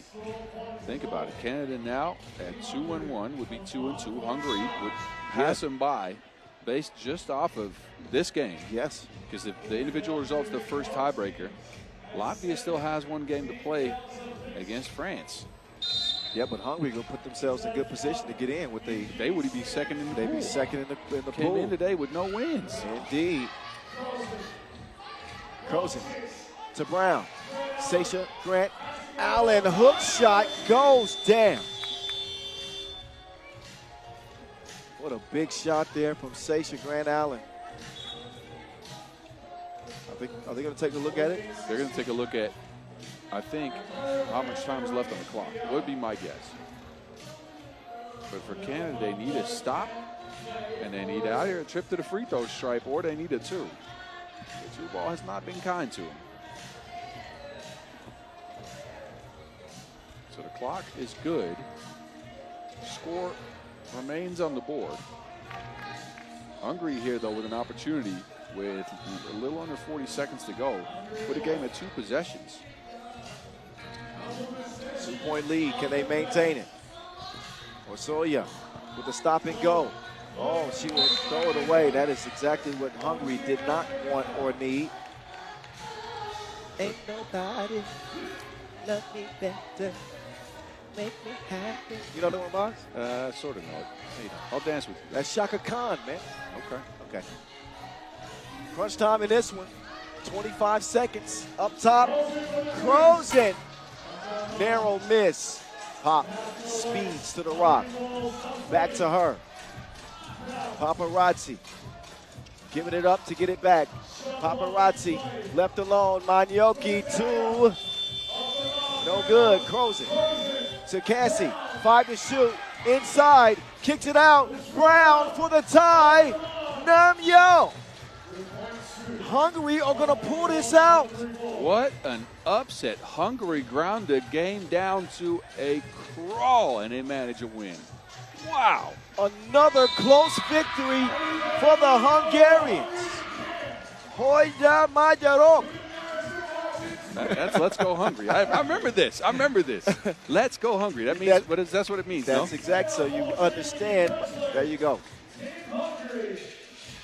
Wow, 2 straight wins for Hungary, both late.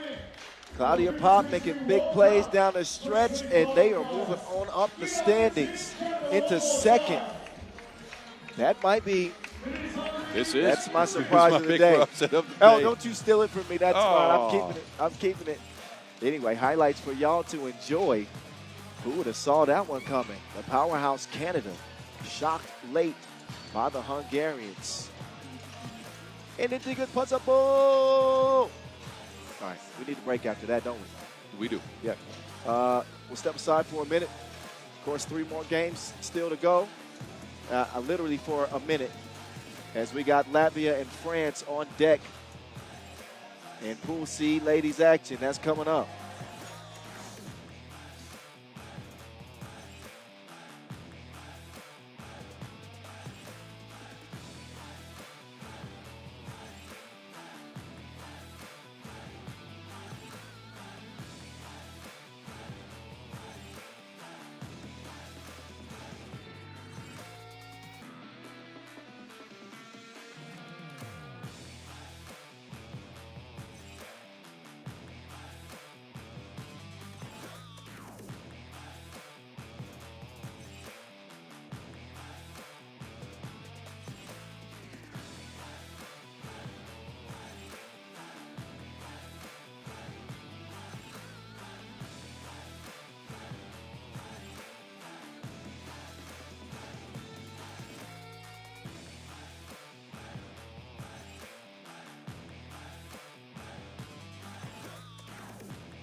Please welcome the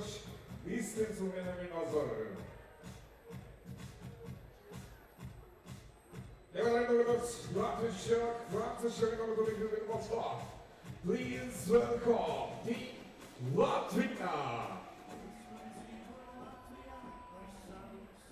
Number 45, Tina Strollsby.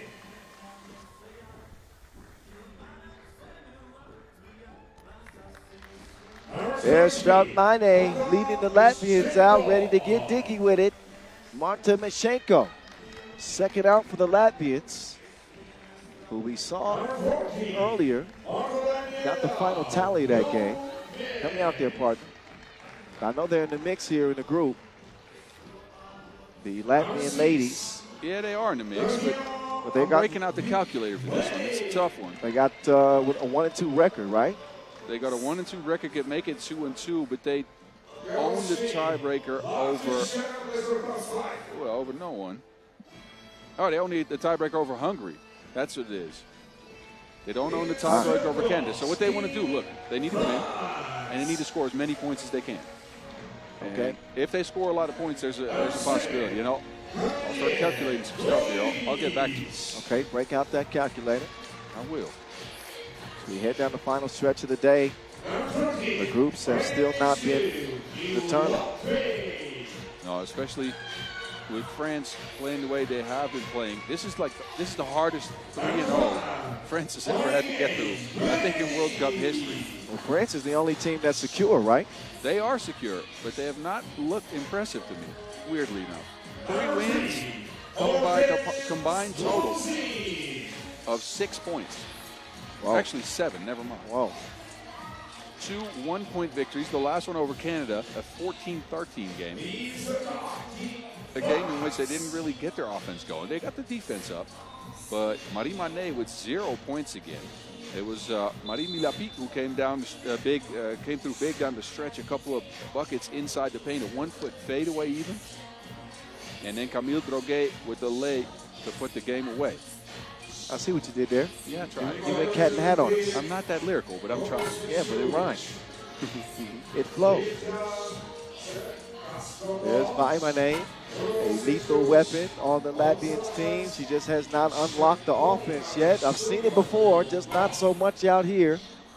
At a 3 points per game average.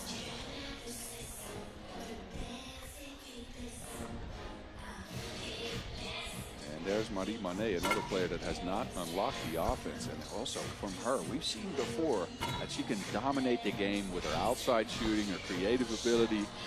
But she's frustrated on this French team. Has not done much. Flabbergasted at how she's struggled on this stage. So in case of Latvia, going into this game, Hungary and Canada at 2-2. Canada has 64 points scored. Hungary 54 points scored. Latvia are at 39. So with a win, they need at least 15, 16 points, and then they might make it happen. All right. Would be my guess. And again, no expert here, or maybe a little bit. I don't mean to toot my own horn, but beat. 10 minutes on the game clock. Pool C finale for the ladies. It's the voice of 3x3. That's me, Kyle Montgomery. Mars Rosendahl, a.k.a. The Mountain. Couple more games here to close this third day of pool play. This will be it for the groups in action today. A and C for the women, B and D for the men. France trying to stay undefeated. Coming off a win over Canada, 14-13. Beat Austria previously in Hungary.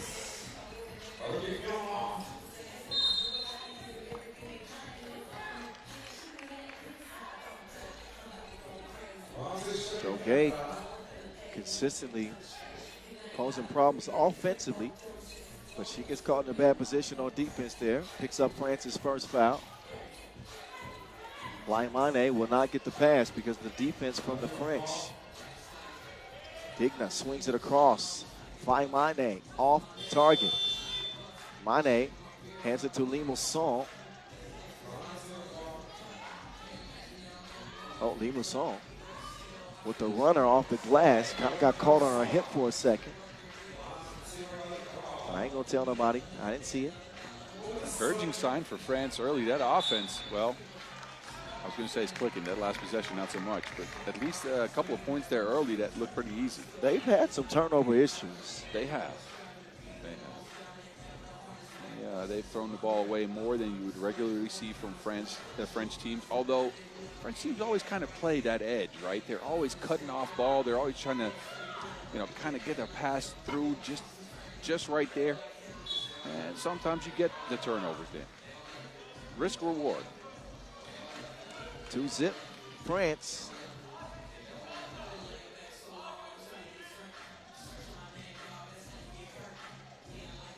Droguet telling somebody, come around. There's some Mane from Mane. Good sign for her to knock down her first. That's a double dribble. With Mane, again, this is one of those games where she can just take confidence, right? Sets up her feet straight, releases, beautiful looking shot. And again, for her to get into this tournament, this is an important game, even though France is already safe. She'll miss her second attempt. Milapi hands it off. Droguet passes up the screen and passes up the defense. Milapi got it thrown back like a retro. 4-zip. She's all about the punctuality. Right on time for the block. Droguet being cut off. Strout Mane with some lockdown D. And a shot clock violation.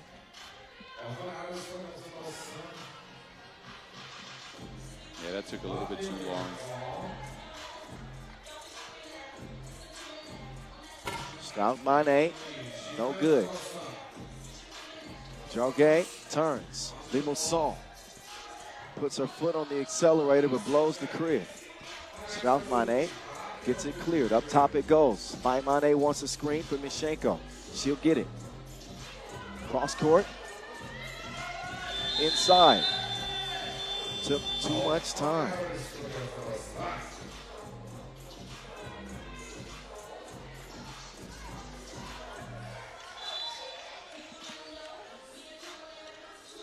Four-zip start for Le Bleu.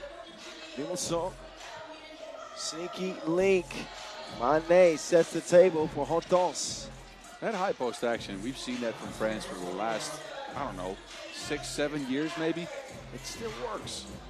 The step back from Mane comes right back to her like a boomerang, and that one gets where it's supposed to go.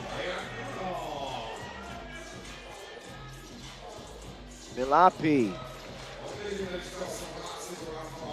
After her stroke from mid-range, France have a 4-point lead. Mane, nowhere to go. Bottled up. Milapi is down.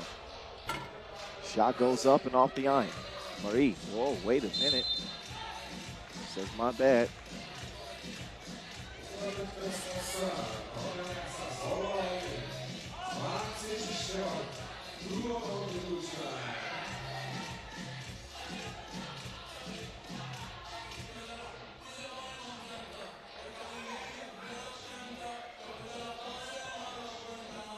Strout Mane. She'll get it to go. 6-4. Show me the money. That's what they've been saying all tournament. Show me the money. Well, finally, Marie Mane, couple of deuces. Yeah, I'm about to say, look, she's starting to get in rhythm. This is a scary sight for opponents. Look, you don't want to face a Marie Mane that's playing like this. No, not when she starts to heat up. But here in the pool play, even with those struggles, France has found ways to win anyway. Yeah, look. So that's got to be encouraging. You got to win the ugly games, and now they're getting more in rhythm as we look back at that smack. But, yeah, look, as long as you can get rhythm in pool play in this World Cup, now you have 2 days of rest, right? You have 2 days to recover, 2 days to prepare, 2 days to maybe get light shooting in, just to make sure that your rhythm is good. France's defense has been on point for all of these games, though. They can lean on that. Mané off right. Marie Mané up top. That foul's on the floor. 8-4 advantage, 3 minutes in. Our last ladies game of the day to close out Pool C action.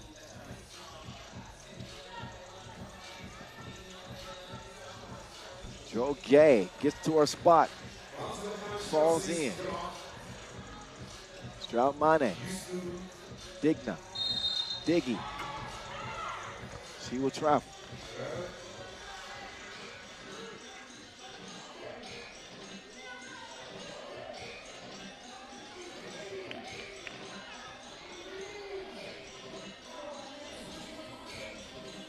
Limassol unlocks some speed. Can't convert from 2. Long rebound. Strout Mane. Oh. She had Limassol all lost, but still couldn't make it. Joe Gay decides to fire. Little strong. Diggy gets it clear. Mishenko gets the pass, but after a shove by Joe Gay, who probably needs to settle down a little bit defensively.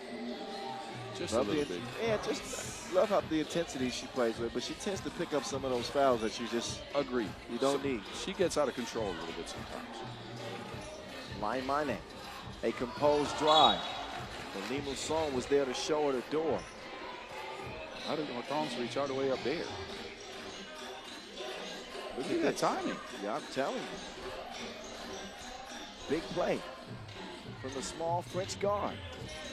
Find Mane. Why not? Mishenko will attack Mane. Dream shake. And a foul is what's called.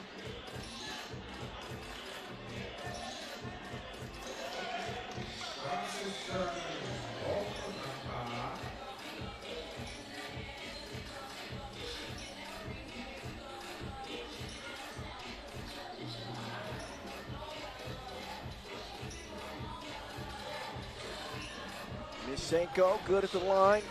Latvia still trailing by 4.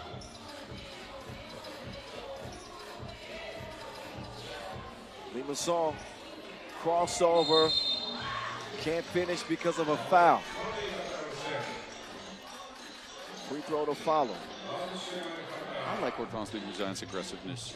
Going to the basket, she uses her speed to get by the taller Mishenko, gets her on the back foot. A foul and free throws as a result. The best version of this French team has both Limassol and Mane and Droguet attack at speed. Think about it. Yes, an asset and a luxury. She finishes with Lalé. Limassol makes it 11-5. Latvia falling flat here. Yeah, this is the best offense we've seen from France all tournament. Big opportunity for Latvia to stay in the conversation for a top 3 spot and a potential play-in game. Oh, sit down. Oh, but they don't finish the play. Milapi.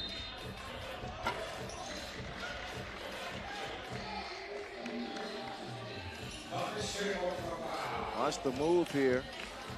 Joe Gay sat her down like a heart-to-heart talk. Oh. You know, something's been on my mind for quite some time. Have a seat. She put her down for France. That was Droguet.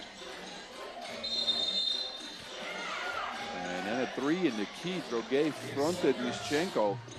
Pass did not get there in time. Latvia is struggling right now. Past the midway point, 4:49.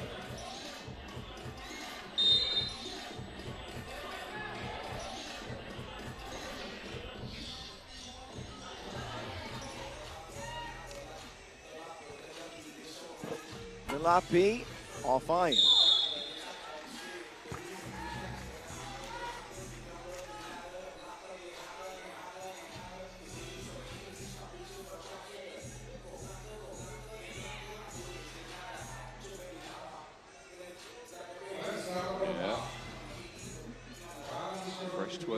France.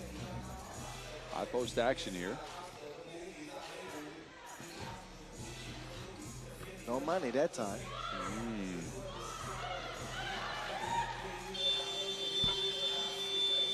South Mane skies for the rebound. Another whistle.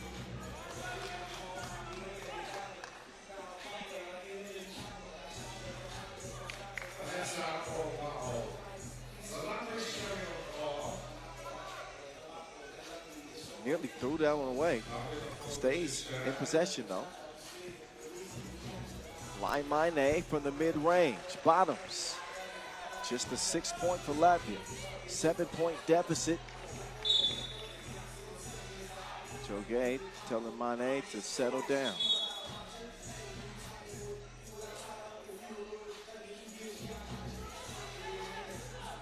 They'll try to work it out. I think this, decide who this went out on. It was kind of one of those plays. Good thing these referees have an opportunity to discuss this.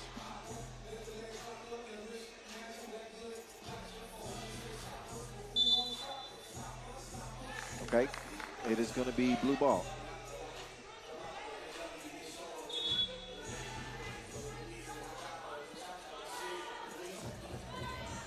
.410 left.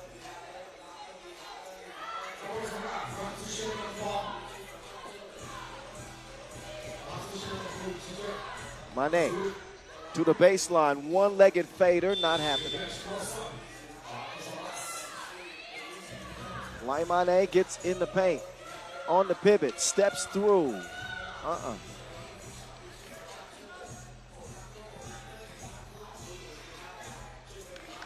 Nice finish there from Ulaanbaatar. France maintaining the 7-point lead. Not having many issues here with Latvia. Oh, Mashenko, pretty finish, falling away from the bucket. And then France turn it over yet again. Another one of those risky plays, right? Roguet cuts back door. Mane tries to get the pass to her, but just not enough on it. Out of bounds. French retain possession, though, so 7 seconds on the shot clock to try to get something done. Latvia, they're not out of this game. 8-14, but they've struggled to create offense. And the length of France has bothered them, although the length of Mane did. I don't know. Wilson. I don't know. I think this one's pretty much over. Well, it's 3-3. Yes, but they'd have to catch fire quick. Yes. And they need to, because they need a victory here to stay alive. And they just have not shown much in the game so far. Nothing to inspire any confidence that they can stop Hortense Ulaanbaatar. She is having it her way right now. 15-8, 3.5 to play. A little bit less. Mane had her lost in the sauce. She put Ulaanbaatar in the lost and found. Mashenko. Drop step game, proper. Ulaanbaatar with the save. Milapi gives it back. Ulaanbaatar's turn. Oh, she's going to do her dance. You didn't get that choreography. They do get a hand on the shot. And maybe you're right, Boss. Down to a 5-point game. Look, again, this is the game of 3x3. We've seen crazier stuff than this happen. Comebacks can come at any time. France has expended a lot of energy early in the game to get their offense flowing, to get Mane going. Maybe they're running out of gas. You never know. You can't lose your belief as Latvia. This is the World Cup. You want to try to go until the very last second. Doesn't get bigger than this. This is 3x3's premier event. And Mane showing up for her team late. France hitting the cold spell. Joe driving strong. Shimmy, shot, miss. Up top, she'll get it. Mane gives it back. That was beautiful. Magnifique from the French.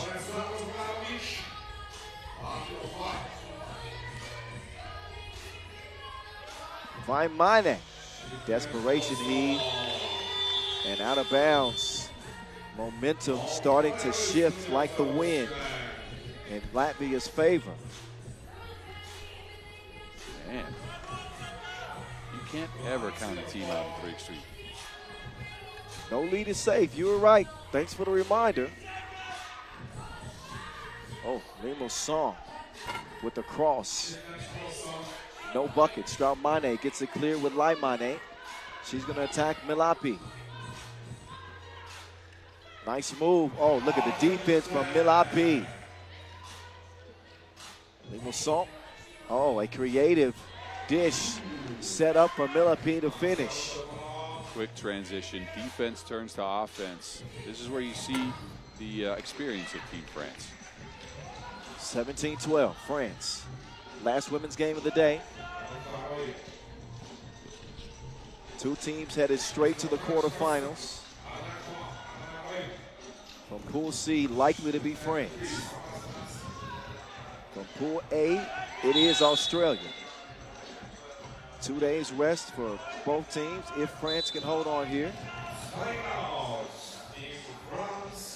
I think France are Already locked locked in. into that first seed. Got it. It's not a matter of if they're going to be in first. It's a matter of the rhythm they take away from this game. Because girls is players too. It's your favorite one, ain't it? Yeah. Got a couple other favorite songs. That wasn't convincing. I don't. I didn't believe that. I just wanted to agree with you to agree. Sorry. I could just see you ride down Amsterdam in the city center. Yeah, that silent EV with the bass bumping. Minute 6 left. Game number 18 of 20 today. Couple of fellas games still left. Anxious to see what the United States is going to do after that big win over Latvia earlier. That was a statement victory, I think, for the United States, even though you wouldn't say that about a USA team, but the 4 players they brought, they're quite unproven. Yeah, true. At this stage. Yeah. But I think they got a point to prove. They played like that, especially Dylan Travis. Uh-oh. Traveling violation.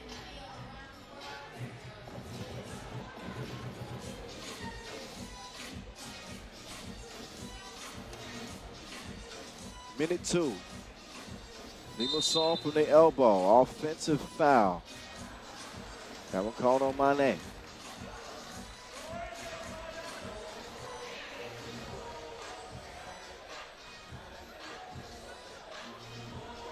Mane wide open. Defensive breakdown for France. They want to keep it going. Mane off iron. Long range attempt, back iron, no. Long rebound. Sprinted down by Limassol, and Mane will get called for that foul. It is a little bit windy now. It looks like a little storm front's off in the distance. Let's hope it stays away. Knock on wood. Yeah, we've had beautiful weather the last 2 days. Little bit of showers this morning, but no need to stop play. Off the iron it goes.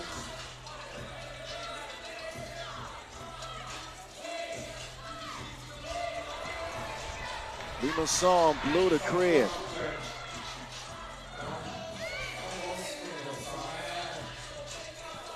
Leshenko, layup, converted. Final 5 seconds. This one will drop Latvia to 1-3. Yeah. Unfortunately for Latvia, just not enough offense and not enough defense. France finally found their rhythm in the worst game for Latvia because, look, a win would still put them in a spot to contend here. So it's going to be France, Hungary, Canada. Yes, and Canada's going to come in third. Wow. Yes. Who would have thought?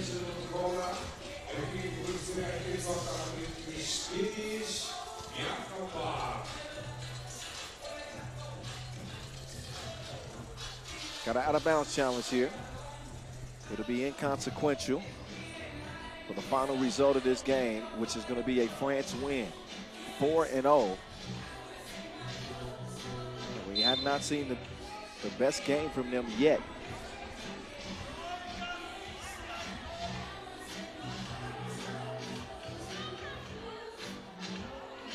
7 seconds.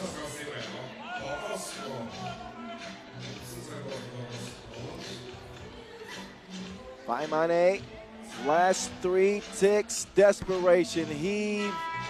That is it, final horn. France stay undefeated in group play. Next time we'll see them is in the quarterfinals. What a body of work for the French to get the job done and close off group play with a 18-14 W over Latvia, who will not be playing on after suffering 3 losses in the group play stage. That's it for the ladies for the day. The fellows will close things out. First, the USA. Can they wrap up 4-0? And then we'll see Team Mongolia face off with Japan. After the highlights run through, we'll get back to it. From Ulaanbaatar.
So here's how things finalized in women's Pool C.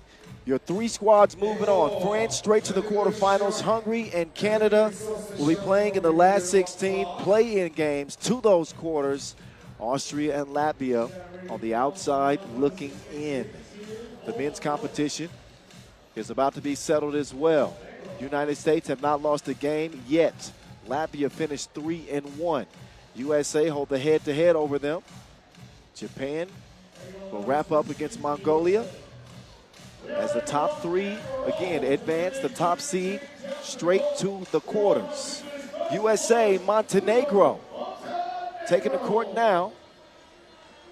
Montenegro disappointing these local fans here with that win over Mongolia. It was Petar Ivanovic who stepped his game up. A couple of big twos late in that game. Marko Rajcevic with his constant pressure defensively. The hustle plays make a difference for Montenegro. The Montenegro forced their will onto Mongolia earlier in that game, right? They're the bigger, more physical team. They're more athletic. I'm not sure if they can stick with the offense for Team USA.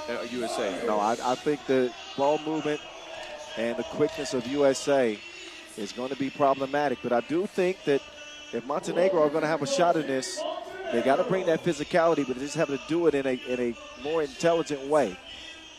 Don't want to see another hack fest from them, a team that's averaging double-digit fouls per game. Man, Against a savvy United States team that are bound to put them in some trouble. definitely. Containing this Team USA is difficult because you never know where it's coming from. Is Henry Garuso going to try to play the mid-range game? Is Dylan Travis hitting shots from long range? Same thing for Mitch Hahn. Is James Parrott going to try to go at you at the basket and try to get a dunk? We haven't seen James Parrott really go off in this tournament, huh? I think he might catch a body in this one. There's a chance. Dylan Travis, that man has been cooking. coming off another big-time performance, leading the USA in scoring at over 8 a game. James Parrott coming out of the smoke, too, with Mitch Hahn and Henry Caruso. Team USA looking to beeline straight into the quarterfinals. A couple of days of rest in front of them. They look focused, man. What are they doing? Oh, all right. Here we go. Following this game, Mongolia and Japan. 3 of the 4 full play days will be done. Yeah, Mongolia, of course, is going to try and hope for a USA victory here, as that would force a possibility of a 3-way tie in pool play. Mongolia not out of contention yet, and their home crowd, of course, hope if Milos Jovanovic doesn't do that well in this game.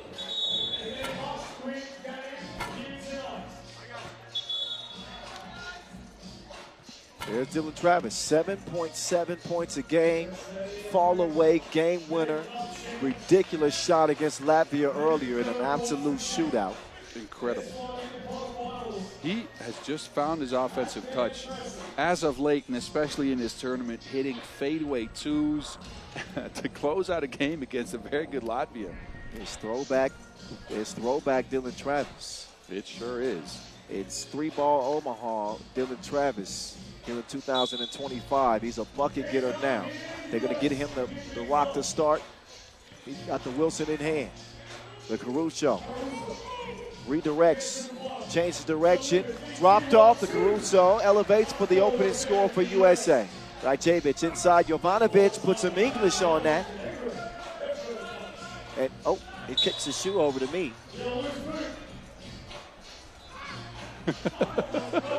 How did it end up with you? Jovanovic, man, you got to spray those, bro. I just lost some nostril hairs. Oh, wow. He's got his shoe back. He's good to go. 1-1. Hahn drops it off. Caruso. Quick spin. Something's wrong with the shot clock. The shot clock never started. So we had a little bug in the system. All right. It'll be Montenegro possession.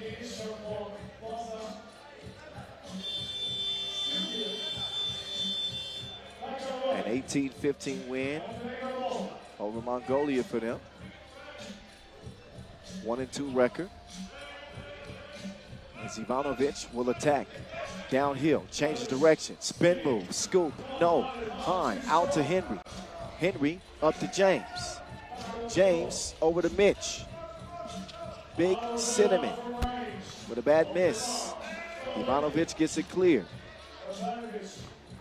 Vujodinovic, he will convert it inside. Strong player on the interior. Yeah, and Montenegro is actually playing well here early in the game. They have a very decisive game plan, it seems like. It's working early. Aggressive defense from Rajcevic. Too aggressive, got caught reaching in. First foul on Montenegro. Here come the USA. The real deal. Redirects, goes east to west, drops it off to the Caruso. He elevates, and that one spit out. Vujodinovic quickly down to Ivanovic. He takes a shove from Travis. I think he's smart enough to show contact there. Nothing egregious, but a foul is a result.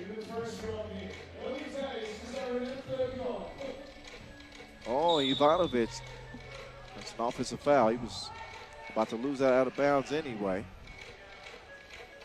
Minute and a half into this one. USA have been unstoppable, the 2 seed. Wins over Japan, Mongolia, and Latvia.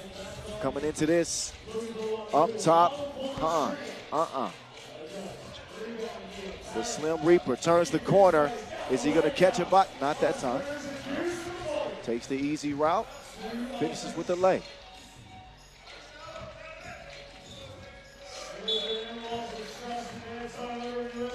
Montenegro have to settle down. Every game they play, there's phases where they just throw the ball away, have a lot of fouls, have a lot of turnovers. You can see the talent on this squad. Just they can't put it together for 10 minutes. just, you know, need to increase the discipline. They're going to be all right. Travis, defense all over him. Right, Chavic with another bad foul. I believe Dylan was behind the line there. You knew Dylan was going to shoot this as soon as he got the ball in his hands. Oh, yeah. Yeah, that's a high five. Look, I can understand why he's smothering Travis with an average of 7.5 points a game. Yeah, especially the way Dylan's been shooting it. But for Montenegro, the margin of error is so slim. You got to be very careful with this USA team, or this lead could get out of hand. Ivanovic with the jab step. Got Parrott flying. Takes advantage of a wide open layup. JP to the real deal. Travis pulls it. Fire in the hole.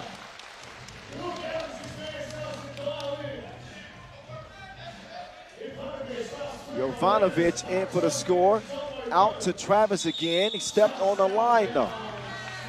Ooh, used the space he got and the respect he got after hitting that shot to try to create some offense going towards the basket. There's Travis. No hesitation, just hydration. I want to give credit to him again, too, because, look, we've mentioned this before, but the guy was a workhorse, a role player on the previous iteration of Team USA that went to the Olympics. He has completely changed his offensive approach here in the last couple of months.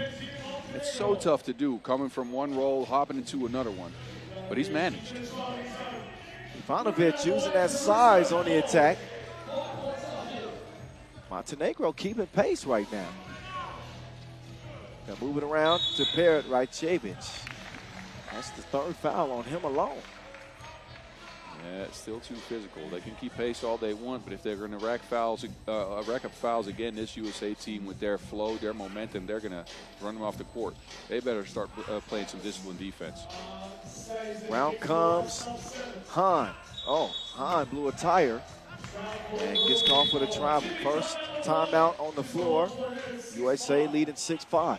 That was disciplined defense by Rajcevic. If I was Mitch Hahn, I would have stopped a step earlier. Maybe he had too much speed, but he's taller than Rajcevic. He can rise up over him, hit the shot from the middle of the paint, instead of going all the way to the other side of the rim and being off balance. You know who used to do that great in 3x3? Who was on that 2019 gold medal team? Robbie Hummel. Oh, yeah. Robbie Hummel's mid-range and intermediate game. Close range, too, was crazy. That man was very talented, though. Don't get it Coming twisted. from the NBA. Storied career at Purdue. Broadcasting now, too, though. Oh, yeah.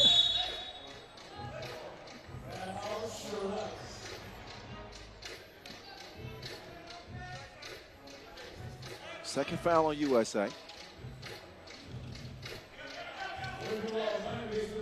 Oh, Ivanovic crossing. Got Henry on his heels, and he can rise up too. Ivanovic has been flushing today. Playing above the rim. But from the outer limits, it's all Dylan Travis. He is having an out-of-this-world shooting performance. Another splash puts USA up 2.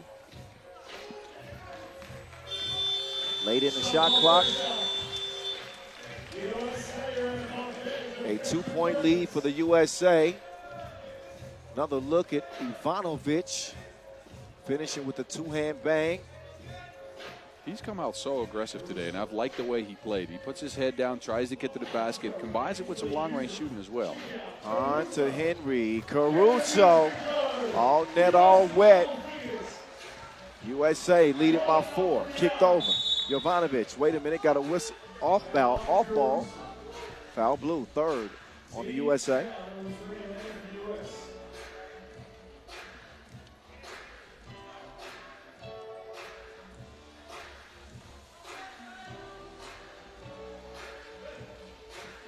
Ball fake from Jovanovic. Elevates, scores it over Parrott. Travis now. Oh, sneaky link. Couldn't finish the deal. Parrott missed it. No, there's a foul on Henry.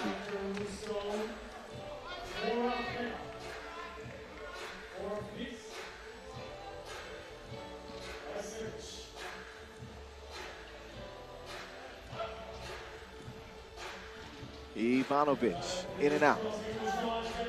Another aggressive attack. He's single-handedly keeping Montenegro in this. Yes, he's so under control going to the basket, too. Dylan Travis with another score. The man is all business like Shark Tank. He continues to attack for the red, white, and blue. He knew Vujadinovic was coming. He knew Vujadinovic is a leaper as well, and threw that ball so high off the glass that the guy couldn't get to it. Game preparation for Dylan Travis is incredible. Look, this is something you get out of a scouting report, and he remembers during the game. That was outstanding touch at the rim. Oh, Parrott, ball screen. Hahn right back to JP, the Slim Reaper. That's going to knock some screws loose. We hadn't had a Parrott dunk, but now we do. Parrott, Metro booming.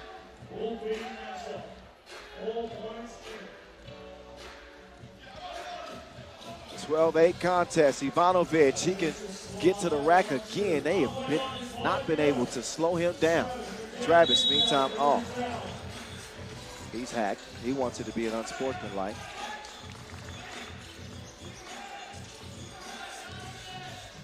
Well, I think he has a point there. Well, He got yeah. pulled by the shoulder. I didn't see no the play on pull. the ball there. Might have been an unsportsmanlike. The Slim Reaper to the real deal. Oh, that's a foul. Was he shooting? Yes, he was. That's what he's signaling. He's signaling that I was shooting. Yeah, he was. This is so smart. He feels the arms of Rajcevic and just goes up through them. Gets 2 free throws as a result. Hey, he is the real deal. No mirage. Dylan Travis in his bag yet again for the USA.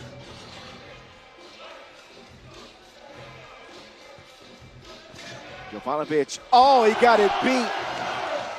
Air Parrott up top. Now he'll try to get it to go from deep. No.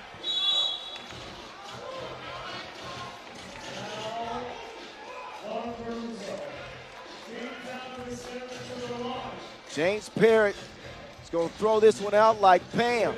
Get to stepping. You remember my end. Yep. My end. 14-9. Yeah. That shooting form looking a little bit rusty for Vujadinovic.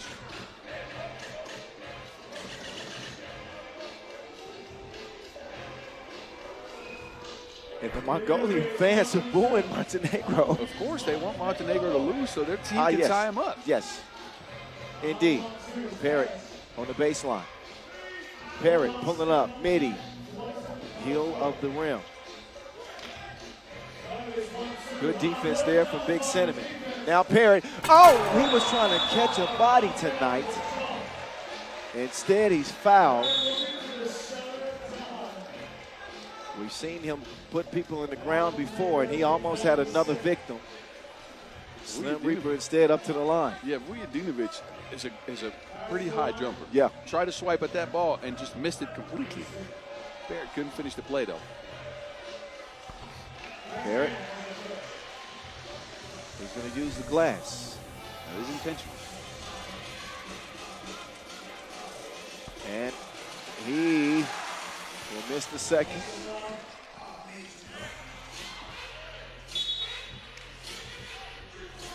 They wanted to get you a touch there, huh? Hey, lucky I didn't shoot it. 4:07. Parrott at the logo.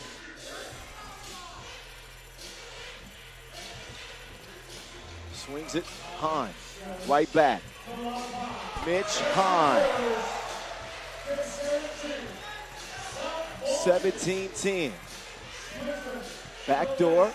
Ivanovic will meet Parrott, and he says no. No suit for you. And it leads to the 2. USA. 19-10.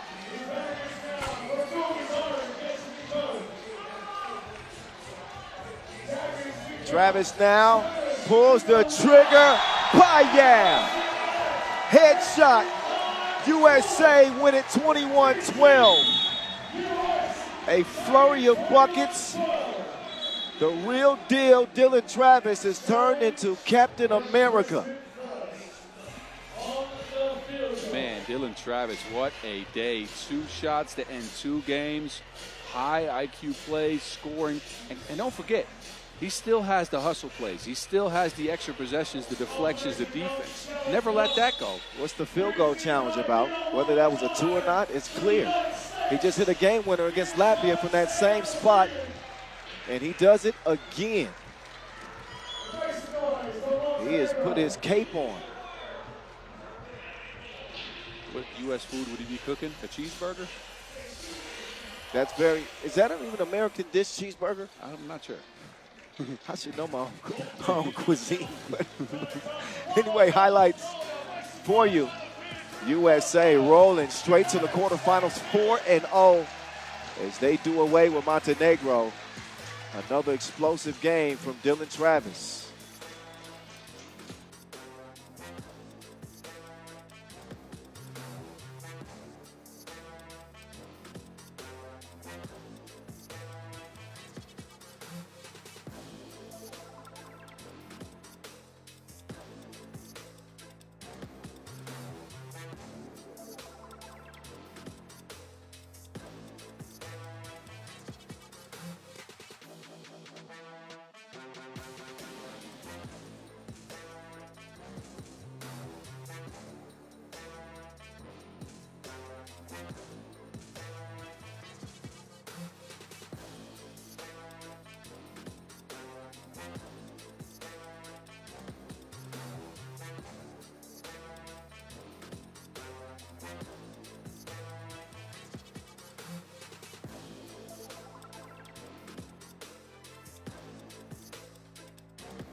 Final game of day 3.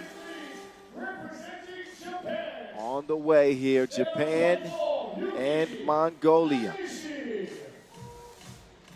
The Mongolian men playing with just 3. And still have a chance to potentially get that 3rd spot, right? Yes, I am trying to calculate the scores right now. Trying to see where Montenegro ended up in the standings as far as points. Because Japan had 1 win. Montenegro is at 1 win now, ending their campaign.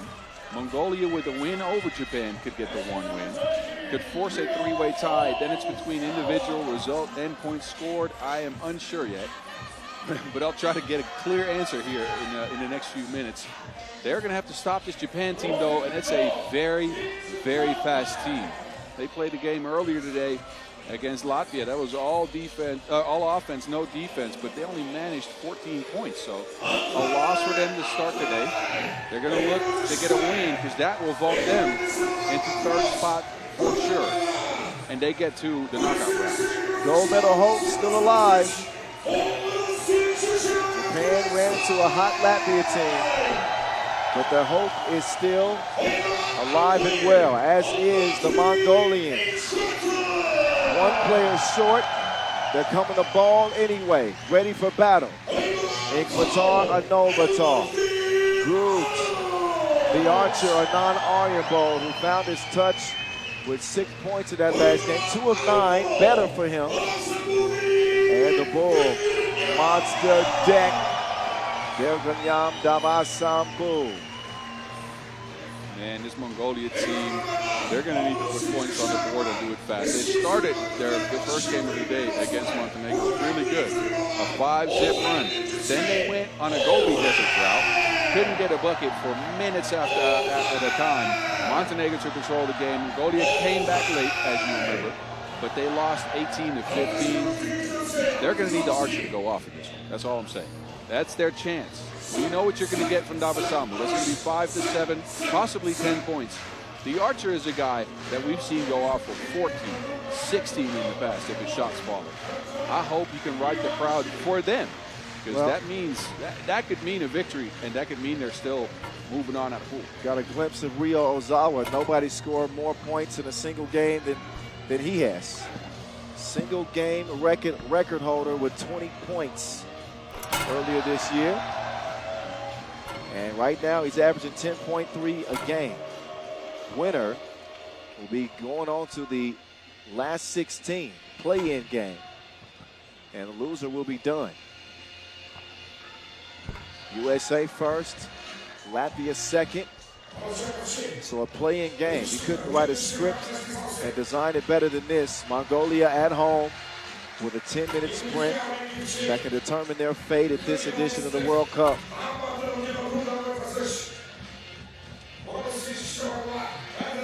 There is Ulaanbaatar injured, rumored to be out for the next 3 months. The Mongol Lion next to him, supporting their teammates on the pro circuit.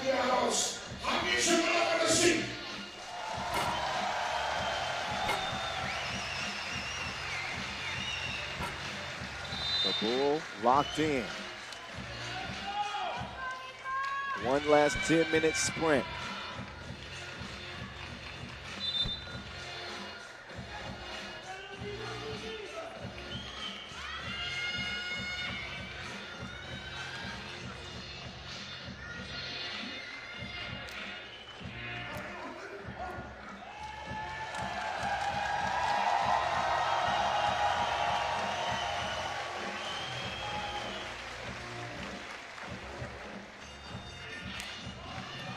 All right, officials on the floor.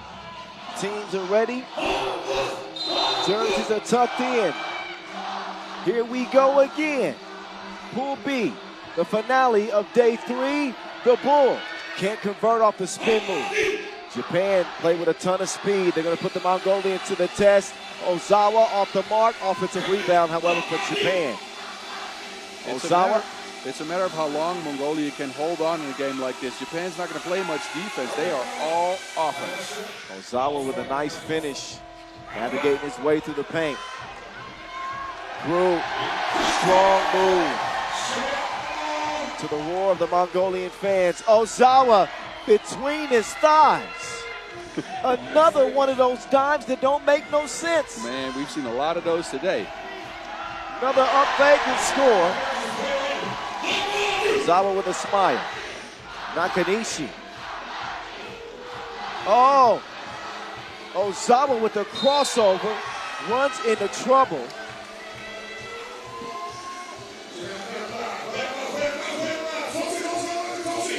Two-two start.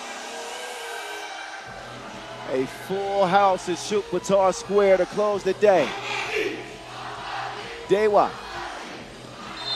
Fast to the rim, fouled as he will step up to the strike. No substitute without Dogan Inkbat. Another look at that last foul. Dewa putting the pressure on Inkbatar. And on the cameraman who's still trying to get up. Dangerous job.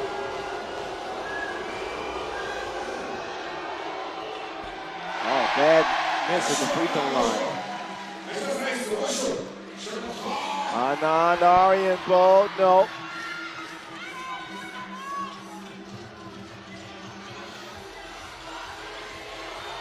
Two ball goes begging. I think pace of the game early has favored the Japanese. Well, they play with speed.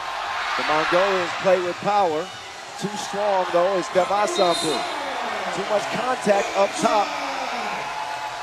That foul was red. Oh, yeah.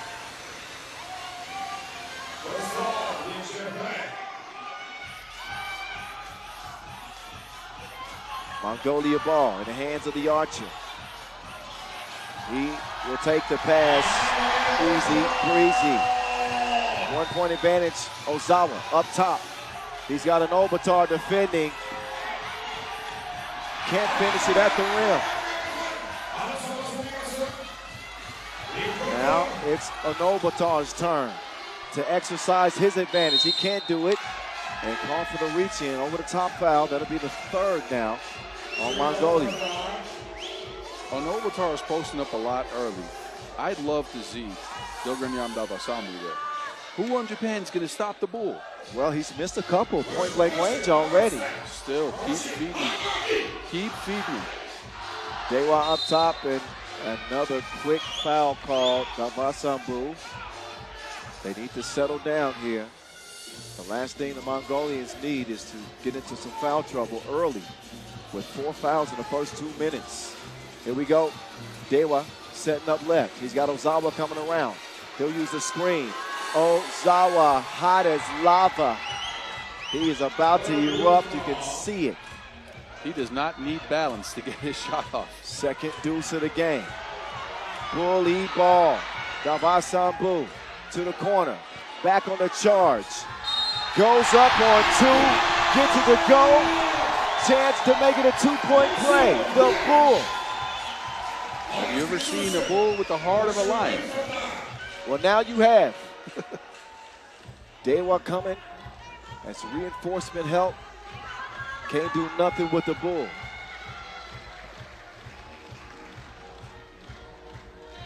Davasambu trying to compose himself for the free throw. Too strong. Big rebound from Ulaanbaatar. Non-Aryan ball.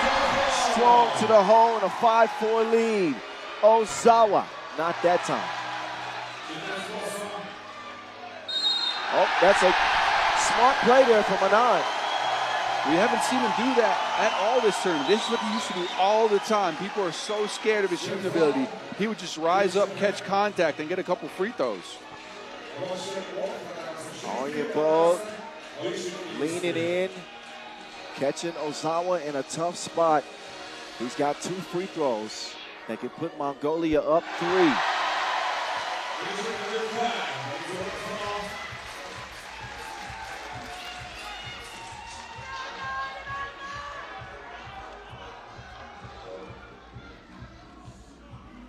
Aryan Bold second. True. Here comes Ozawa, continuing to light this place up. 7-6 Aryan Bold. Fires a blank that time.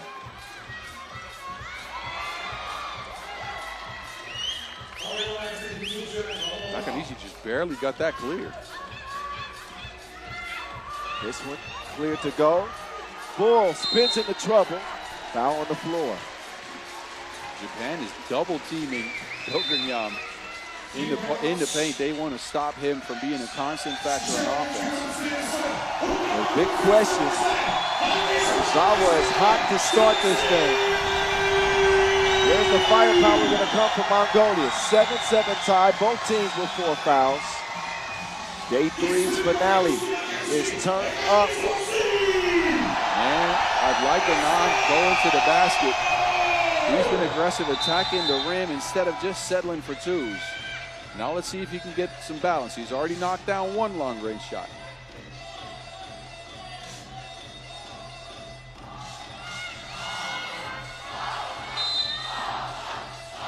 Back up top to Aryan Bold.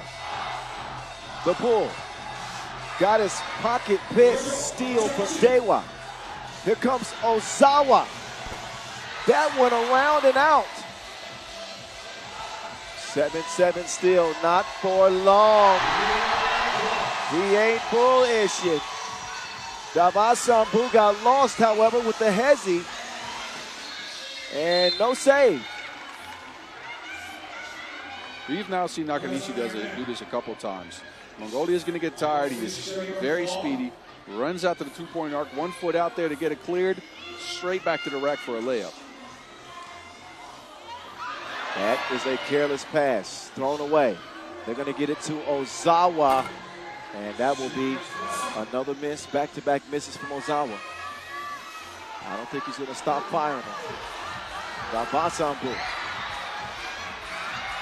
Dewa trying to hold his own. Travel is the call. And Ego holding his own. He's got a big ego. Look at the passion after wrangling in the bull. Ozawa from the logo. This one is going up. Ozawa draws contact on Dabasambu, and he can break up this tie at the free throw line. It's a game between two guys that have a crazy shooting ability. Ozawa is firing. The Archer hasn't fired as much. More for attacking the rim. But Ozawa, man, anytime he squares up his feet, you better watch yourself. Ozawa, the top gun on this Japanese squad. He will not make good on the free throw. And look at the fans on their feet. Trying to distract Ozawa. He is going to connect throughout the distraction. And they'll set up the Archer. Aryembo lets it go. Off iron. Nakanishi getting tricky with it. And Dewa come and he want to go home. He don't want to go home. He gets the steal. Nakanishi. Aryembo to the bull. Dabasambu. Ulaanbaatar scores. 1 point game. Nakanishi now spinning. Met by the bull. Ozawa off right. Long rebound. Nobody's going to get to that one. As we are midway through this 10-minute sprint. Japan's really made a point out of attacking the bull. They think he's going to get tired and slower at the end of the game, and Nakanishi and Dewa are going straight at him. Hard to blame him. No substitute. The Archer will misfire again. Dewa thinking about a two-piece. He lets it fly, and he will miss the mark as well. And Ulaanbaatar to the bull. Dabasambu wants to see some movement. He gets it stolen away. Defense from Japan has been strong. Dewa and Ego have held their own against Dabasambu. Ego to Dewa. Oh, a filthy dish. Missed.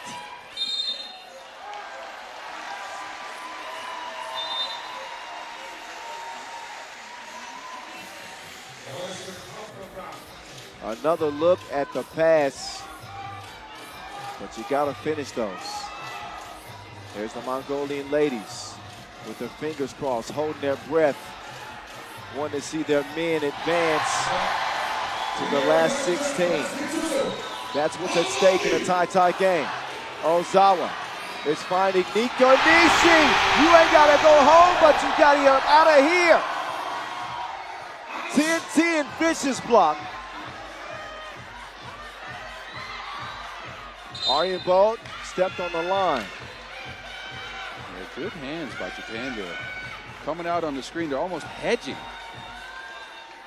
Look at the defensive timing from Groot, who sticks a branch out and redirects the shot and keeps it tied at 10. It's on here. Rolling in to catch their breath. I'm sure Japan's tired also, but they still have a substitute.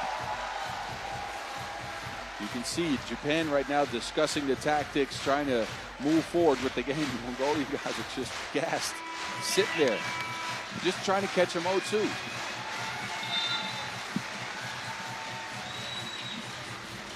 .408 left, 5 fouls apiece. One more to give for each team. What a day it's been. Day with a rubber beats the road, seeing our first entries, direct entries into the quarterfinals. And also entries into the last 16.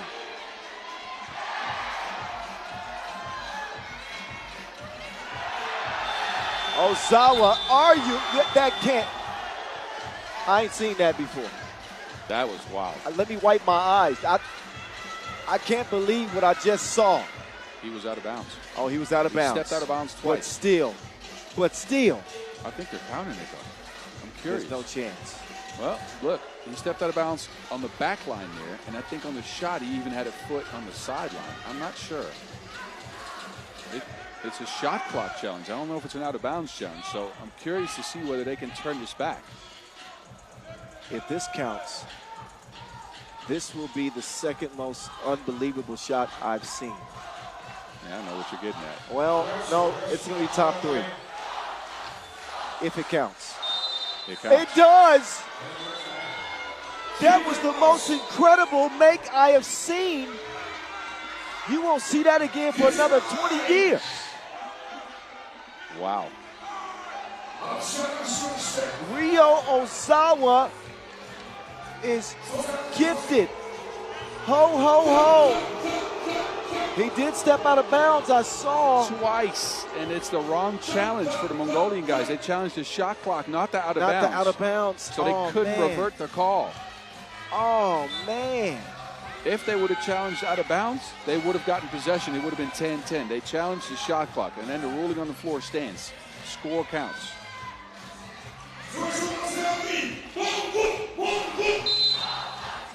Wow. What a turn of events. 12-10. The Bull driving in. Pulls Mongolia within 1. Ozawa step back. Off iron. Flying in is Nakanishi. Now Ozawa turning on the burners. How Sway. He's putting on a clinic from range, now going to the basket. I don't think you could see the basket between Ulaanbaatar and Dobrinja. Utan Brutus bought that life. Ozawa, bullet pass. Right up the seam. He'll get it back. Ozawa, runner, no. Great job on the offensive glass in this game for Japan. They didn't hit the rim. 12-second shot clock violation. Is Japan going to challenge?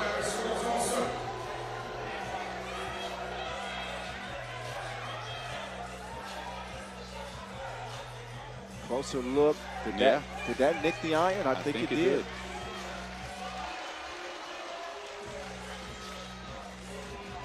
I don't think they're going to challenge it, though.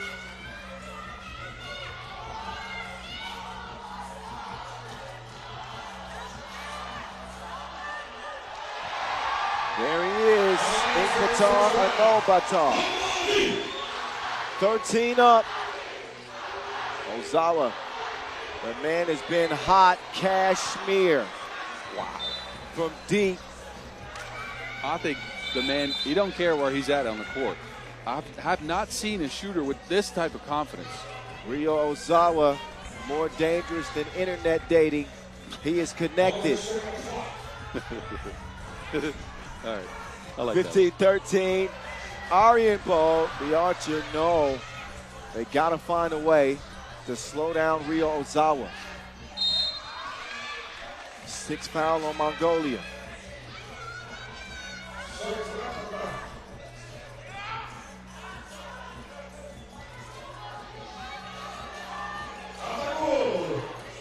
A shooting clinic from the Wizard of Ozawa. Oh, no. He had the bull on his back hooves and converts the bucket. Tough score. Interior pass. Davasambu with a chance at some get back. Misses it. Gets it back. Surrounded. And still manages to make it. How did he get the ball out of that crowd? Davasambu digging deep. He is absolutely gassed. They all have to be. Again, we've mentioned this, but playing with 3 in a game of 3x3 is so hard. You need to rest. You need to recover. These guys have not had a chance to do that. Look at that fight, though, that we're seeing from Davasambu. Ozawa Trying to make matters worse. Keep an eye on his scoring total in this game. He may not challenge his all-time record, but this is another blitzing performance. There it is, 12 in the game for Ryo Ozawa. Make that 13.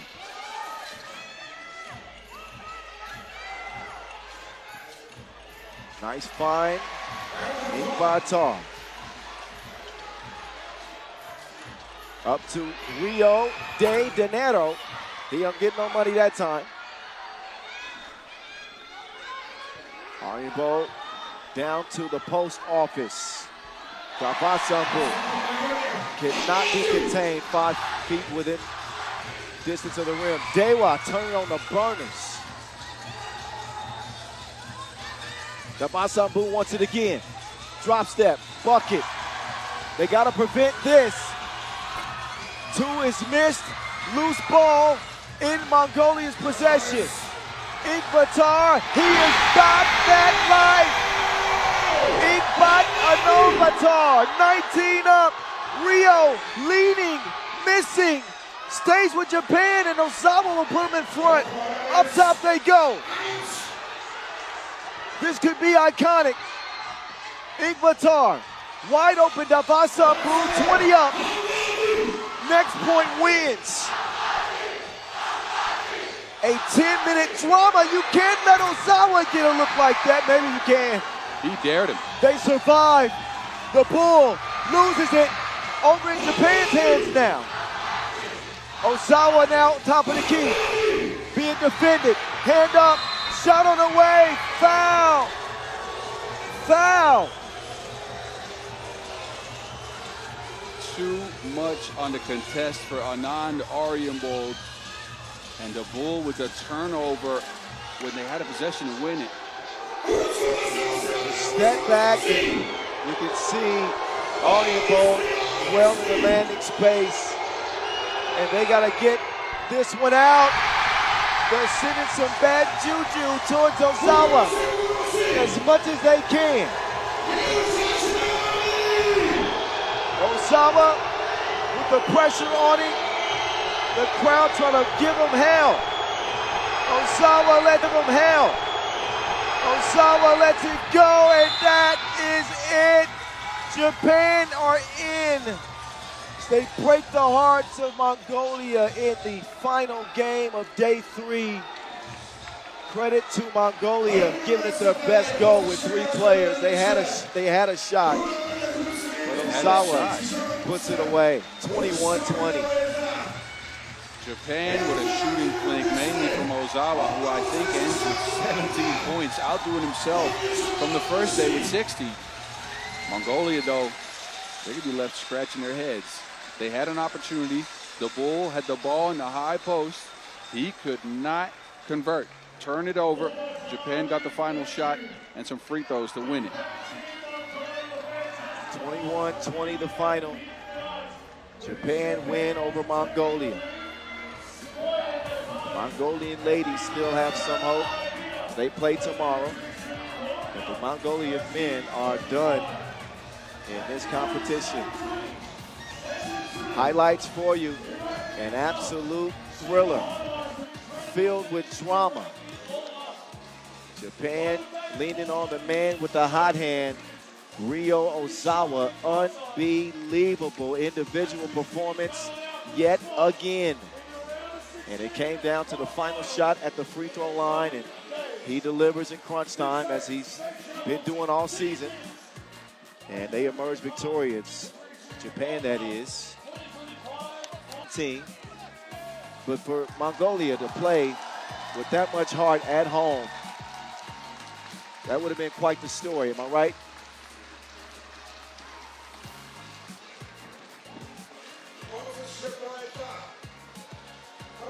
So a few more looks at an unbelievable final game. 60 games now in the books. And just one more day of group play remains. Unbelievable finishes. Unbelievable individual performances. And we are going to get a chance to talk all about it course, we will be getting into 3x3 overtime. Miles Rosendahl and myself, and breaking down all the big storylines from the day that was. Our first direct entries into the quarterfinals, as well as the last 16. Half of the field is set, and tomorrow it will be solidified. So we are moving right through this World Cup. This game coming down to the end, and an unfortunate foul by a non-Aryan-Bold on Ryo Ozawa. Misses his first of 2 free throws, but cans the second. And Japan will advance to the last 16. What a day. How often are we going to have to watch Mongolia with 3 men get tantalizingly close and then lose? It's heartbreaking. Yes, unbelievable. A look at the day 3 results. The Australian women dominant. How about Ali Wilson continuing to kill atop the scoring charts? Poland playing well as well. Hungary finishing second in their group. So a lot to be discussed here. From again a busy day of action. 20 countries represented, some better than others. France remain undefeated for the women.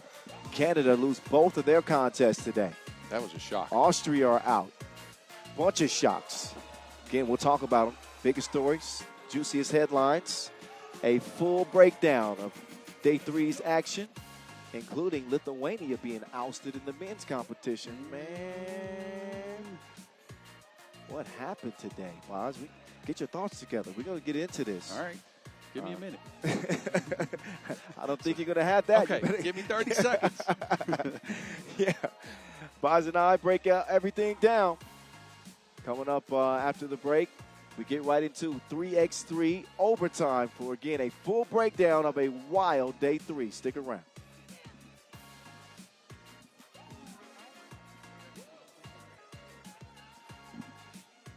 Well, not just yet. Women's Pool A action. You see how the final standings there, and C, France and Hungary.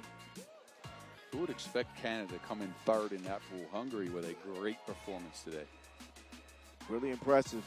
And I think on the opposite end of that is the Canadians, who were really disappointing. How about the American men going 4-0? Dylan Travis playing hero for the USA. Switzerland. Yes, Switzerland taking the 1 seed straight to the quarterfinals over the Netherlands. They picked up 2 big wins today. And again, we will talk about them all. 3x3 overtime is next. Don't go far.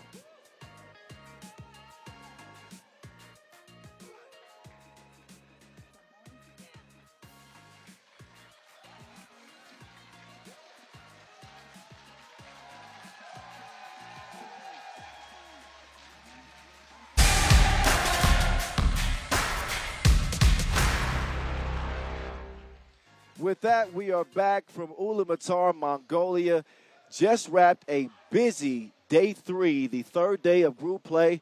60 pool play games are in the books. Today is where the rubber meets the road. Our first direct entries directly to the quarterfinals, and also our first entries into the last 16. Half of that field is set.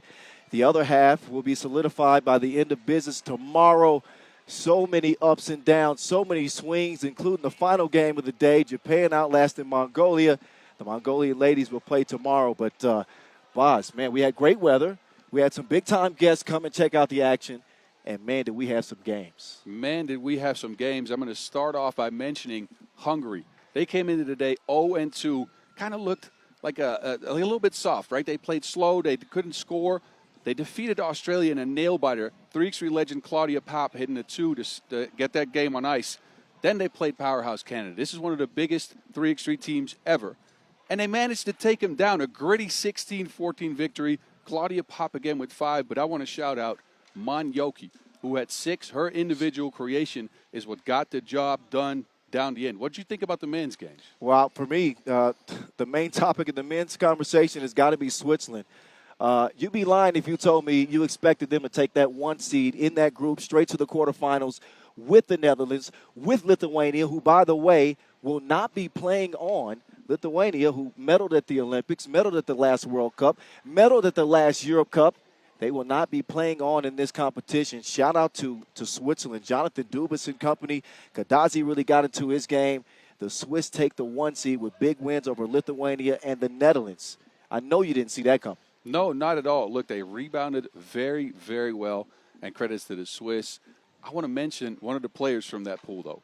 Dwayne Loche Ogunleye. I'm going to call him D'Lo from now on because that is a difficult name for me to pronounce, but the man was on one. He showed us all kinds of creation, all levels of the court. He went to the basket, created contact, had some nifty moves, made sure, look at this one, with the contact, didn't get the call. From the Enlio logo, D'Lo, 9 points in a loss to Lithuania. Then Great Britain was out. They had to play Spain, though. He came with all the pride. 12 points in a 2-point win over Spain, throwing that whole pool upside down. That's a Britain step. That's not a Euro step. Well, they're in Europe. No, he was special. And it ain't just his mama saying it. In fact, his mama even gave us a shout-out. She said, thank you for showing my son love. I said, he earned it with plays like this. He went out with a bang, scored 21 points on the day, 40 total. He was incredible. Now, I want to get your thoughts. Who's your women's player? Come on, we got to stick with the Gangaroos, undefeated. Allie Wilson, that combination, Wilson with the Wilson, over 8 points per game. She has been going crazy throughout this tournament, shooting better than 50% from beyond the 2-point arc, leading the Gangaroos directly to the quarterfinals with a 4-0 record. I think she's the most aggressive offensive player in the women's competition. And Boz, she's got it all like Walmart. Outside game, inside game, aggressive team leader. Joined the team about 3 years ago. She's got a couple of MVPs at the Asia Cup, but you can see her body of work. I haven't seen any individual player that has a chance stopping her. Obviously, this highlights against a much smaller Madagascar team, but she had it her way. She's got great footwork, and she's looking strong, as are the Gangaroos heading into the quarters. Man, her aggressiveness really set the tone for this Australia team. Her attacking the basket created some looks for her teammates, but also opened up the floor for her to start hitting shots from long range. I like her finishing ability. Man, Allie Wilson had it all today. They needed her in that victory over Italy because that was only a 2-point victory. Italy played very well in that one. The Gangaroos ain't nothing but a gangster party. We'll see them in the quarterfinals, but we still got one more day of group play remaining to solidify those elimination rounds.